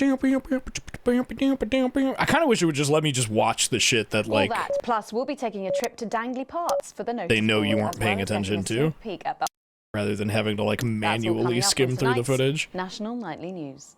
And titles, 30 please. You know, I was so pissed off with Colin yesterday, and I couldn't remember why. And I racked my brain, and it was a dream. That'll be all, thanks. He had the body of a goat and the face of my mother. I'll tell you all about it later, yeah? Yeah. Jenny, I want her out of here by the end of the titles, and I want a new one by the break. Mariah? Yeah, she's just complacent, and worse, she's a dream person. Right away, Megan. What the fuck, Megan? Wolf down here, would you? No, But not first, anymore. 500 days Tim, after look the... at them over there. I had to battle through 10 of those bastards on the way in. They wouldn't let me come in. One of them grabbed my arm, wouldn't let go. He sounds sped up. Managing my own form of self-defense. Woke myself up because bang, straight on the floor, down on the ground. Good night, Mr. Tom. He's not getting up. I'll tell you what, I'm getting sick and tired of this. If I have to stand around here for too much longer, listening to that old bitch lying through her teeth about... Oh, I'm also curious what the message with the censoring was. I didn't even think about that. We should watch that. Weren't they? Patrick? They were, and I don't mind saying it. They were, because he held her back. But now there's no stopping her. Hello, Patrick, we're Of live. course, can't say that, can I, Francis? No, not with public ownership. No, with public Having a ownership, you little can't say problem with anything these Patrick's days. earpiece there. No, she's lost it, mate. She's completely off the rocker. I heard from an aide that... Hello, Megan, you join me here live from the what? What? Oh.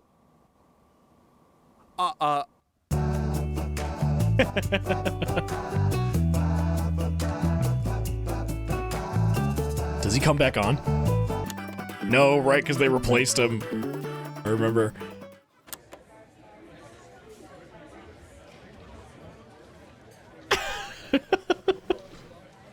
Thank you. Dude, they fucking took Patrick out back and shot him. We never saw him again after that. He's dead. A statesman. Is there anything at the end of this?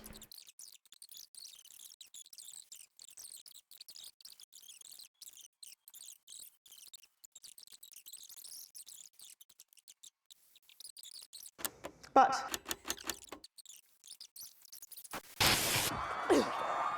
secure Songbird. Oh my god, I never noticed there was a guard standing right next to her. Holy shit. I never fucking realized that. That's fucked up.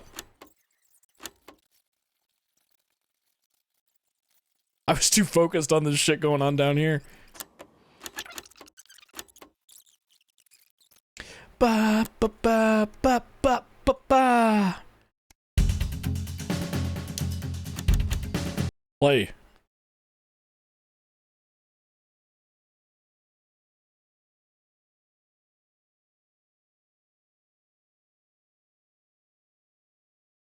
In one specific ending, you'll see him apparently he was arrested. Stop telling me things I haven't seen, please. No. What? No. I get that people are very excited because they played this game before, but stop telling me about shit I haven't seen. Okay, we are going in 5, 4.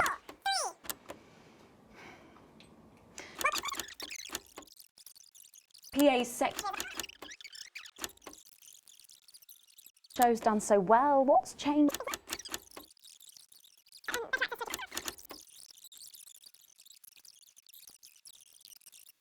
Final ever episode. The notice board.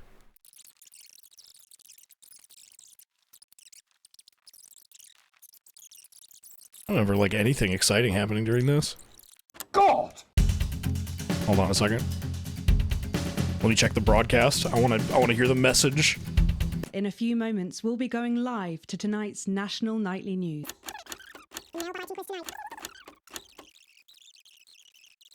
To tonight's national... Oh, this is definitely... This is the election. Oh, I went to the complete wrong one. Is Channel 1, broadcasting across the territories. Before we go over to join Megan Wolf and the team for the national nightly news, there's just time to take a look at what's coming up later on tonight. At 6:30 p.m, it's Territory Trivia, where Dude, seeing Jeremy on screen. He's back. Oh my god. What segment was the coded message during?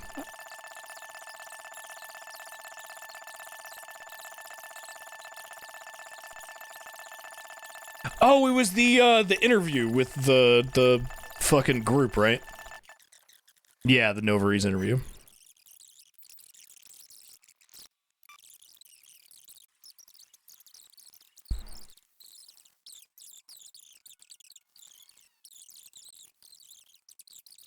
Here he is. Looks like shit. Like, man, like, I get, like, it's, you know, trying to make everything feel authentic and like you're actually using, like, equipment and stuff, but, like, man, really would love, like, just a scan bar, a search bar. What up, Adam? Alan? Calling him Adam.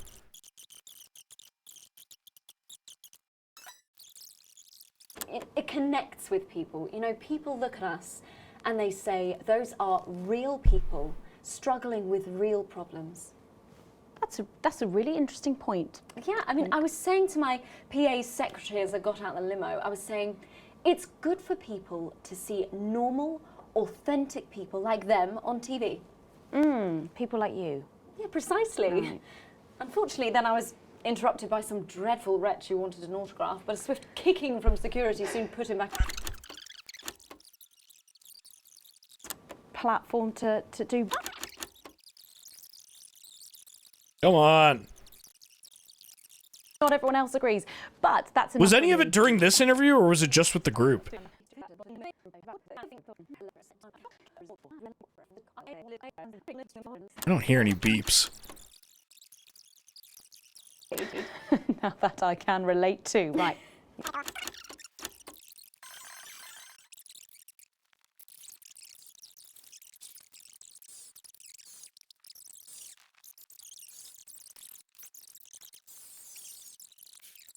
I did a really good job getting the sensors, so it should sound as intended.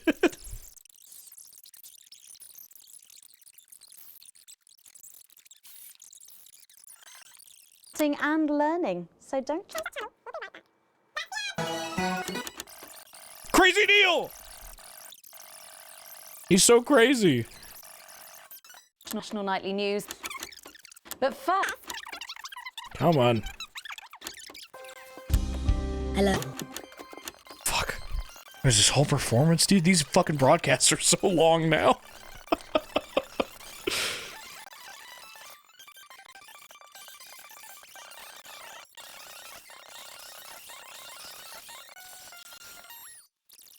And come on, you got. Hi, Megan. Hi. It's an honour to be here. Oh, really? Are you fans of the show? Yeah, it used to be. Well, listen, let's get stuck in. Your amazing musical. Now, I mean, not only do you perform this show every single night... With matinees on Wednesday and Saturday. Right, but you're also the show's creators, am I right? Well, everyone contributed their ideas, and then some of us went away and did the actual work on the script. But no, it's very much a team effort. Oh, that's fantastic. How rude of me. I've not introduced any of you. I'll be the one being replaced next. Let's go down the line, shall we? Hi, I'm Jack. Jim Blunt. Pleasure to be Jim Blunt. Jennifer Borum Woodley. Hello, I'm John Satley. Used to be in the business professionally. My name's Jill, with a J. And I'm Janet. I'm the youngest. That's incredible. And you were all friends previously. I mean, what a coincidence, right? With your names beginning with a J. Oh my goodness, guys! Our names all begin with J. How have we never noticed that? Because you haven't typed them out 1,000 times, maybe? You knew? Why didn't you say anything? I thought we all knew. It's bloody obvious, isn't it? I just thought we were doing a funny thing where we never mentioned it. And I believe as well as being friends, you're also couples, you know, in real life as well as in the show. Well, oh, well, not exactly. No. I'm not married to him. I'm with Janet. And I'm with John, you lucky bean. You lucky bean. 4 fabulous years.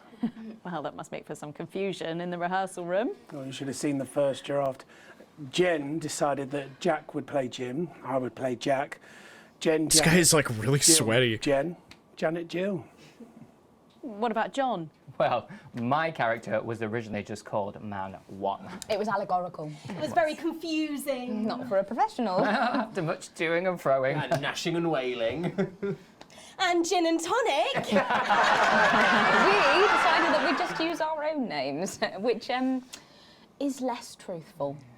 We're also less likely to go into the wrong dressing rooms. Oh, God, yeah, that would be very embarrassing, wouldn't it?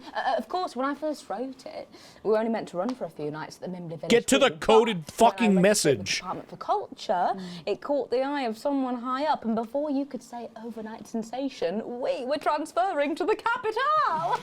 It's all been a bit of a roller coaster, really. I'm only 19.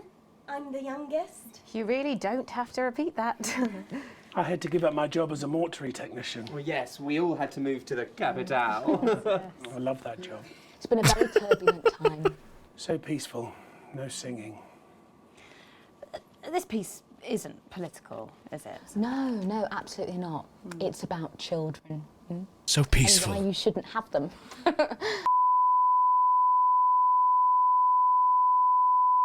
Unit, an eagle to advance on target 22.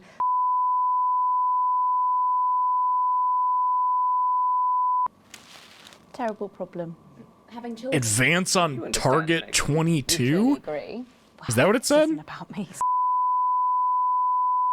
Unit, eagle advance on guitar.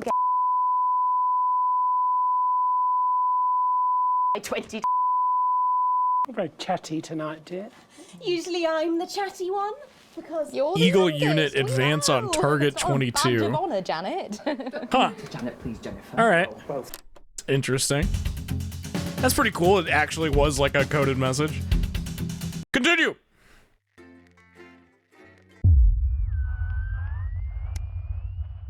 Dude, it's been 900 days. You arrive at work a little early despite a stressful journey in. You still aren't quite sure of everything that happened, though if the swarm of CCOs all over the building is anything to go by, this isn't just a Channel 1 matter.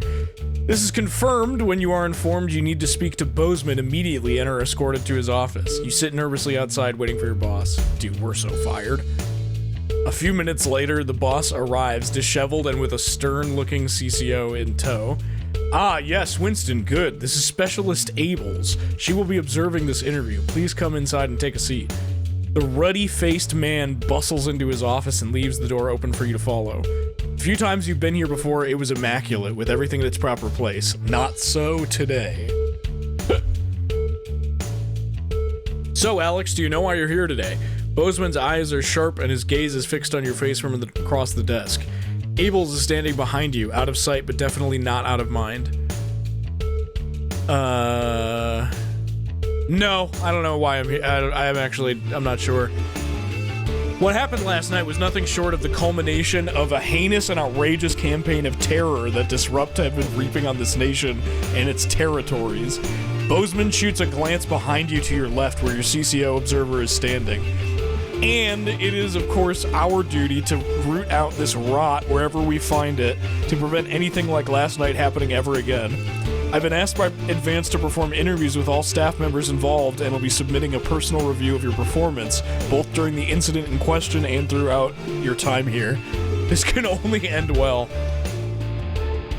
His expression remains stern. Just tell the truth, Winston, and this will be over soon.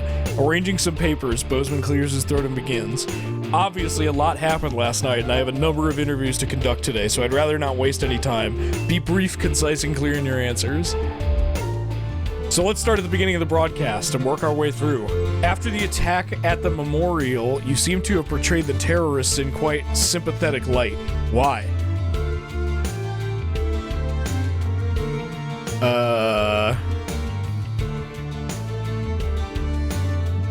I showed what was happening, the news, that's our job, right? I see, so you're saying it couldn't be helped and you had to show the aftermath as you did. I'll be sure to make note of that. Funny how unauthorized footage always seems to find its way into your broadcasts. Bozeman scribbles some notes down, the noise of his pen scratching into the notepad, punctuated only by the constant tick-tock of his ornate clock. Tick-tock mention. Hopefully this will all be over soon. Reviewing the broadcast, we noticed something a little odd about a particular camera choice. It was while everyone else was talking. Oh, where did I put it? Ah, yes, here we are. Do you recognize this? With a flourish, Bozeman produces the leaflet from the notice board and places it on the desk in front of you. I honestly didn't even notice it was there. So you're saying the blame lies entirely with the crew on set? There's no way you could possibly use your own judgment to have determined it was unsuitable. You hear a disapproving grunt from the CCO behind you. Typical Winston. We shall see. Not exactly subtle. Uh-oh. There was one thing we noted during the finale of Notice Board. Bozeman picks up some notes on the side of his desk. You seem to play an odd choice of sound effects relatively early on. Now, the script was expecting laughs, but for all three you chose to play boos. Why did you do that?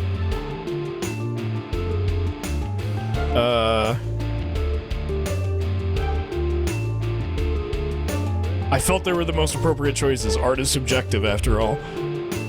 Yes, well, choices given to those who show they can employ a sufficient degree of good judgment. It may be we need to review this policy, or at least who qualifies for it. You can see Bozeman is frowning as he adds to his notes. It might have been nice to have him on your side. How many other people would he be interviewing today? Towards the end of the show, there appeared to have been some issues with the sensor equipment. At this point, Bozeman pauses for a moment, putting a lid on his pen and placing it carefully on the desk, perpendicular to his notebook. How do you explain the fact that you censored perfectly acceptable language during the final segment?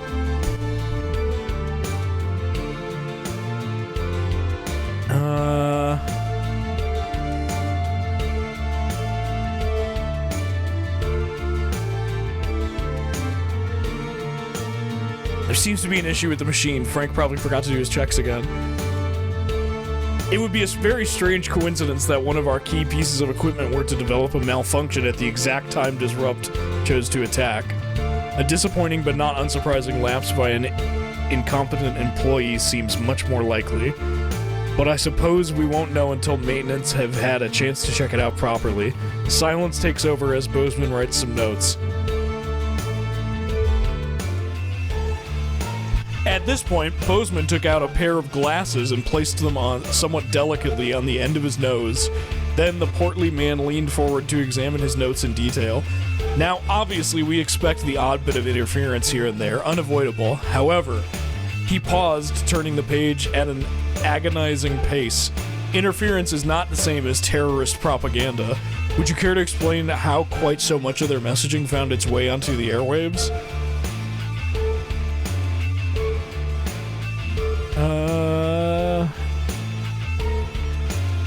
I'm blaming it on the machine again. Ugh. Out of the corner of your eye, you note Specialist Abels is visibly more attentive, awaiting your boss's response.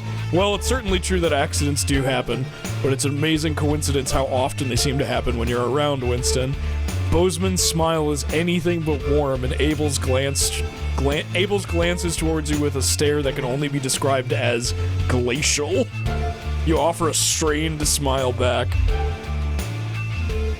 A loud creak breaks the growing silence as Bozeman leans back in his chair. The tape of that poor Miss Brightman. Why did you play it? Help me understand. Why play that tape? As you meet his gaze, you're almost surprised to see an earnest concern in the old man's eyes. Oh man.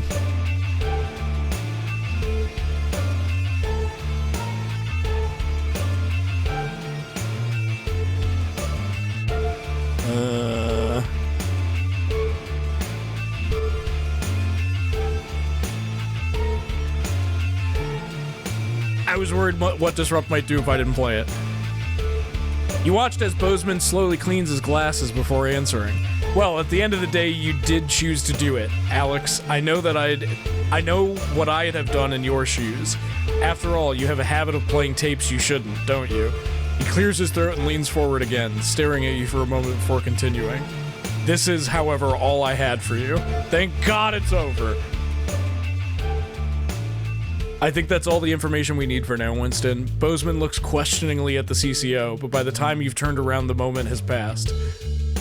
Best you just go home for now. There's no work for you until we get a new satellite tower up. But of course, don't leave town. I have more questions for you following the other interviews. As you leave, you see the open hostility in Specialist Abel's eyes. Well, you knew there'd be consequences.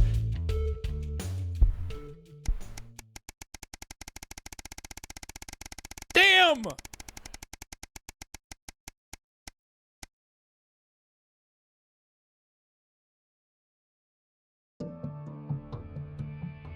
The newspaper falls to the floor, slipping from your numb hands. The headline whirling round and round your head. This can't be true. How could this be true? Has it really been 2 months since that day? You find yourself back there, rushing back home after a particularly long and stressful day at work. You're already late, but if you keep to the speed limit, there's no way you're going to hear the end of it. You could probably save 10 minutes or so from the journey if you wanted. I'm not gonna drive dangerously. They're gonna be mad either way, no point in speeding. It seems everything's against you this evening. You just have to stop at every traffic light, every stop sign, every junction between you and your destination. You're well over 45 minutes late by the time you finally pull up to the house, only to see a Betterment vehicle parked outside, lights still flashing. What's this about? Don't speed, chat room. Drive safely. Speeding is so fucking dangerous. The CCOs are leading someone from your house to the van. Your son's voice calling for you. Then the doors shut and it's driving away, the spinning lights blinding you as your vision starts to swim. Bro, they fucking arrested Charlie. Or, wait a minute. Or is Charlie a fucking cop? It's been a little while. Now you're in the break room. People at work have started avoiding you. Some of the show's crew has started giving you funny looks. Bozeman's even been micromanaging you less than usual. It's just a misunderstanding. It'll all be over soon. Charlie had loved Advance. From the go-getters to the Cohesion Cadets to the Cohesion Community Manager he was on track to become. You and Sam had both gone to see him at the Betterment Center last week as soon as you'd been able. Jesus Christ. Even then, he'd been positive, making friends, explaining that the system was there to help people and that he was actually able to do that while staying there too. It just couldn't be helped. That headline, 5 simple words in bold black type. Disrupt terrorists, die in Betterment. Disrupt terrorists, dies in Betterment. Winston was particularly violent, attacking a Betterment mentor. Died in the infirmary after failed attempts at resuscitation. And the eternal question left unanswered. Was it his fault or yours? Dude, what the fuck?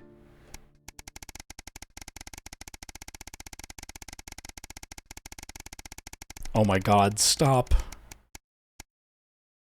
Dude, both of my children are dead. It's your anniversary! A week away could have been just what the doctor ordered for you and Sam.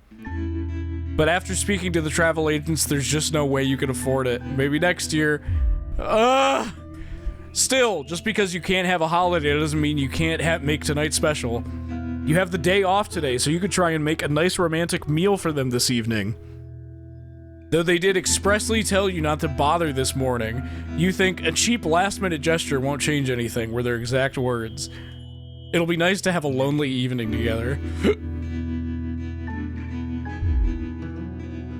You get to work, turning the house into the perfect romantic setting for tonight. Everything's going according to plan. Sam's gonna love it. Impatiently, you wait for them to arrive. You even had time to single-handedly clean the entire house, floor to ceiling. It took hours, but Sam will appreciate it, and that's all that matters. You hear keys in the lock and put the final touches in place. As Sam steps into the hallway, you're waiting in the doorway to the kitchen, dressed to the nines and acting as nonchalant as possible. Alex, what's all this? Oh my god, did you clean? Oh my god, what's that smell? They give you a quick kiss and then they step past you into the kitchen where the banquet is laid out, candles lit. Oh my god, Alex! Happy anniversary, Sam. Sam turns to you smiling with tears in their eyes. Alex, it's perfect. You give Sam a kiss before pulling out their chair. The house never used to be this quiet. It's only since Sam interrupts your thoughts, bringing you back to the present. You really didn't have to do this, Alex. I know. I wanted to. I love you, Sam. I love you too, they breathe, admiring the panoply of food. I've never seen that word before. Panoply of food you've prepared for them. Now, where on earth do I begin? They laugh as you pour the first glass of champagne of the evening. It's not the last. At least you've still got each other. Right?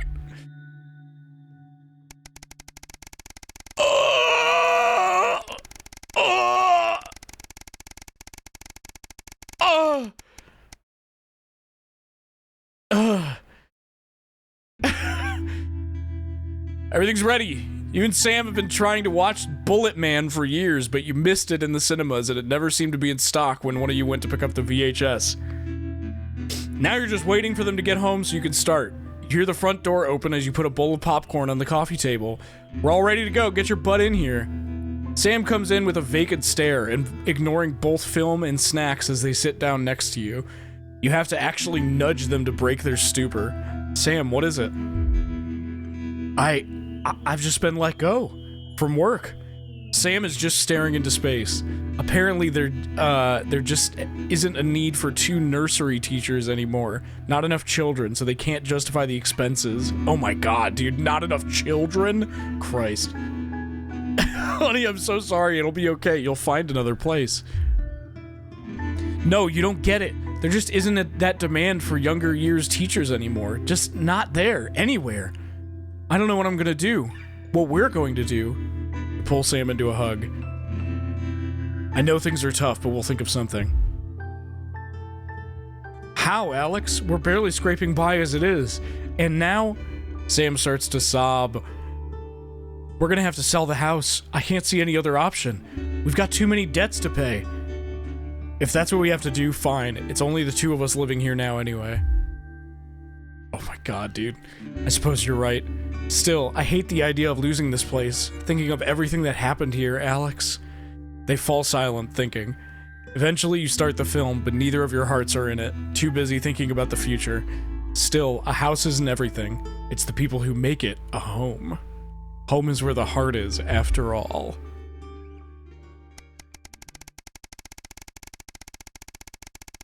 Bro! Enough! Oh my god.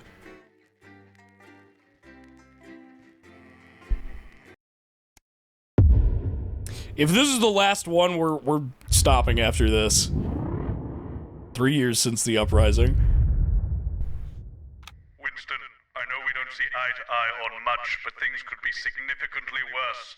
Why don't you try to muddle Dude, everything is fucking... established approach of giving me a headache? If not for me, do it for the children, Alex.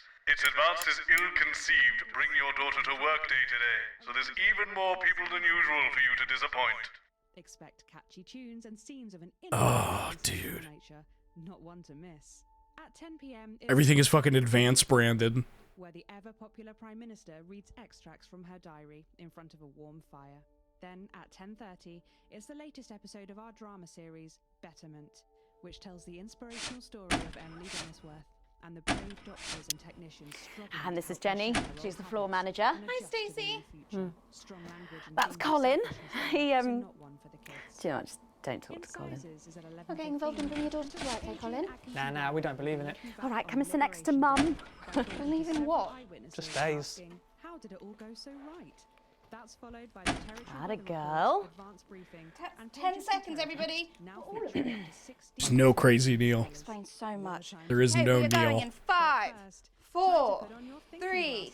As we go over to Megan and the team. Good evening and welcome to the NNN. I'm Megan Wolf. And who's this, you might be wondering? Well, it's Bring Your Daughter to Work Day here at Channel 1. Oh my god. So I'm joined tonight by my foster daughter, Stacey. Say hello, Stacey. Go fuck yourself.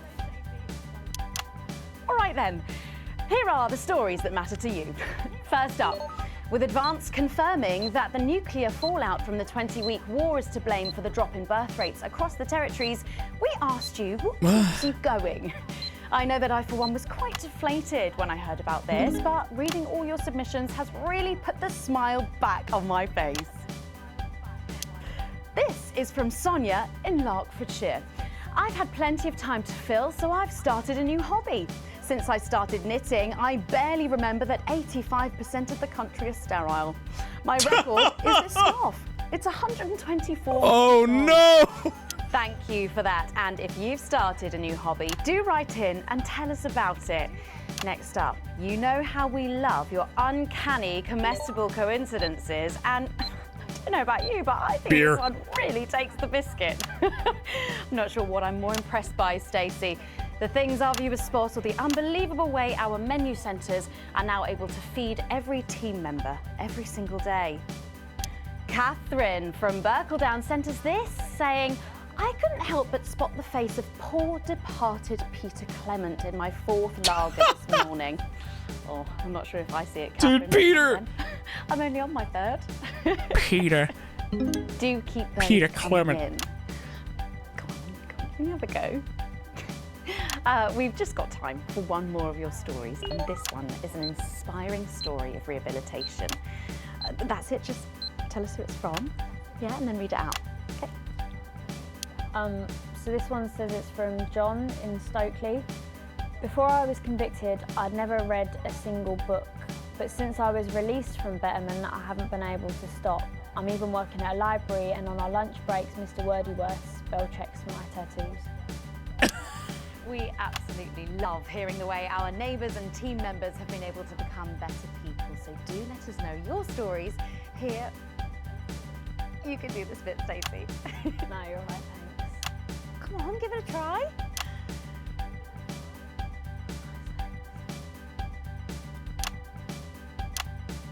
Let us know your stories here at the NNN.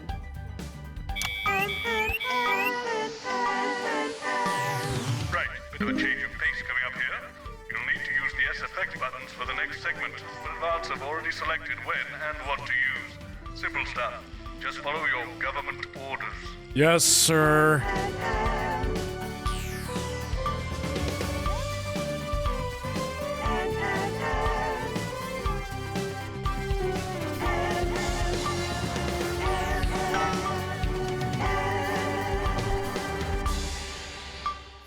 Tonight on the NNN, it's time to celebrate this week's team lottery winners live from the Shakespeare Theatre right here in the capital. We're going to hand over to Julia Salisbury.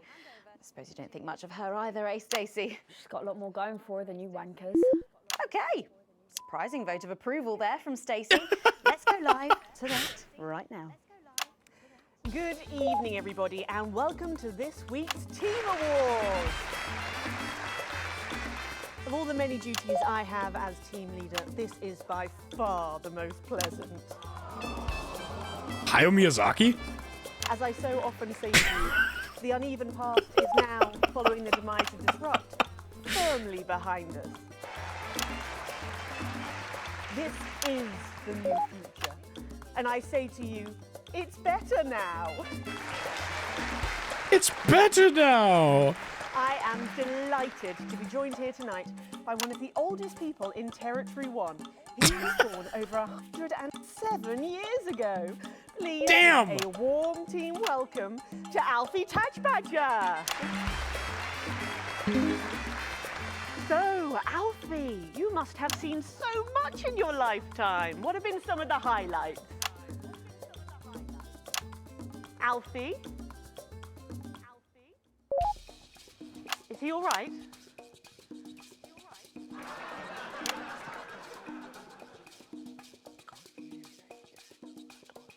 His hearing aid isn't turned on. Oh, could you turn it on?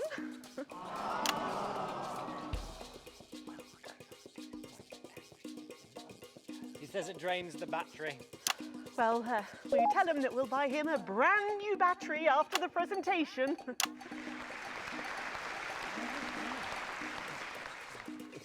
Yeah, he says that's fine then.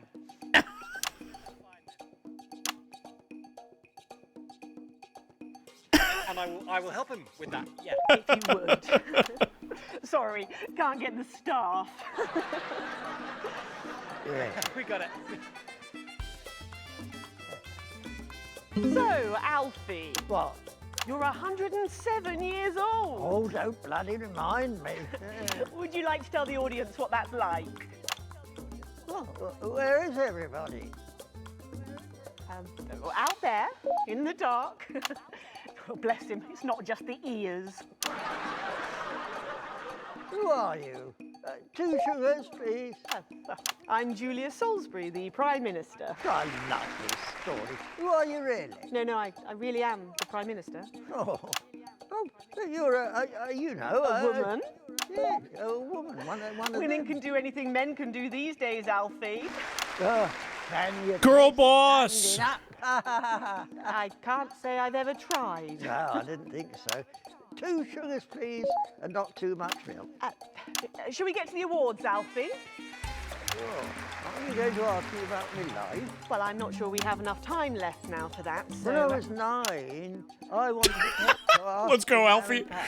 There was no television then, back then, you know. Just starts talking about it. Entertainment out of coal and roadkill. Well, that's fascinating. So they got me a pet, see?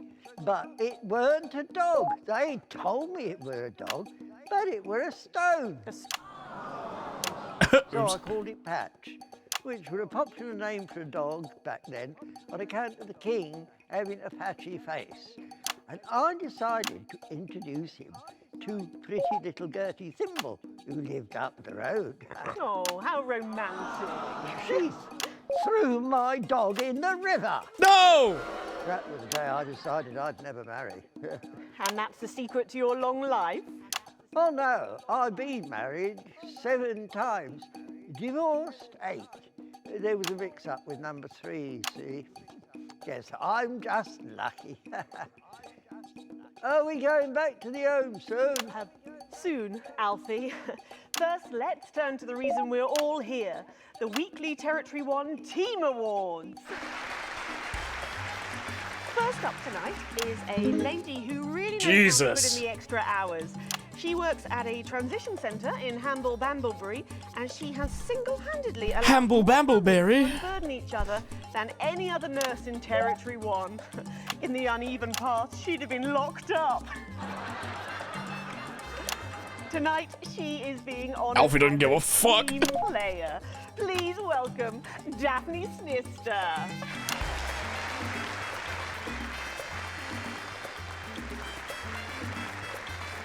Are you here to change me? Just give her a medal, Alfie. There's a good boy. Doctor, I mean, 2 sugars, please. And don't let it steep too long. I think you're supposed to give me one of those. Oh. Well, there he goes. Look. Alfie, no care. I can't get the arms up any higher than that. You'll have to go down, Mum. Thank God those fractious times are behind us, and now the territories are thriving. Are we in? As the actor said to the bishop. Yes, thank you. I've got it from here. Damn. Well done. Alfie's old as balls. Cut him a break. Now, open your envelope and find out what you've won. Fucking ancient man. Hold back there. She's tougher than one of Peter's homemade Eccles cakes. Got it. I've won a holiday for 2 in Territory 15. It used to be called San Palmerino, didn't it? I believe it did, yes. Why couldn't we have stuck with that then? It's easier to remember. We're all one nation now. Hang on a minute. Isn't it still on fire? Daphne Snister, everyone. Oh, what about my change? I've been in these white pants for 3 days now. We'll get to that, Alfie. Oh, right you are, love. Next up tonight is a couple from Farnley who, after a rocky start losing their family's ill-gotten gains to the Assets and Wealth Act, have really embraced the new future, setting up a community farm and petting zoo in their local area for all the local children to play. Please welcome Otho and Lobelia Jackson Randy-Gannett. Just cut to Alfie. Alfie. You know, when I was in the trenches... Go off, Alfie! Called Scotty Wilson. He was from way up north, so I didn't understand a bloody word he said. But he were my best mate. Should we describe them for ourselves? Probably for the best. And his best mate was Smudger Ace. There was them 2. Fiddly Eric, Unstable Terry, and of course, Leggy Sydney. She were a girl. But she had a boy's name, so they shipped her to the front anyway. First girl any of us has ever seen, close up. She's dead now. They all are. Smudger and Scotty never made it home. Fiddly got shanked in Frankfurt prison in an argument over an olive. And Terry, he exploded quietly at home. Sydney got a fatal skin condition. Scratched herself to death. It makes you think. Thanks, Makes you think. Great contribution. So, Otho and Lobelia. So true, Alfie, so true. After we lost all our wealth, we discovered there were actually people who had never even owned a pony. I used to have 3. So we decided to do something about it. That's the type of people we are, you see. Advantage of a private education, probably. Well, I'm sure we could debate that all night, but there's no time. So, let's see what you've won. Yes, before we do, there's something I wanted to say to you. Oh, absolutely. Every citizen of the new future has my ear. When Advance came to power, you took all of our wealth. You took the shirts off of our backs. Quite literally, in my case, I used to collect shirts. You might as well have the rest of it, too. Damn! Security! Oh God, not again. If I've said it once, I've said it 1,000 times. Pennies and Alpha Cam. are not good bedfellows. Keep those flappy bits off my channel, Alex. Much better. And you are? Oh, nice. Got to go. Oh. It isn't right and it isn't fair. You tell him, girl. That's my wife, you know. Alfie Cam. You can't mix pearls with swine. It isn't right. We used to have 3 horses, Fenton, DeFessel, and Hungwell. And now what have we got? Hungwell, 2 come on. mangy goats, 1 mongrel dog called Kenneth, and a barista that won't bloody shut up! Can we get this over quickly with, please? As the actress said to the bishop. Hello, Alfie Tadge-Badger. Pleased to meet you. Looking at Jackie Stop them! Oh, don't worry, love. I'll protect you. Oh. Dude, Alfie putting up his dukes. Let's go, Alfie! What he knows. You know, this reminds me of when I was in my 20s and we go to the promenade at Shining on Sea and watch all the pretty girls on the beach. Everything was black and white then, of course. We'd visit the Penny Arcade and try to win a block of lard to take home for the family. You couldn't buy lard in those days. You had to win it. Oh, it was so Dude, they're fucking beating them on the other camera. Boys for boys, girls for girls. Everyone else was recruited by the circuses. There were loads of them, you see, circuses, with their big tents and their candy floss. You'd hear the music, the pipe organ, drifting over the nearby fields. My mum used to call it the most magical sound in the world. This was before she lost her hearing after giving a particularly loud round of applause. Did you ever go to the circus? What's that, Alfie? The circus, oh, never mind. Yeah, just a tea, pet. Well, that was an unexpected dose of naked nostalgia. Dude, they killed her. Some people can't let go. Fucking beat her to death, That's dude. why I look in joy and fervent admiration at the younger generation. So cohesive, such a team. And with fertility falling throughout the territories, Alfie Cam. we should value our fabulous new generation now more than ever. Our final winner tonight is a go-getter who really went and got 'em, helping to root out more than 170 disrupt collaborators in his own neighbourhood. Since then, he's gone on to be a senior cohesion cadet leader and organised all of the entertainment at last year's camp cooperation. Our final winner tonight, Edwin Neverley. Oh, Alfie Tadge-Badger. You should be in a transition centre, you old nonk. Oh my god! Prime Minister. How dare you say that to Alfie? We're very similar, in my opinion. Well, I've never been much of a role model. Nonsense. Prime Minister, you have saved this country. You have fought enemies, foreign and domestic, with 9 fists. As with my own tiny fists have I. Well, let's open the envelope and find out what you've won. Maybe it'll be a fist enlargement.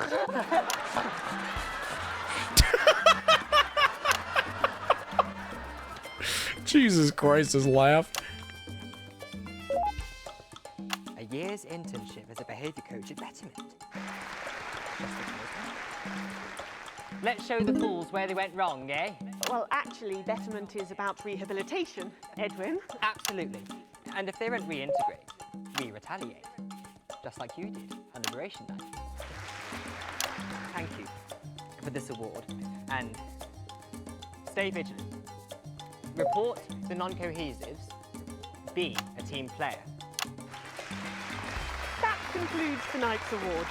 Join me next week when, hopefully, Holy things shit. will be a lot more normal. Back to you, Megan. Prime Minister Salisbury there at a highly eventful team awards ceremony. Any thoughts on this week's winners, Stacey? The nurse was fucking scary, the pretties were saggy, and that little prick will never lose his virginity. Okay. Succinctly put there, if a little profane.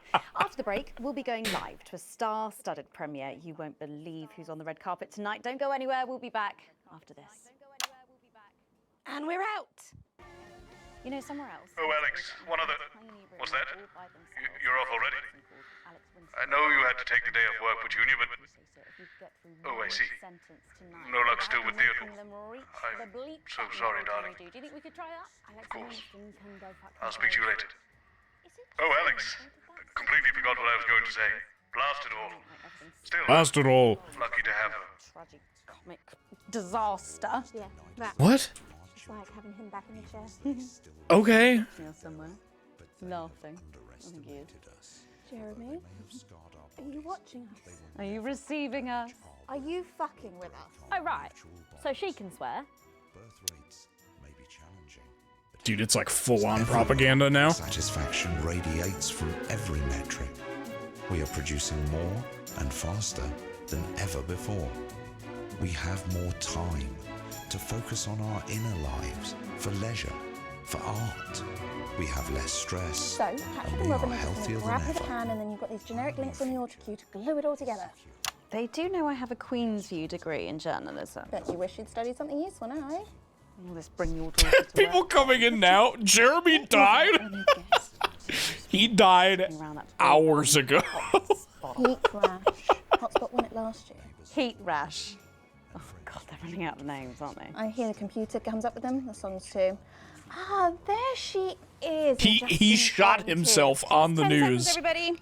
and I showed it. Been up to? What's it to you? I did not cut from it. And we are going in 5, 4, 3. Welcome back. Stacey's still here. Wishing she wasn't. Thanks, Stacey. And in this segment, we're delighted to have sent Robin and Patrick to the movies. Yes, tonight is the world premiere of The Automated, starring Lawrence Blunderclatch and the late, great Helena Canterbury Boatshoe. And all the stars are out tonight. We first covered this film almost 5 years ago. That was like 900 days ago. Then, It was. For serious reasons, the film was suddenly That was pulled the fucking night before like literal years ago in the then, story. Executive producer George Focus has spent 5 long years polishing the film and turning it into a special edition and premiering tonight with extensive state-of-the-art visual effects. Oh, and God. a top-quality voice team. George says it's the movie he always wanted to make. Now, let's take a look at it.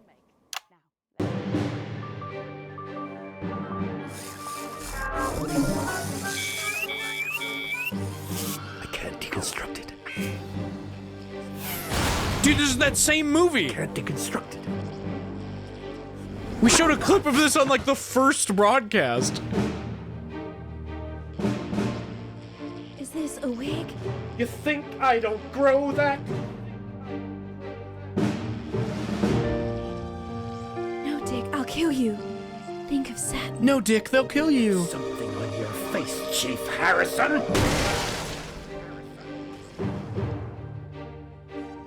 I wish you were real, baby. Flesh and blood. Captain Quasar. But you're just ones and zeros, baby. If only I'd noticed. Captain Quasar. You rusted, but I didn't notice. Captain. I'm buffering, Dick, you said. Got one on you. God damn it, lost it all! Here's a map. What's a map? Okay, so head north on Interstellar Avenue, left at the asteroid belt, and a tricky three-point turn at Uranus. What are these symbols? This corner, this is the key. We could shut it down. Yes, we could shut it down! But we have to ask ourselves, who are we?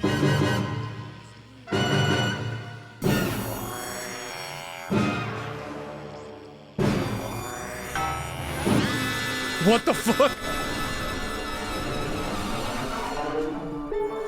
Gosh, thrilling stuff. What did you think, Stacey? Oh shit! Oops. The robots were all right, I guess. They certainly were. Let's go over to Robin Short now in Western Square, who I believe has got the star of the show. Robin. Right, you, shall we? Yes, we are live from Western Square with a man who needs no introduction, Lawrence Blunderclatch. How has your evening been so far? Magical. Absolutely magical. Oh my god! My most dear friends all gathered here to celebrate my work. One really couldn't ask for much more. Good one. Well, on that note, with award season just around the corner, are you hoping to add to your collection for a third time? Well, I really couldn't say. But if the association deigned to honour me for a fourth time, well, so be it. It's really not for me to say. But let's just say that I know of 3 little gold men who are getting rather lonely. Absolutely. Because I've won 3. 3 little awards. And each more deserved than Bragging. the last. Well, it's safe to say that your career has gone supersonic in the last couple of years. How's that been? Well, as I was saying to Stephen only yesterday, that's Stephen Spellman. The Stephen Spellman. Lovely chap. I get it. I said, Stephen, you know, it really has been quite the ride. Did you know what he said? He agreed with me. Wow. And what do you attribute your success to? Well, if we're talking actual numbers, I'd have to say 60% talent, 30% looks, and 10%... 15% concentrated power of will. 5% pleasure. 15% gain. That and my own range of sick bags. Lawrence's and 100% reason to remember the name. Wow. Who could Jesus. forget? Well, it's been a delight talking to you, as always. Thank you so much. Well, Patrick Bannon should be with Lil C. They're still calling them Patrick Bannon. Vomit. Patrick. Thank you, Robin. It's been years, dude. Did they kill Pat? They definitely killed Patrick. Billy Bob Jean Short. And surely you recognize my youngest, pop sensation, Lil D. Her Lil C covers album drops next week. Actually, we weren't expecting Lil C. Is she? Oh my God, it's fucking signal shit. She's put me in charge. Has she? Well, the courts have. They gave me stewardship over her estate, her finances. 3 times in a row? It's kind of excessive. Praise Craglar! Praise Craglar. Wow. But is she coming just because we've got some questions for her? Well, she might be along later, but as our legal and spiritual guardian, I'll be happy to answer all and any questions on her behalf. And Lil D, was it? Well, you look great. Oh, thank you. You know what? I feel great. Well, who are you wearing? I'm wearing Little C, and you could be too. Really? Little C's new line launches tonight. This is one of my favourite looks. It's called...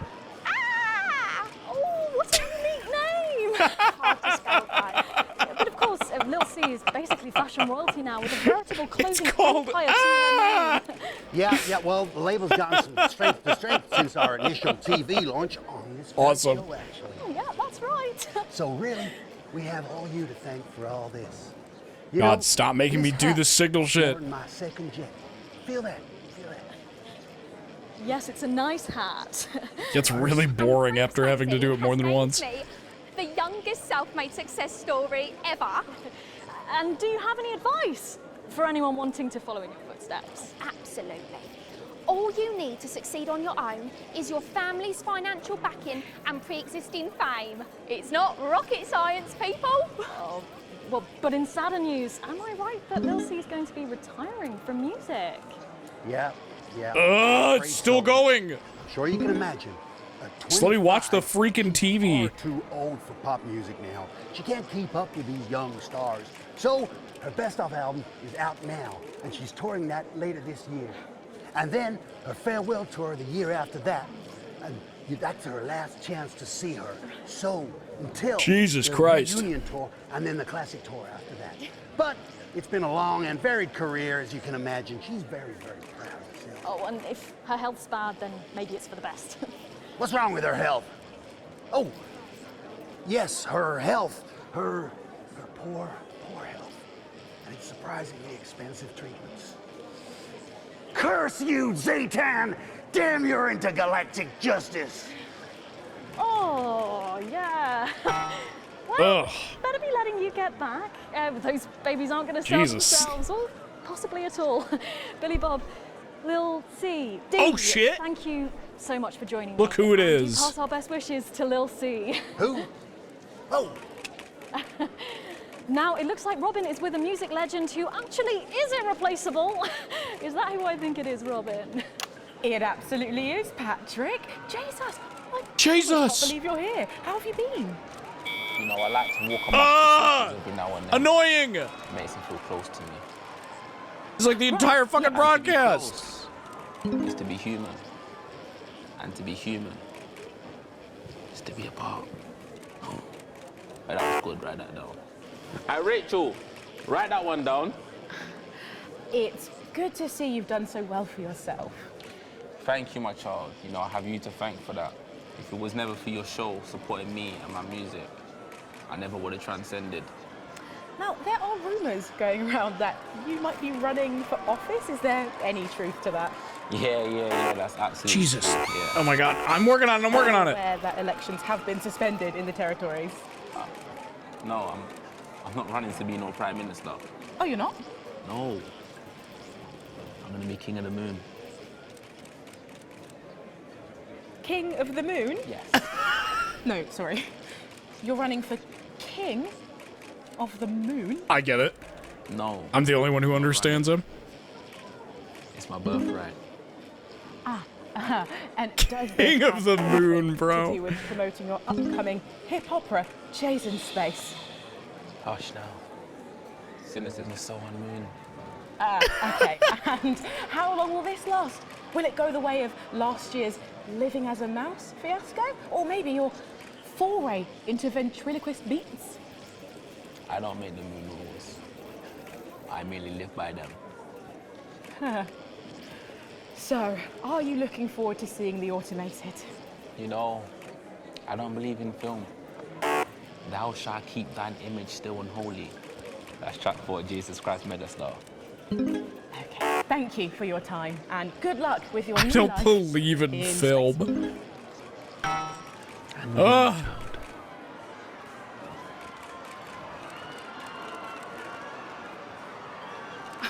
Well, Megan, that's what success looks like. I'm going to see if we can grab someone else to have a chat. Back to you. Robin, but I think Stacey and I are probably in quite enough trouble where we are. So, 3 big names there, Stacey. Yeah, big names. Any thoughts about them, maybe from your generation's perspective? You won't like my opinions. Oh, go on, try me. Well, Bumbanonk is so old he's like 1 week away from a transition centre, so who cares? And Lil C was cool when I was like 12 or something, but now she's just another fucking loony.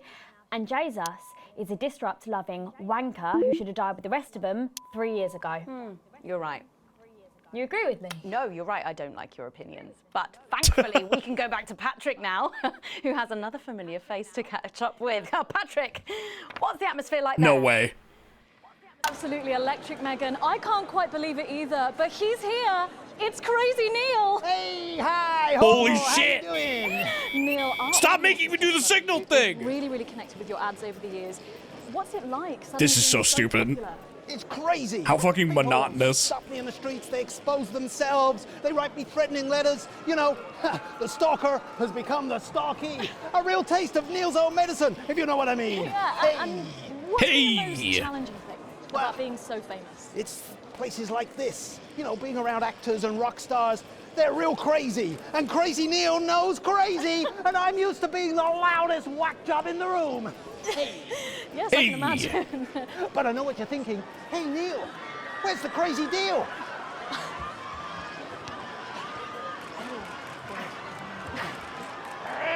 We got crazy deals on chairs. You ever sit in a chair that knock your socks off? No, I can't say that I have. Makes a mess of the carpet. But what do you say? We got a deal? Well, What about Betty Andrews' handbag? It's real leather. It's real cheap. And it even contains our heart medicine. Spicy. no, really. You've got the chair. You've got the bag. You're really busting my balls. What can I do to convince you? Let me throw in my wife, Mrs. Neil. Oh, It's the latest word? model. Not a scratch on her. Purrs like a charm. What do you say? We got a deal. Look, I can't take your wife. Dude, Yes, you the can. new I got Mrs. loads Neil. of them. Come on down to Crazy Deals. We got crazy deals on chairs. We got crazy deals on meals. We got crazy deals on wheels. We got wheels on meals, meals on wheels. We've even got endangered seals. And we got meals with endangered seals. Yeah!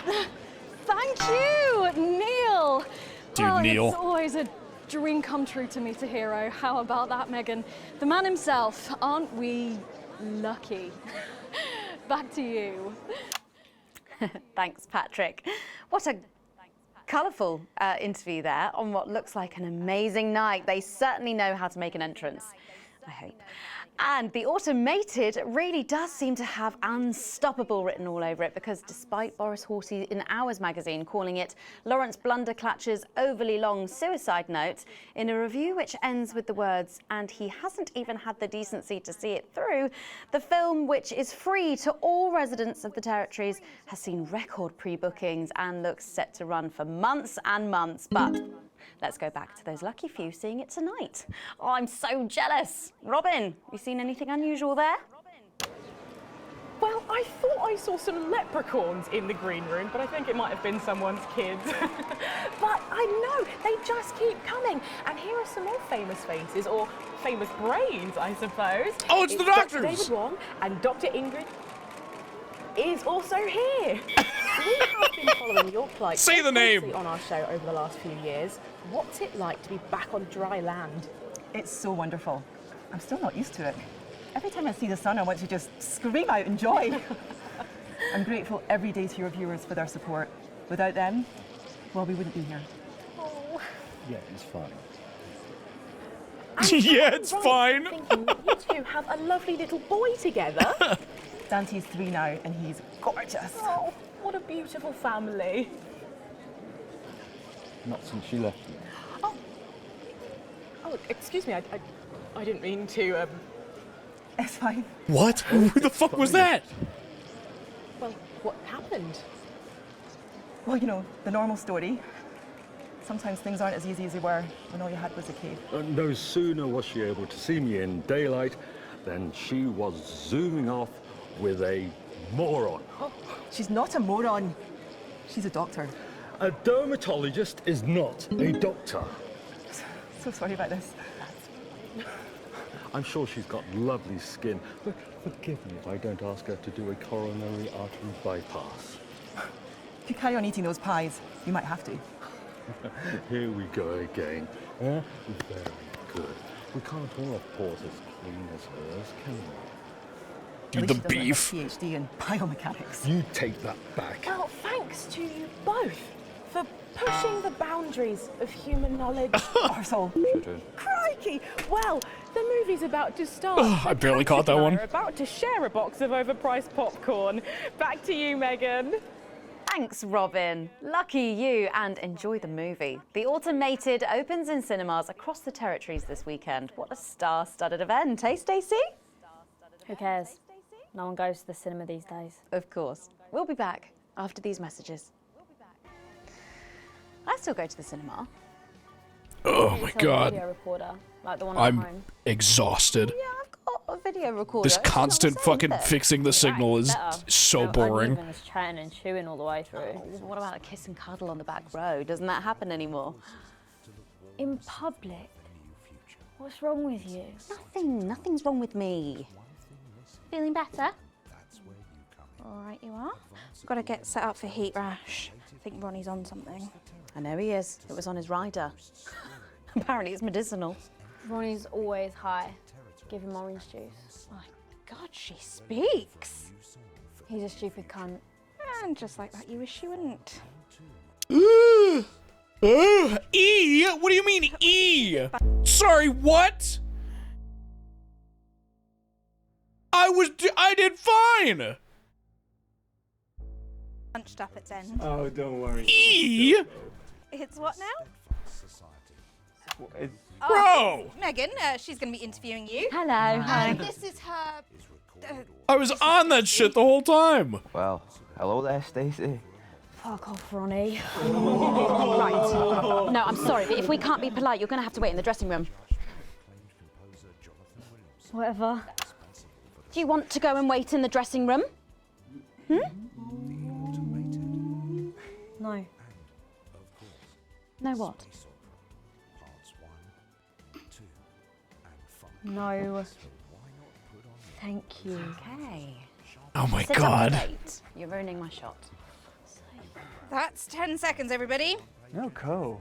Fucking right, Noko. What's that? What's no? Bring in 5, 4, 3. Welcome back. For our final segment tonight, Stacey and I are delighted to be joined by Heat Rash. Their new album, Girls and Why We Love Them All, comes out this weekend. So, let me see if I can get this right. It's Nolan. I write the songs. Ronnie. That's what it says on my tattoo. Oh, you got a tattoo of your name on yourself. Okay. In case he forgets it. This raconteur, you must be Chinny. Stop. Why do they call you Chinny? It's because of this ugly old thing. I don't know what you mean. God, you're so fucking embarrassing. Dale. Crikey, Dale, you do not look old enough to be in a band. I get that a lot. I'm actually 23, the oldest one. I have a growth disorder. God, I'm so sorry. I didn't know that. It's so cool, Preeti. He's only messing with you. He's actually 58. Okay, right, I see. You're going to be a handful, aren't you, boys? Mum. Gross. And you must be TP. What does TP stand for? Tiny prick. It stands for team player. I see. How long have you had that nickname? Ever since Nolan decided Terry Pronouns was a shit name for a member of a boy band. No co, Ronnie. Yeah, no co, Ronnie. Sorry, what does no-co mean? It's the opposite of SoCo. Fuck's sake. SoCo. I'm having such a terrible time trying to figure out who to put on the camera. You preties say cool. Right, okay, thank you, Stacey. Sorry about her. Not your fault, she's uneven. So, you guys met through a popular show on one of our rival channels, didn't you? Yeah, team players with a Z. So, how did that work then? Well, actually, Dale and I knew each other from school. We were actually classmates and... Fuck's sake, Nolan, mate. Give someone else a chance. We all went on team players. We all auditioned. The judges put us into bands. And, yeah, we went to their houses and they just put us into bands. It's an example of how we're greater than the sum of our parts when we work in harmony. And occasionally singing it. So every week on the show, they get these bands and they give them a song that the producer just Never found. thought I'd say this, but I miss Alan. Me too. Write the songs. And the public would phone in and decide which song they like best. Right, and then the losers would be eliminated. Yeah? Mum. What? No-co. Preeti. So no-co. The band who get the most approval get to play their song again. The fuck are you saying? So what happens to the losers then? Mum. What do I keep doing wrong? We don't use the L word anymore. What, you mean losers? Would you please stop saying that? That word is a pejorative. It's a word designed to diminish. At Go-Getters, I learned very early that we only win. Shut up. But, sorry, that's not real life, is it? That's just sports board, no? I thought you were SoCo. Yeah, I am SoCo. Nah, you're a shrinker. Can't be friends with shrinkers. She doesn't know what you're talking about. She doesn't understand. So I do understand, actually, Stacey. What's a shrinker? Well, a shrinker. What's a preety, Mum? Well, I think it means someone who's older, doesn't it? Pre-territories. It's someone who turned 18 before the new future. We call you preties. Uneven. Mimis. Nonks. It's not her fault she's old. She can't help it. I'm not that old. I'm trying to help you here. I don't think I need your help. See? Total Mimi. Is that so? Yes, obviously.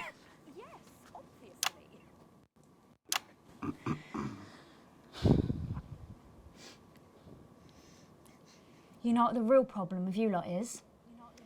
You just can't get over the fact that your beloved Disrupt are gone and you just don't fit in anymore. Oh my God. The truth is, Disrupt were violent, no-co pricks being led by a fucking psycho. I'm glad they lost, and you should be too. Listen, not everyone over 30 supported Disrupt, Stacey. Not everyone, no, but one fuck-off lot of you did. SoCo, Stacey. SoCo. We've all learned maybe a little bit more than we expected to there.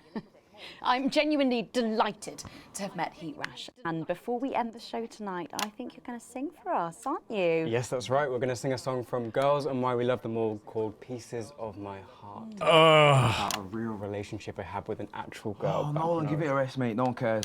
Go on, let's get on these stools, lads. Holy shit. So, Stacey, could I get your contact? Oh, she's 15. Bro. Go on, piss off and sing your song, Terry. Christ. Right you are.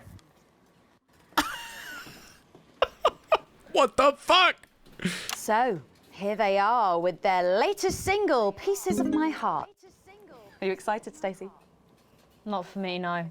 I only listen to blip music and a bit of jizzcore. Jizzcore? Pop music is... Ah, yes, I know I meant to mention this earlier. Apparently, these newfangled boy bands change singer all the bloody time. Try and follow along, eh? Keep Oh, no. singing the lead vocal. It's like Brockhampton.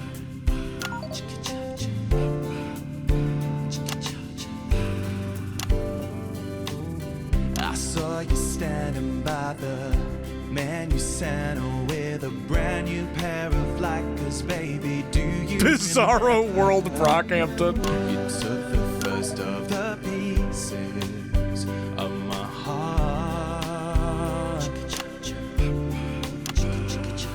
We wandered into a bush and grabbed a vodka instead. Took our assets and our wealth and drew them out of the bag.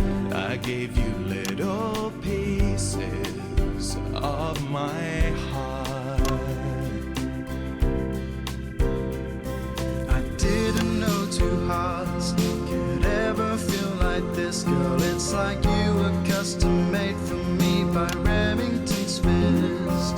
I take all Some nice corporate synergy there.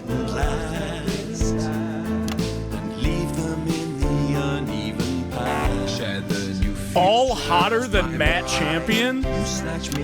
I should literally fucking strike you down for saying that, Rabbit. As my old man used to say, you blow me away. I just want you to stay. I hope you get struck by lightning. I want you to pay. You make me crazier than Neil today. On Liberation Night, girl, I was sitting beside you. We sat there shaking all the way through incisors. We held each other as things fell apart.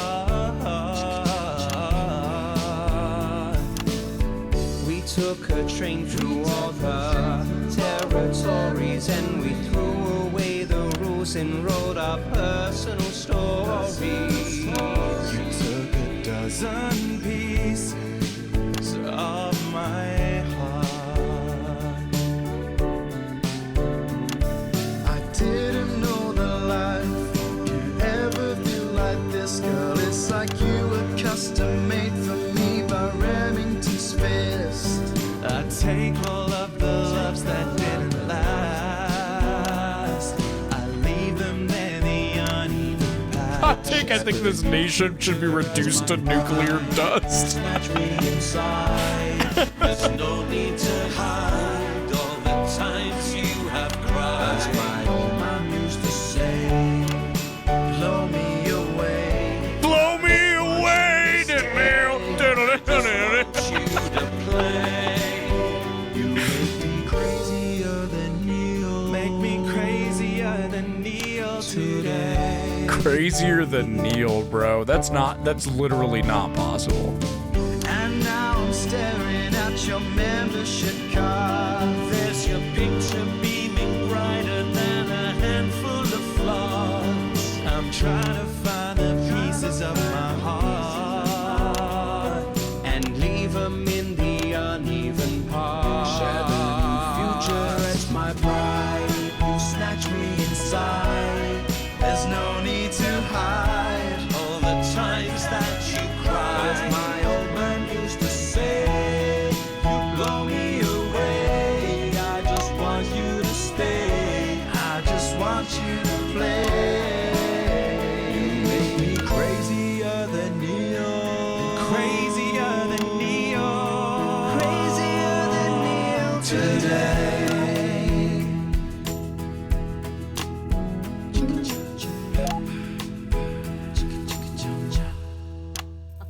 Wow. Well, fantastic. Thank you, Heat Rash. That was actually I hope really Neil's good. getting fat royalties for Best of this. luck. Thank you for coming in.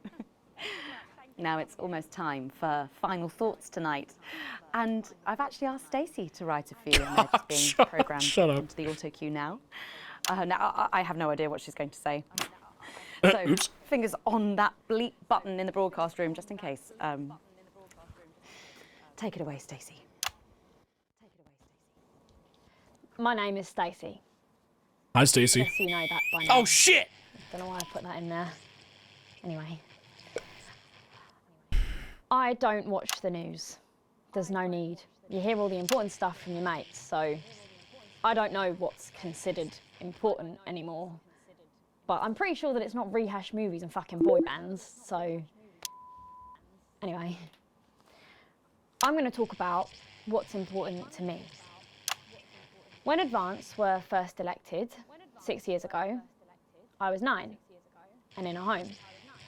Not a family home. Like Did you bleep yourself? No, I was on. I accidentally like ran my finger across the spacebar It was fucking awful. while I was actually. It panicking. was like a Charles Dickens book.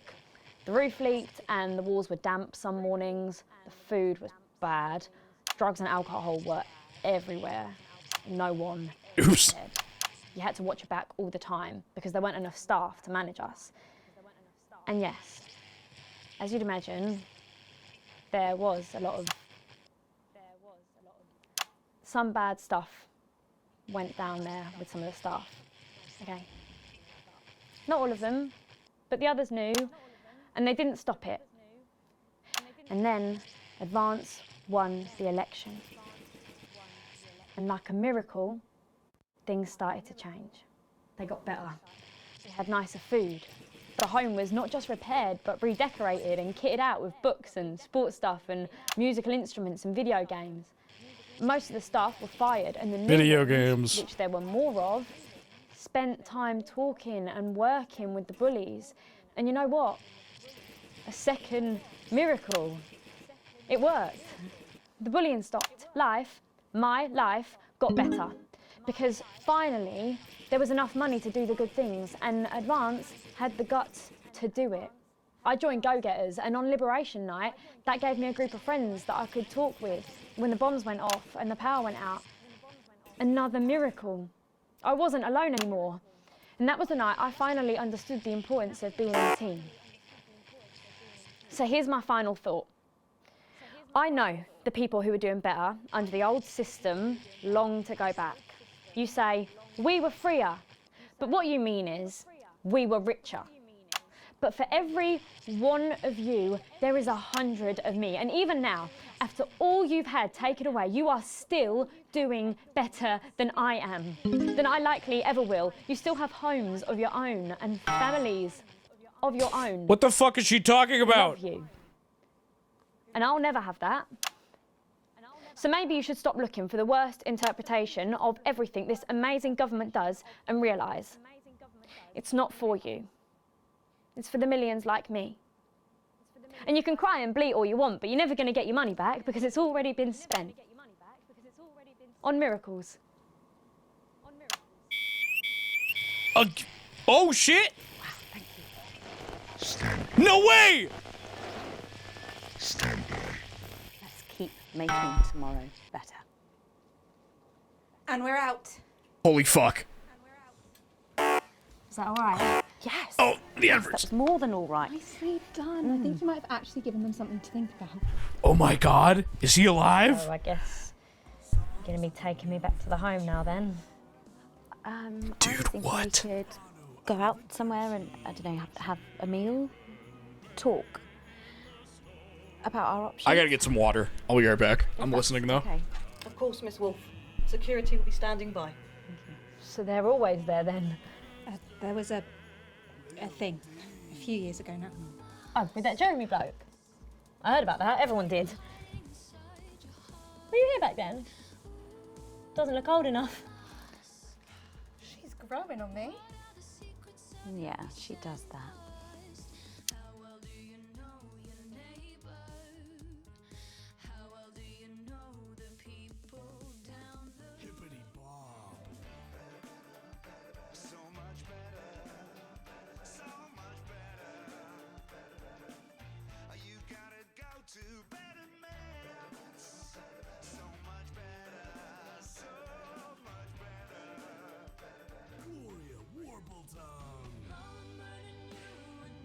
Okay.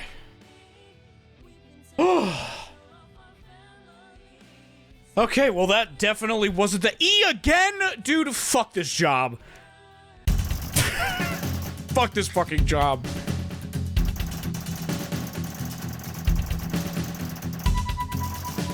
I gotta fucking dock to my pay? Bro! Bro! Everything is suck! Everything is suck! That's so fucked up. We don't need to watch these adverts. Oh my god. Everything is suck. Everything is fuck. Well, check it out, chat room. I'm gonna use the restroom. I got some water. I'm gonna pee. And then we'll do one more. And if it's not the last one... Can I share something fun about the last broadcast you did? Yeah, sure. If the next one isn't the last one, then we're fucking stopping there, because it's getting late. We've been going for over 5 hours already. I'll be right back.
Every time you fixed the signal, you stopped a resistance signal takeover. How the fuck was I supposed to know that? How on God's green earth was I supposed to know that? Fuck this game.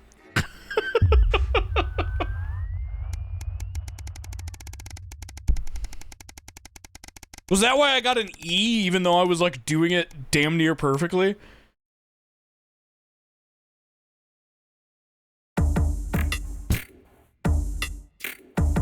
You once again find yourself sitting inside Bozeman's office. Oh boy, glad to be here. Bailoff, thank you. Oh, I totally forgot. My bad, sorry. Bailoff, thank you for the 55 months. You once again find yourself inside Bozeman's office. Everything is pristine and orderly, just how the fastidious man likes it, though it's rare for him to be late. The door opens behind you just as you start to imagine the reasons why. Ah, Alex, thank you for waiting. It's been almost 6 years since you started working with us, Alex. Jesus. Holy shit, I just saw the day count. Yeah, it's been a long time, dude. A lot has happened in that time. From the unfortunate incident with Mr. Donaldson to the disrupt attack on this very building. He pauses to look at you. You meet his gaze. You kiss. Well, we've done some pretty good work in that time. I just wanted to say keep it up. but also that you'll need to work a bit harder if you want to go anywhere in Channel 1, Alex. I understand, I can do that. Capital, in which case, best get to it, eh? The dismissal in his voice is clear, so you head back to your studio and just get back to work. Just how much more could you be actually doing? Is Bozeman asking too much of you? Oh, definitely. Fuck! Yeah, the reason we're so fucking high up on the numbers now is because this just keeps happening, where it just goes by like 200 days at a time.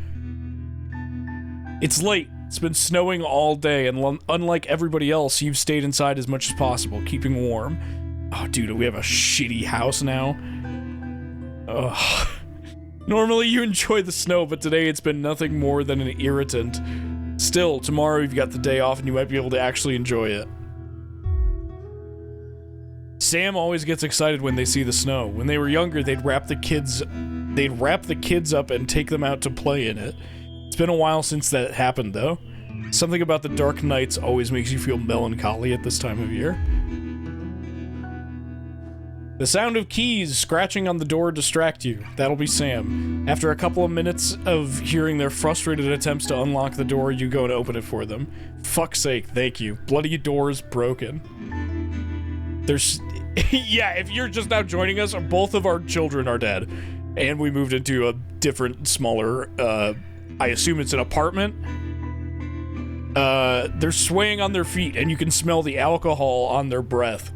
Sam, please tell me you didn't drive home. You can't tell me what to do. I'm an adult and I make my own decisions, Alex. The belligerence of their tone is somewhat undermined as they have to hold on to the door frame to keep from falling over. Come inside, we'll get you sobered up. No, I don't want to think about it anymore. Tears start falling down their cheeks. He would have been 21 today, Alex, our little boy, but he's gone. And Susie, and Chris, all of them. And you don't even care. That's not fair, Sam. We all grieve differently. Really? That's funny. You're still going into work. You're still living your life. You're acting like nothing has happened, but they're dead. They're all... Because I have to, Sam. You don't get to make any decisions for me, Alex. And to your surprise, Sam takes a swing at you. Sam! They're clearly drunk beyond thought, but it catches you off guard and you stagger backwards as their clumsy fist connects with your cheek. You're more shocked than hurt.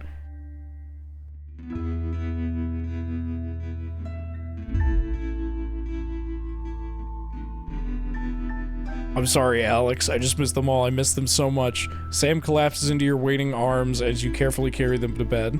They'll be feeling better in the morning. Dude, holy shit. Everything is suck.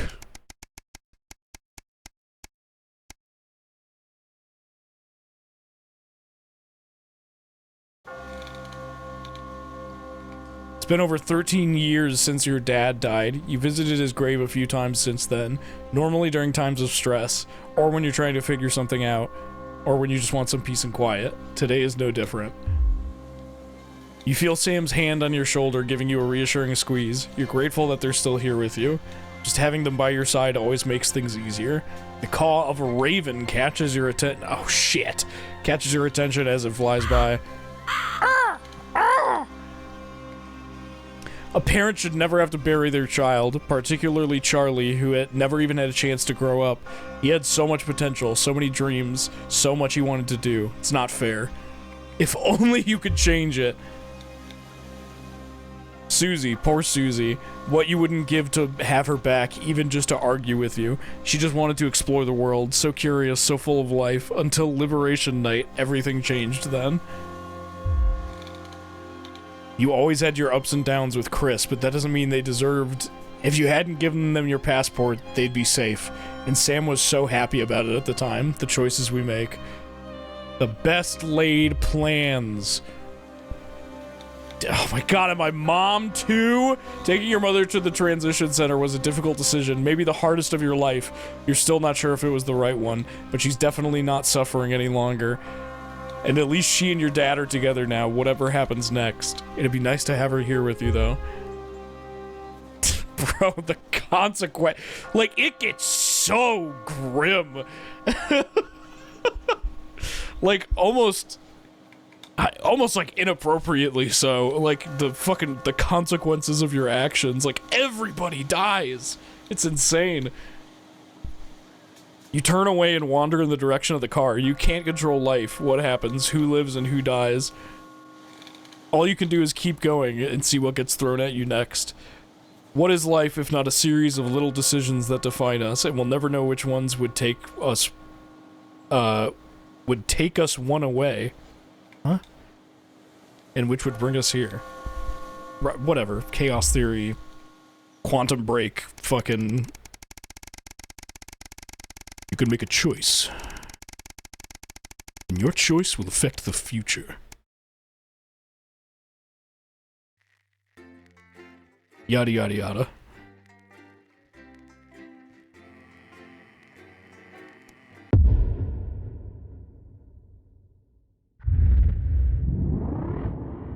Dude, oh my god, since our first broadcast! Right. Let's try and get through this last one, Alex. For old time's sake. I know Advance have allowed your equipment to fall into disrepair. It's all gone wrong since they took over. Not that the alternative was any better. Those dangerous bloody psychopaths that disrupt. Still, the show must go on. One more time at least. Quick point before you start. We're still having a few problems with the machinery. Locking buttons, screens flickering on and off, sparks and the like. No! I'm sure you'll manage without issue. Oh, and don't forget, you've got free reign of the SFX buttons these days. Make the most of it. What have you got me? Nothing, Colin. I have free reign? Not even a cake. I'm sorry, no. Okay, no worries. No way! How old are you then, Cole? Okay, here we go. Big smiles. I've actually gained a year. I celebrated 44 last year, but it's actually this year. Brilliant. You're 44. I'm going Bro! 5, 4. The screen's just turning off. Good evening and welcome With to SFX, less is more, Alex. I'm Megan, and I'm joined, as always, by the inimitable Robin and Patrick. How are we? Well, we have got so much going on tonight. I'm excited. I'd say I'm about a 12, Megan. On the excitement scale. Yeah, exactly. We have got so much SoCo stuff coming up. We sure do. We have celebrity chef Jordan Brankley, who will be cooking at the store. We'll be announcing the winners of our big competition, Visions of the Future. And we'll be joined by a very special guest for a game of Wheel of Truth. And I'll even be showing you how to make your own Leaders' Day gifts. We've got all of that and so much more tonight on The Nightly Show. And tight. Coming to you live from the channel. Coming to you live. It's not over. We have grieved our Dude, loss, he's alive! hardened our hearts. We have lived with death, and we no longer fear it. There is no price too great for liberty. I can be silenced, but your thoughts cannot. And each day, just like before, we gain hearts and minds. Because the truth is like that. Irresistible. We're back. And we're only getting started. Holy shit. Right, let's have some applause on the way into the next section. Paces by Chef Jordan Rankley. But first, we know you love them, so Robin's Pet going Corner. to give us an update on our lovely Nightly Show pets in Pet Corner. Fine, suit yourself. Well, Megan, first up we have our hamster, Lord Cheeks. Now, he's a squat winter grey with the scientific name Adipem stultus, and he lives here with us in this cage. Hamsters love hoarding, and they actually have special pouches in their cheeks for storing food. He loves carrots, apples, and chewing tobacco. Oh, Hamsters are sounds healthy. nocturnal, so we'll do our best not to wake him up. But let's just see if we can. So we'll do our best not to wake him up. Audience applause.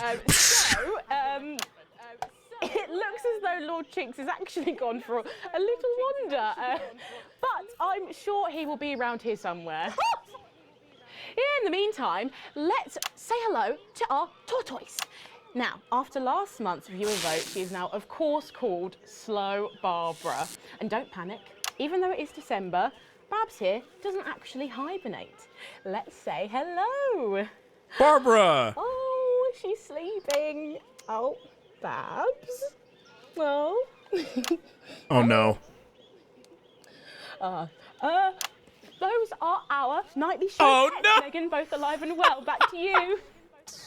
Thanks. No! We'll check in on them, or some very similar animals at the same time tomorrow.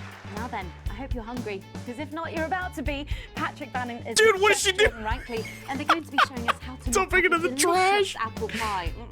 It's time to go into the kitchen.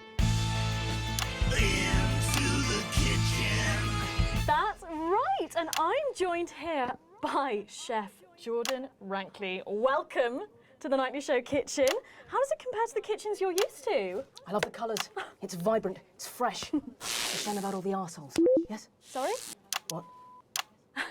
So, you own 6 restaurants, you've been What? awarded 9 Ballon Massifs across your career, and you've worked alongside the best chefs in the world.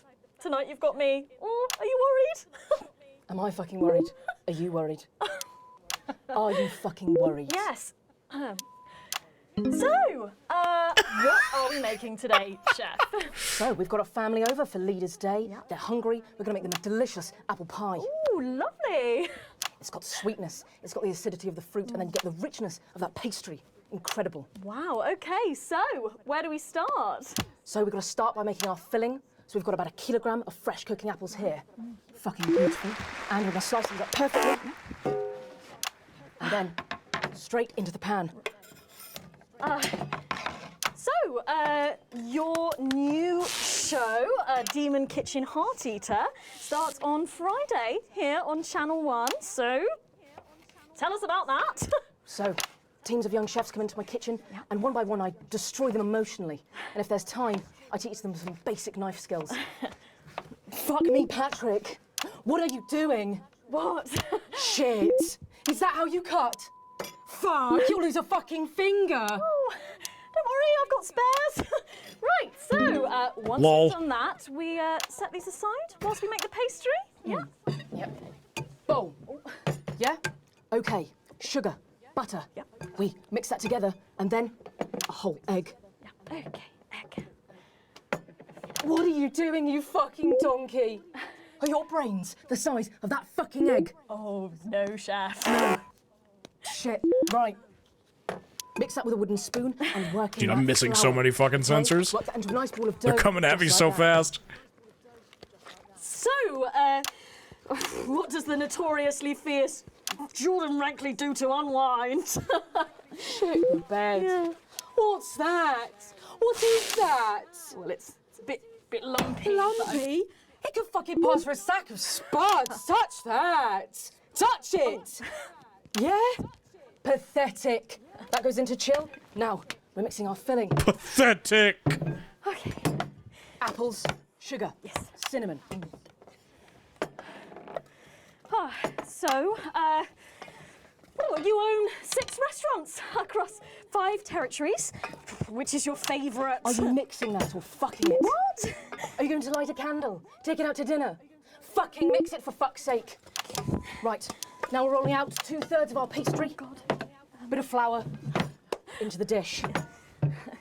And the filling goes next, right? Filling goes next. Why are you watching this? Do you remember how it feels to be informed? To feel connected to what has happened in the world? Do you remember Jeremy Donaldson? Because I do. I remember how he died. Dude, the Jeremy shout I out. watched this excuse of a program and I realized he was 100% right. Disrupt's first martyr died protecting this show. If he could see it now, he'd wonder why he bothered. And then brushing the whole thing with a beaten egg. Lovely. Okay. Egg. Ta-da! What do you think? Oh my God.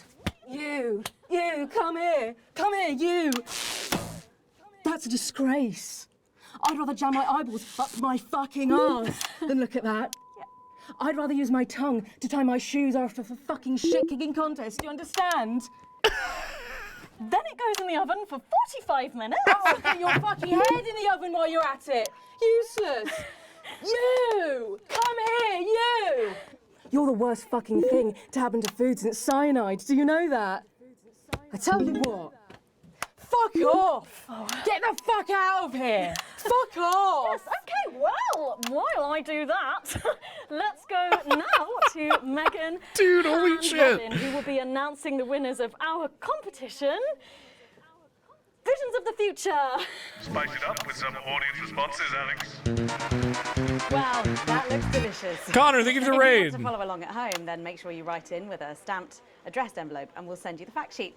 So, Currently Robin, doing look like at all the these end amazing of entries to the fucking the future competition. not for broadcast. We challenged you to show us your predictions of the future, and we were just inundated. Very with interesting everything, weren't we, FMV game. Megan? From wacky inventions to global problem solving, they are all amazing, and we had the best time looking through each one. It was so tough narrowing it all down, so we have some amazing runners-up. In third place, drum roll please, we have Hamish, who's 3. Penis! From Longwelly. He calls this still life and the future of God, and it really blew us away.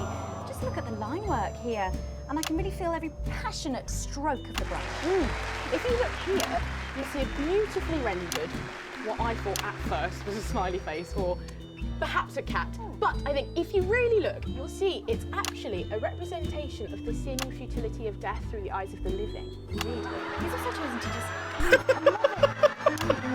So I think it's really interesting. If we know Hamish and his work, of course, he loves focusing on the negative space rather than the image itself. Stunning, absolutely stunning, and such talent from one so young, Megan.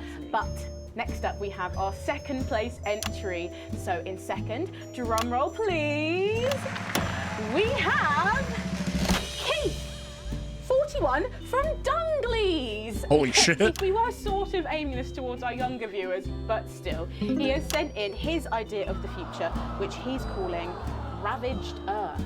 Indeed. He says in his really rather detailed notes, deprived of basic resources, society will resort to a brutal system of weekly battles to the death where only the victor may breed. He also says at the bottom here, either that or about the same, but maybe a bit worse. I really love his attention to detail. You can see the sort of gladiatorial arena, and then what I can only assume is Keith himself pulling off this chap's head and shouting, "Come back to me, Linda!" Oh, Keith. Maybe if you spent more time outdoors and less time entering children's competitions, she might not have left. Special one there. And finally, of course, it's time to reveal our winner. All our runners-up will receive a day out at an inflatable Happy Land on an industrial estate just off the A40. Sorry about that, Keith. But our lucky winner will win the chance to spend the day at the Department of Change to see how our teammates are actually making the new future a reality every day. And the winner is... Boo! I'll help you with that. I'll help you with that. I've spent my whole life searching for truths. Sometimes I've found them. Other times I've not been so lucky. I used the rant about belief juice, a drug in the water. Dude, holy shit! It was wrong. I admit that. It's not in the water. It's right here. In this screen. In this show. This is your belief juice. You drink it nightly. Through your eyes, and it makes you stupid and asleep. Dogs getting involved in the party, aren't they? This one seems to have gone a bit haywire in what I can only assume is an ominous sign of things to come. Lovely, Lola. Well, if our winners have inspired you to make some artwork of your own, do keep sending them in, and yours could be displayed in our gallery here. Well done again to everyone who took part. We're going to take a break now, but when we come back, we'll be playing the Wheel of Truth and making some lovely homemade gifts. Don't go away. We'll be back after this. Right. What I can tell, the machine's getting a bit worse for wear there, Alex. I expect your kid will be going downhill a bit more in this next segment, so be careful. Oh my god, it's gonna get worse. Unnecessary risks. To be honest, I handed in my notice this morning. So long as it finishes, the rest doesn't really matter Find me anymore. when you're done, and I'll take you out through the loading. Damn. A daily record of 4% fertility. Dwarfed, however, by a massive 9% fertility rate here in Territory 2, who saw an unbelievable 191 births today. Though a nasty cold snap brings bitter winds overnight, so not all sunshine and rainbows. No rainbows in sight over Territories 3 and 4, as a Category 2 storm warning means we advise our residents to spend their leaders' weekend indoors. Though we're sure the happy parents of the 12 new children in Territory 3... Fertility report? Stay home. Though, of course, nothing to do with So us, fucked up. more of a hot air, cold air thing. Next, this front of warm smiles heads across Territory 5. Playing havoc with the sound. It's bad out there. We're being stretched again. Surely there'll be That is a celebratory snowmen high-pass there filter. tonight, as they also It's a hit an revolution, impressive Colin. fertility peak of can you ask them to 23 keep it down new a bit? arrivals. And Jenny, finally, Jenny, an where's honourable Glyn? mention to our Can we get team him out here? I'm members not of sure about this T7, grandma with a one. stunning He's right in there, result other guests showing at the moment. I just wouldn't say grandma. 146 births and clear blue skies. Yes, grandmother's Though be sure arsehole. to grip It's your much better. driveways, as we will hit Okay, freezing everyone, if I temperatures can have your overnight. attention, please. Sarah just needs a word. Apparently there's been And some that's sort all of for your daily disturbance near the forecast studio. tonight. Now I'm As sure always, it's nothing to we'll be worry bringing about, you a more but I wanted to let you specific know that rundown I've of asked the for extra numbers in your security, area later this and they're already evening on their as way. you join your regional news team in your 10 territory. seconds, so positions and I'm Dahlia pose. Flywell, wishing Okay, you this time you've said and it. all our precious Laughing, little team and we're going in members a good 5, night. 4, Good night. 3. Don't forget the SFX buttons. Show. I'm sorry, we were just saying we can't wait to taste Patrick's pie. I don't know. I totally did forget. Well, here it is, fresh out the oven. Poop! Well, it does look amazing. Jordan, how did our Patrick do? Well, let's just say that pie's got more crust than my grandmother's arsehole. Well, thank you for that. The chorus, dude! Try it, dig in. Okay. Whew.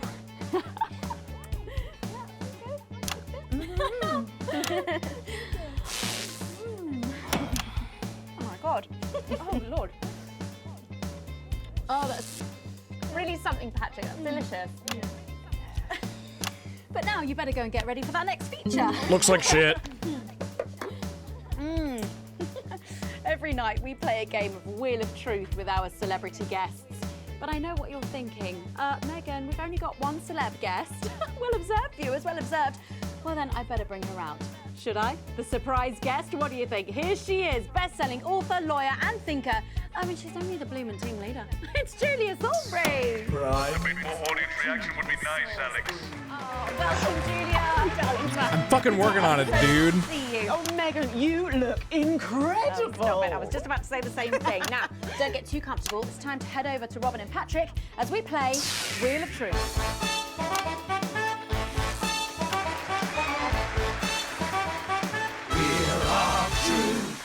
Wheel It's that part of the show. money. Our celebs against each other to see if we can break them. That's right, Robin. They're gonna spin the wheel to pick a round, and it could be anything from box of flies to slap my face. They really have no idea what's in store. So up first we have Jordan. Oh. Let's give it a spin. Yeah, here we go.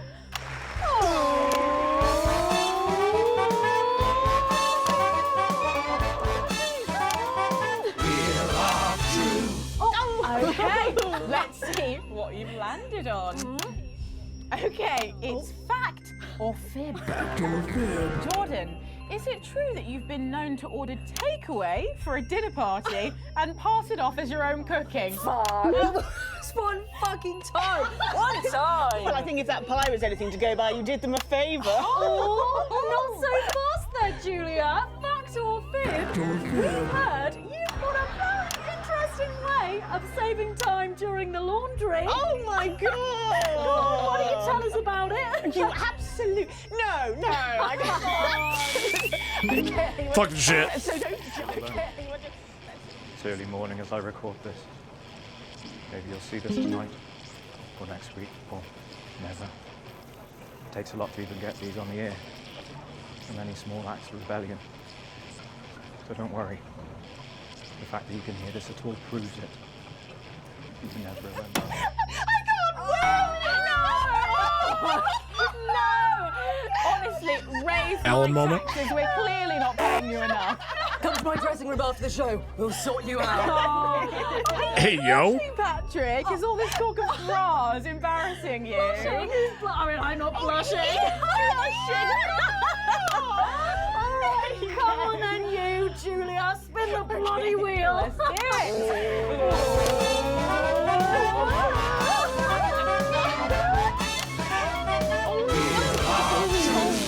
Okay, here we go. Oh, it's Guess That Face. I'm going to show you a picture and you simply have to guess that face. Okay, you ready? Here we go. Julia. Oh, who's that? Oh my God! Is that you? Yes! Look, it was a very difficult time fashion-wise. That hairdo is fucking hilarious. No, don't. I think it's sweet. The mullet is as popular now as it's ever been. Oh, well, don't get too ahead of yourself there. Jordan, who is this? Does that look familiar at all? Oh, wow! Well, I'm glad I was getting fashion advice from someone who managed to make 7 look like 85. Shit, hell. Where did you find that monstrosity? I look like I'm haunting the fucking place. Right. We've got to move on. Jordan, let's have another spin. Okay, here we go.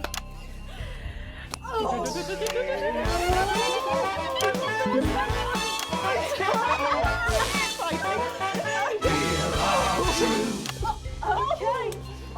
It's my go, Patrick. You go on. Sorry, I'm so keen.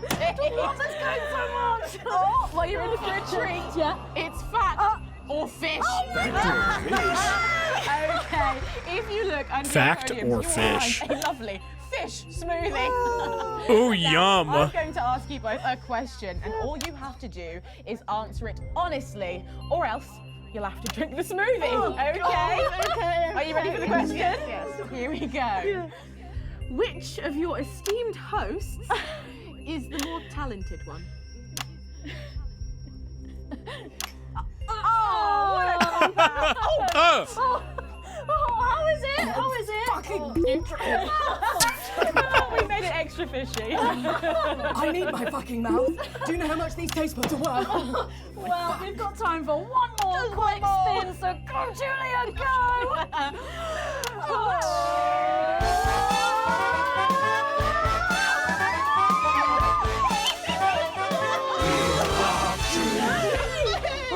Here we go, my goodness. Okay, so, Julia, take a look in that box under your desk there.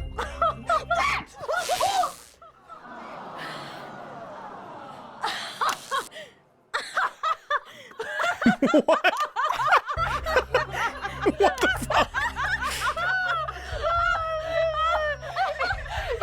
I think Lord Cheeks is trying to get in on the game. Oh, bless him. Julia, what have you got in that box? It's not cheese, is it? It's not cheese.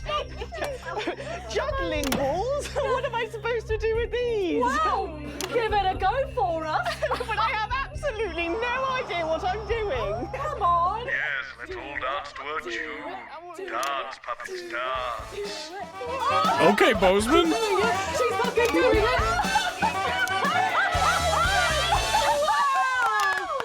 Wow, that was so impressive. I have to say, unexpected. Well, gosh, that was our game of Wheel of Truth, and my God, wasn't that fun? Oh, God, Did it really Megan? was, wasn't it? But now it's time to head over to Megan in Crafty Corner. Are you taking the piss now? That's right, you join me in Crafty Corner, where today I'm going to be ably assisted by Julia. Come on over here. Goodness me, I don't know how you're keeping your dinner down. I can still smell I'm fucking exhausted, Bozeman. Give me a break. I used to eat at Peter Clement's house. Oh, well, I hope you've got your artsy hat on, because today we're going to be making something very close to my heart. It's our little studio. Look at that. Isn't it adorable? All of us there on the sofa. Wow. Oh, it's gorgeous.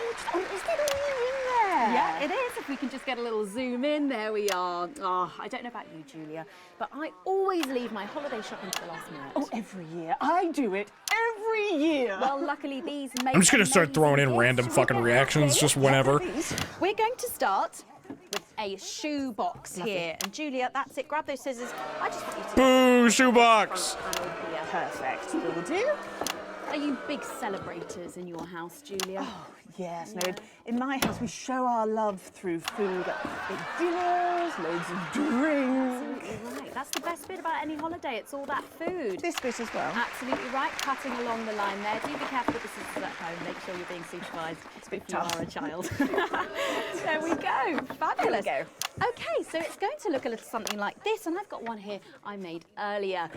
We painted it with a bit of poster paint, white to match our lovely curtains here in the studio, but you can obviously have whichever backdrop you like. Like a nice shiny gold number. Well, exactly right. So we're going to make bits of our set now to put in the studio, perhaps a little desk. So I'm just going to grab this piece of card. I've just got it from a little cereal box packet. I think I'll give you this one, Julia. Shall I? Thank you There so you go. much. This is so And all you fucking just do is boring. Cut along the Lovely. lines there. Fabulous. So what's the best part of any Leaders' Day dinner, do you reckon? I don't even have to think about it. Really? I love the 3 potato pie. 3 potato pie? I don't know that one. You know, with the chips covered in the mash or wrapped up in a jacket potato. Is that just me that does that? I don't know, but that sounds starchy.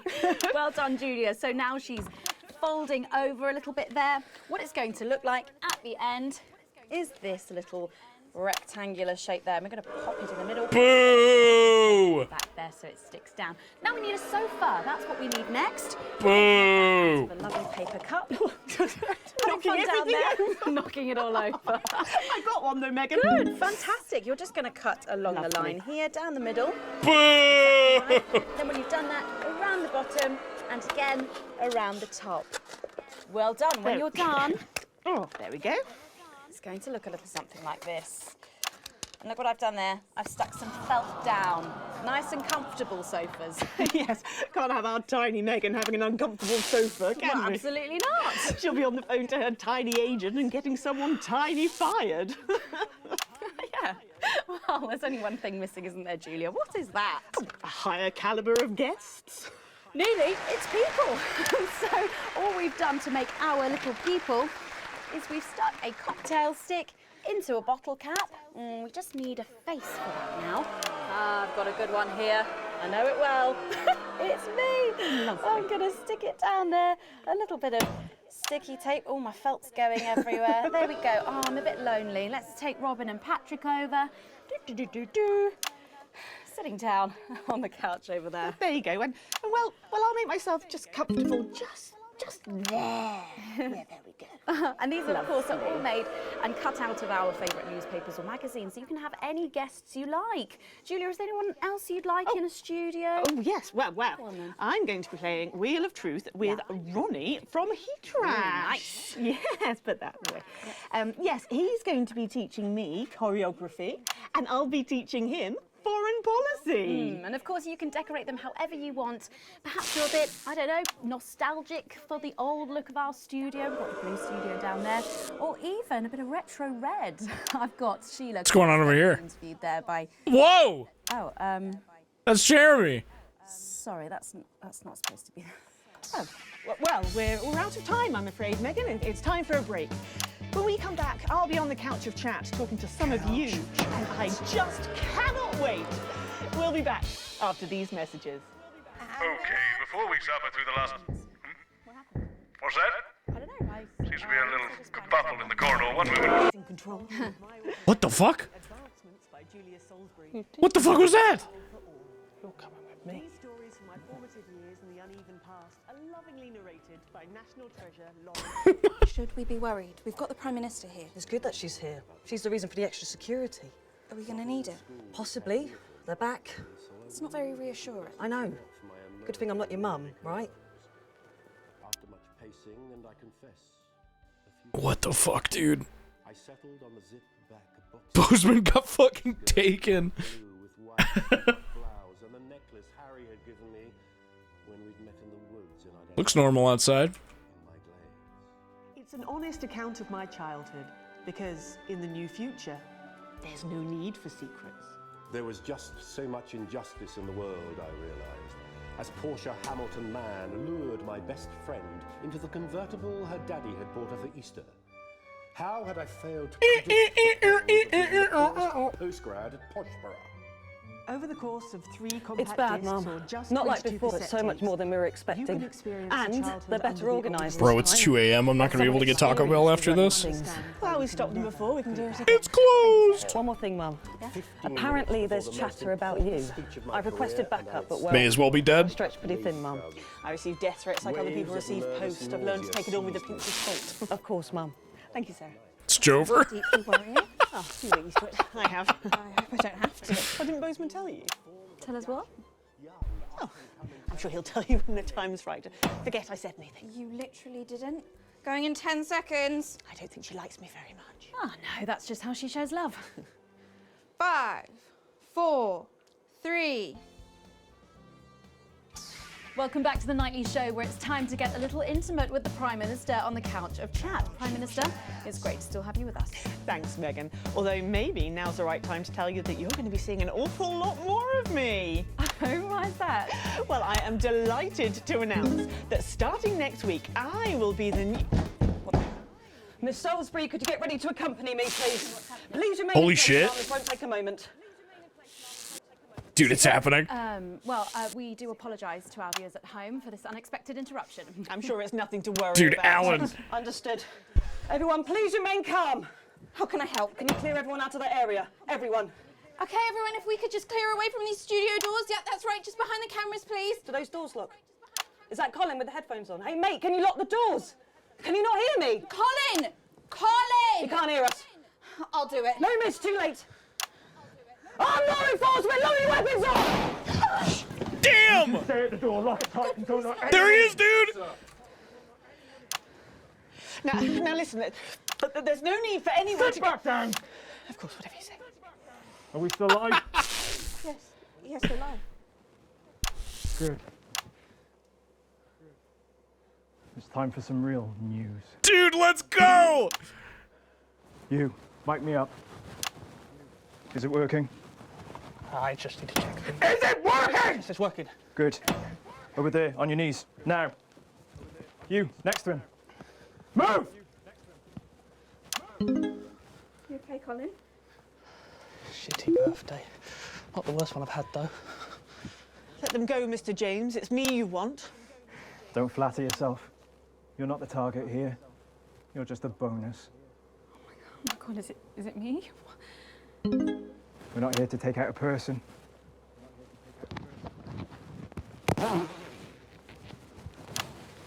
Holy shit! We're cancelling the whole fucking show. Holy shit, dude! Which camera? All of them. I know you're watching this. In your vans. Planning your counterattack. But please, try and control yourselves.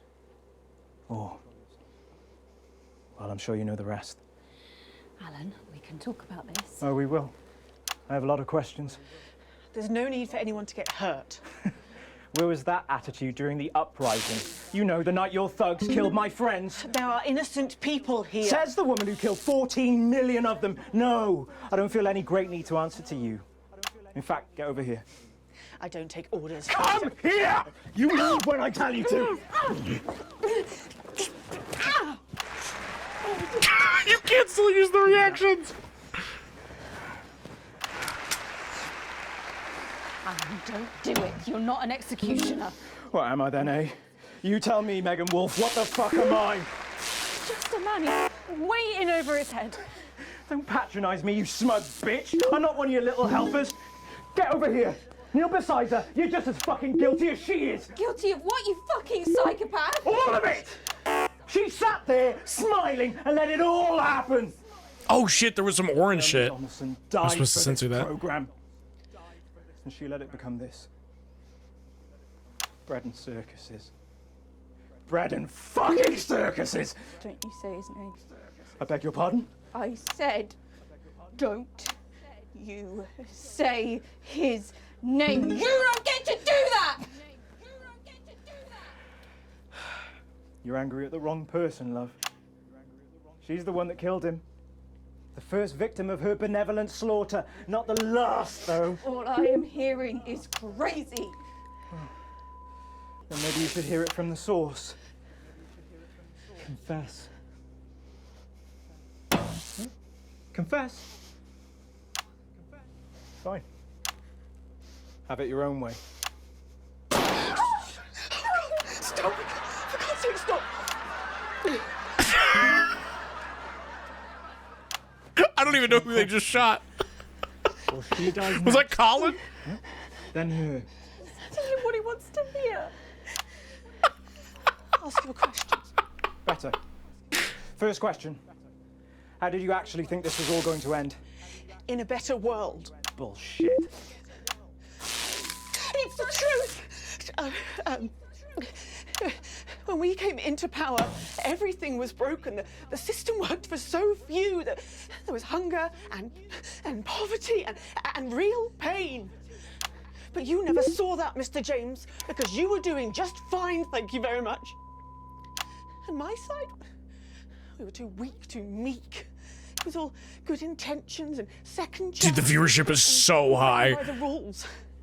Well, you know where playing fair gets the people at the bottom because of fucking nowhere. Someone had to be prepared to actually fight, to do what was required. So I did it. Because no one else was going to. 14 million people. To save the 60 million here. What would you have done? Let us all starve to death? You should have found another way. There was no other way. Is that how Peter Clement saw it? Peter was weak. I loved him more than I have ever loved anyone, but he was soft. He wouldn't have allowed it to happen. And afterwards, he couldn't sleep. It haunted him. I think he would have killed him in the end anyway. But that's on me, Mr. James. What's on you? We're not discussing me. Didn't you hear? Disrupt died on the night of the uprising. Then how have we been watching you for months? Watching me? You're not the only one who knows how to get people on the inside. We knew you'd pop your grubby little head up again, and we've been collecting information just in case you did. There's a recording, a meeting of the so-called Disrupt leadership. Bro. Hidden cameras, very high-tech. Perhaps the public should see what your bosses are talking about when there's no one else around. We have people at the network jamming your signals, messing with your broadcast room. We'll stop you. We have people too, and they've been doing this an awfully long time. Prepare the footage on screen 4. Fuck no! To the broadcast room. You in there? Hell no, I'm not doing that. Fuck you. She dies. Play it, Alex. Play the tape. I've seen it. It's important. I'm not doing it. Anyway, so just play the fucking tape. Lock the console. Don't let them play that tape. Take out those screens. Dude, all the screens are off. Holy shit. What's happening? Okay. What's happening? Well, how the fuck should I know? Someone tell me, what do they choose? They didn't play it. They didn't play it. Well done, Alex. Good choice. You get to live. Whoop-de-doo. You, not so much. Oh! Canned laughter. Why? Because that's the only way it ends with people like her. She was never going to stop. Just her and her version of what's best forever. She was a narcissist. Yes, I know. But the movement will stand a chance. We'll all stand a chance thanks to people like Alex. Oh, Alex is no hero. But that's what heroism is. For people like us. There are so few times in a person's life where they face a decision that could actually make a difference. We're so disempowered. But in those moments, the choices we make combined with the billions made by everyone else, that defines us. We remake the world one small choice at a time. Advance isn't just one person. They're going to have a new leader by morning. Yes, but this one might be prepared to listen. We need elections. We need a choice. And Disrupt is that choice. Well, I don't see any of you stepping up. We step up every night. Do you, though? It seems to me you stopped doing that a while back. And even when you did, you just took snide pot shots and undermined everything. You constantly only tell us what's wrong, and it makes us scared and hopeless. Says the man with a bomb strapped to his chest. Go, go! Nobody move! You know how this works? I keep my thumb down on this. Oh shit, I didn't even realize. Night. Megan, come here.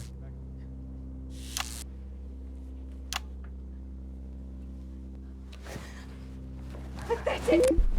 Shut the fuck up. Don't you even want to know who's pulling your strings, what they say about you behind your back? I said, nobody move! Think you're a joke, Alan. They're using you. I said, shut up! And when you've done what they want, they're gonna throw you to the wolves. It's in the tape, Alan. See what everyone else sees, Alan. You're a joke, a nut job, a sad, pathetic. Shut up! Dude, holy shit. Shut the fuck up. Still gotta censor the fuck. After everything that's happened, I still gotta censor when someone says fuck. Don't blame me. I didn't make the choices.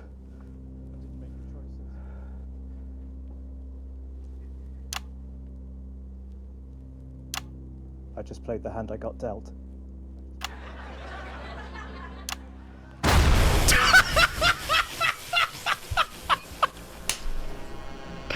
Play Crazy Neil!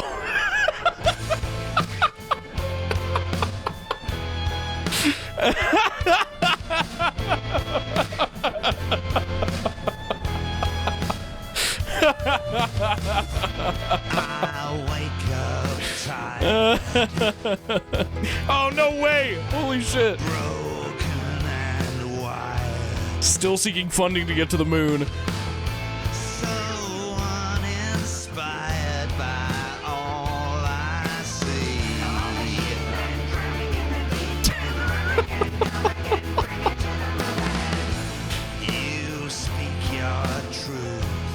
No! Developed his superpowers? The kid has superpowers? Crass and uncouth with all you see. Well, that was certainly an interesting way to end that.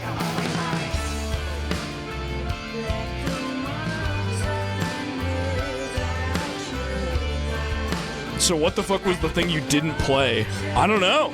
I don't know if we'll even be able to look.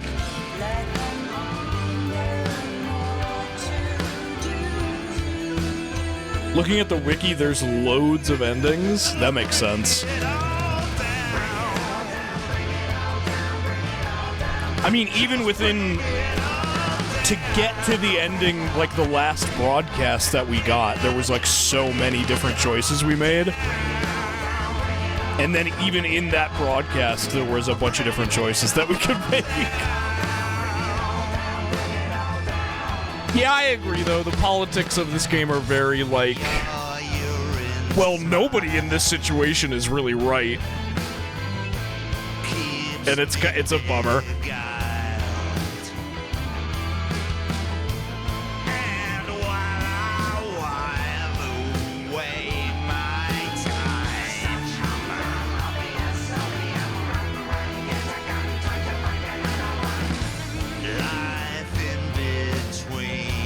But we did it.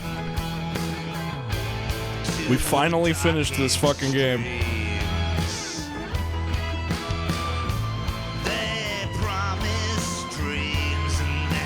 We gotta do these at some point.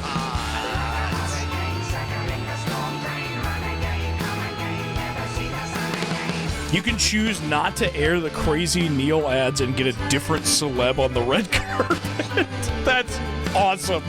Oh my god.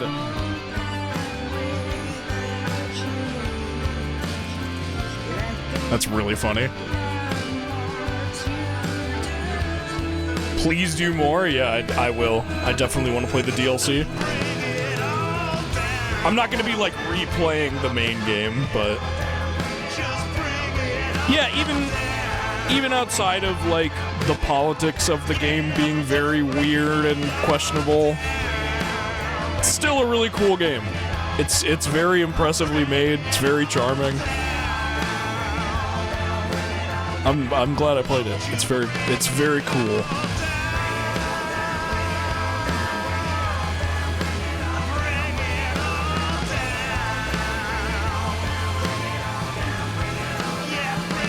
Bring it all down. Reminds me of Road 96. Yeah, that was like a very similar situation, actually. I forgot. Yeah, that happened in that game where it ended up just being like really surprisingly centrist by the end of it. But it was a great game.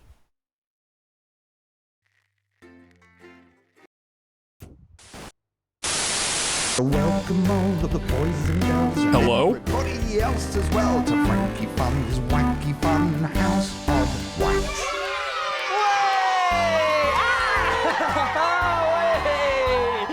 Hey again! What's happening?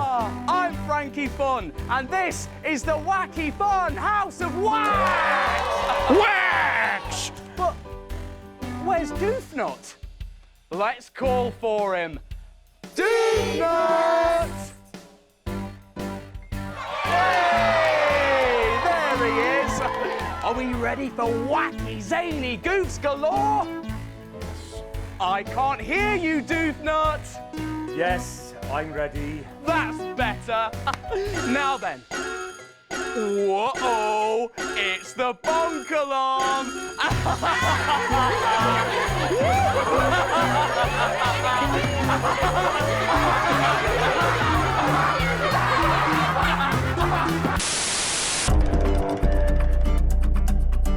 Huh? Dude, 14? Holy shit. And we got this one. Wow, that's crazy. 14. Yeah, I don't know. I see what people are saying where they think it takes a centrist approach because of the fact that like you can choose what happens and which direction things go in.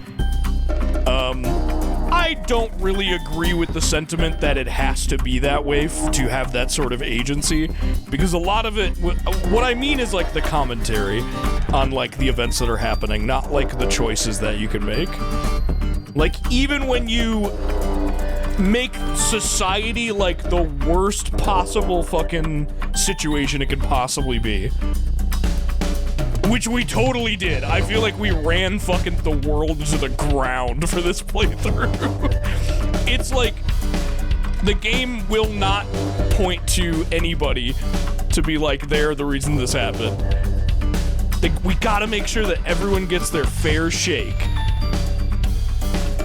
And like, it doesn't work that way, man. You did choose to slander everybody. Everyone died, dude. So many people died. An insane amount of people died.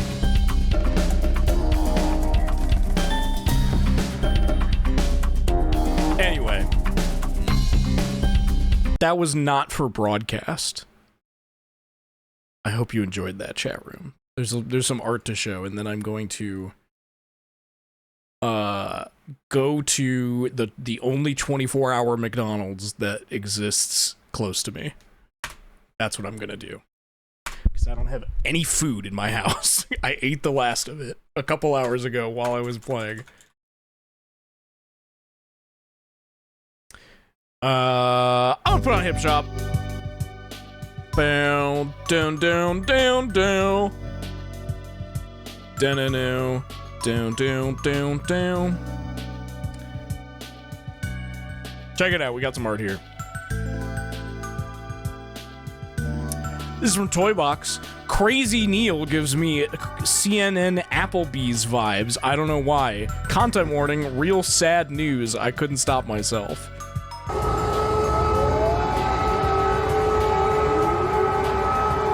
What is this? What have you done? Hi, it's Crazy Neil here with the fluid, really fluid, because I've got a solstice with the mostness. So come on down to Crazy Neil's for a crazy midsummer deal. Come down and buy some patio furniture, some garden furniture Did they play an Applebee's ad while covering the fucking war? Is that a thing they did on CNN? That's insane. That is like 100% what happened with Neil the whole stream. And this is for Dr. Bodacious. Neil moment.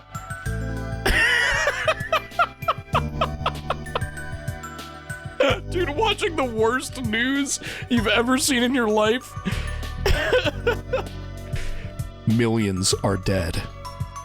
Nuclear blasts have rung out across the country. Death tolls are still coming in. Millions of casualties. Hey everybody, it's Crazy Neil! We got some news! Come on down!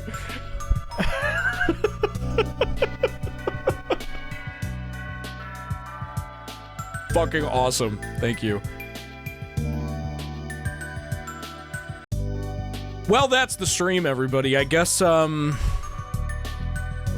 sign off by showing you this video I made yesterday.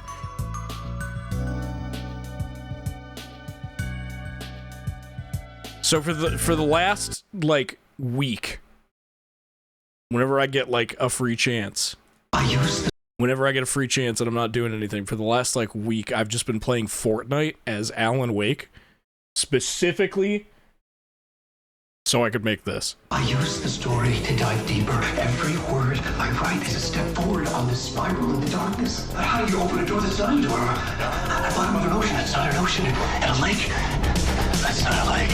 I'm sorry, but I'm just thinking of the right words to say. I promise. I know they don't sound the way I planned them to be.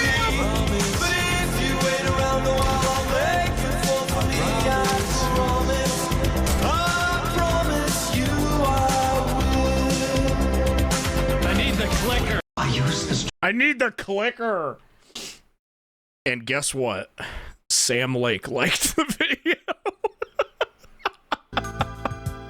I woke up this morning and looked at my likes and it said, Sam Lake liked this post. He has watched it. I'm not joking. This is like not a bit. So yeah, that's what I did yesterday. I'll try and stream something tomorrow. Probably not this. We'll probably give this like another resting period. This is like too much of this game it's too much, man. But next time we'll play the DLC and that'll be fun. One of them is like, I think one of them is like a ghost show, because that was the one I was like really interested in. I was looking at the DLC and one of them is called like Haunted something. And that sounds fucking awesome. So we'll have to do that sometime soon. Chat, what's a raid message? Yeah, like Ghostwatch.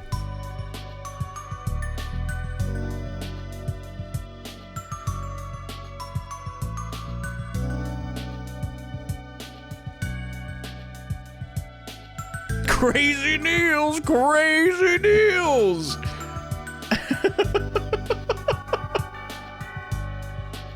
Let's do it. Let's raid, Markatoto.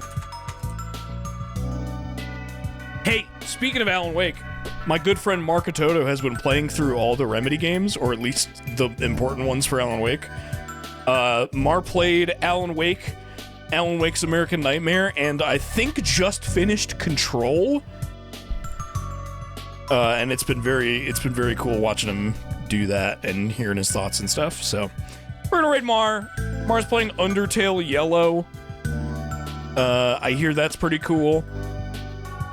I'll see you later, chat. Bye!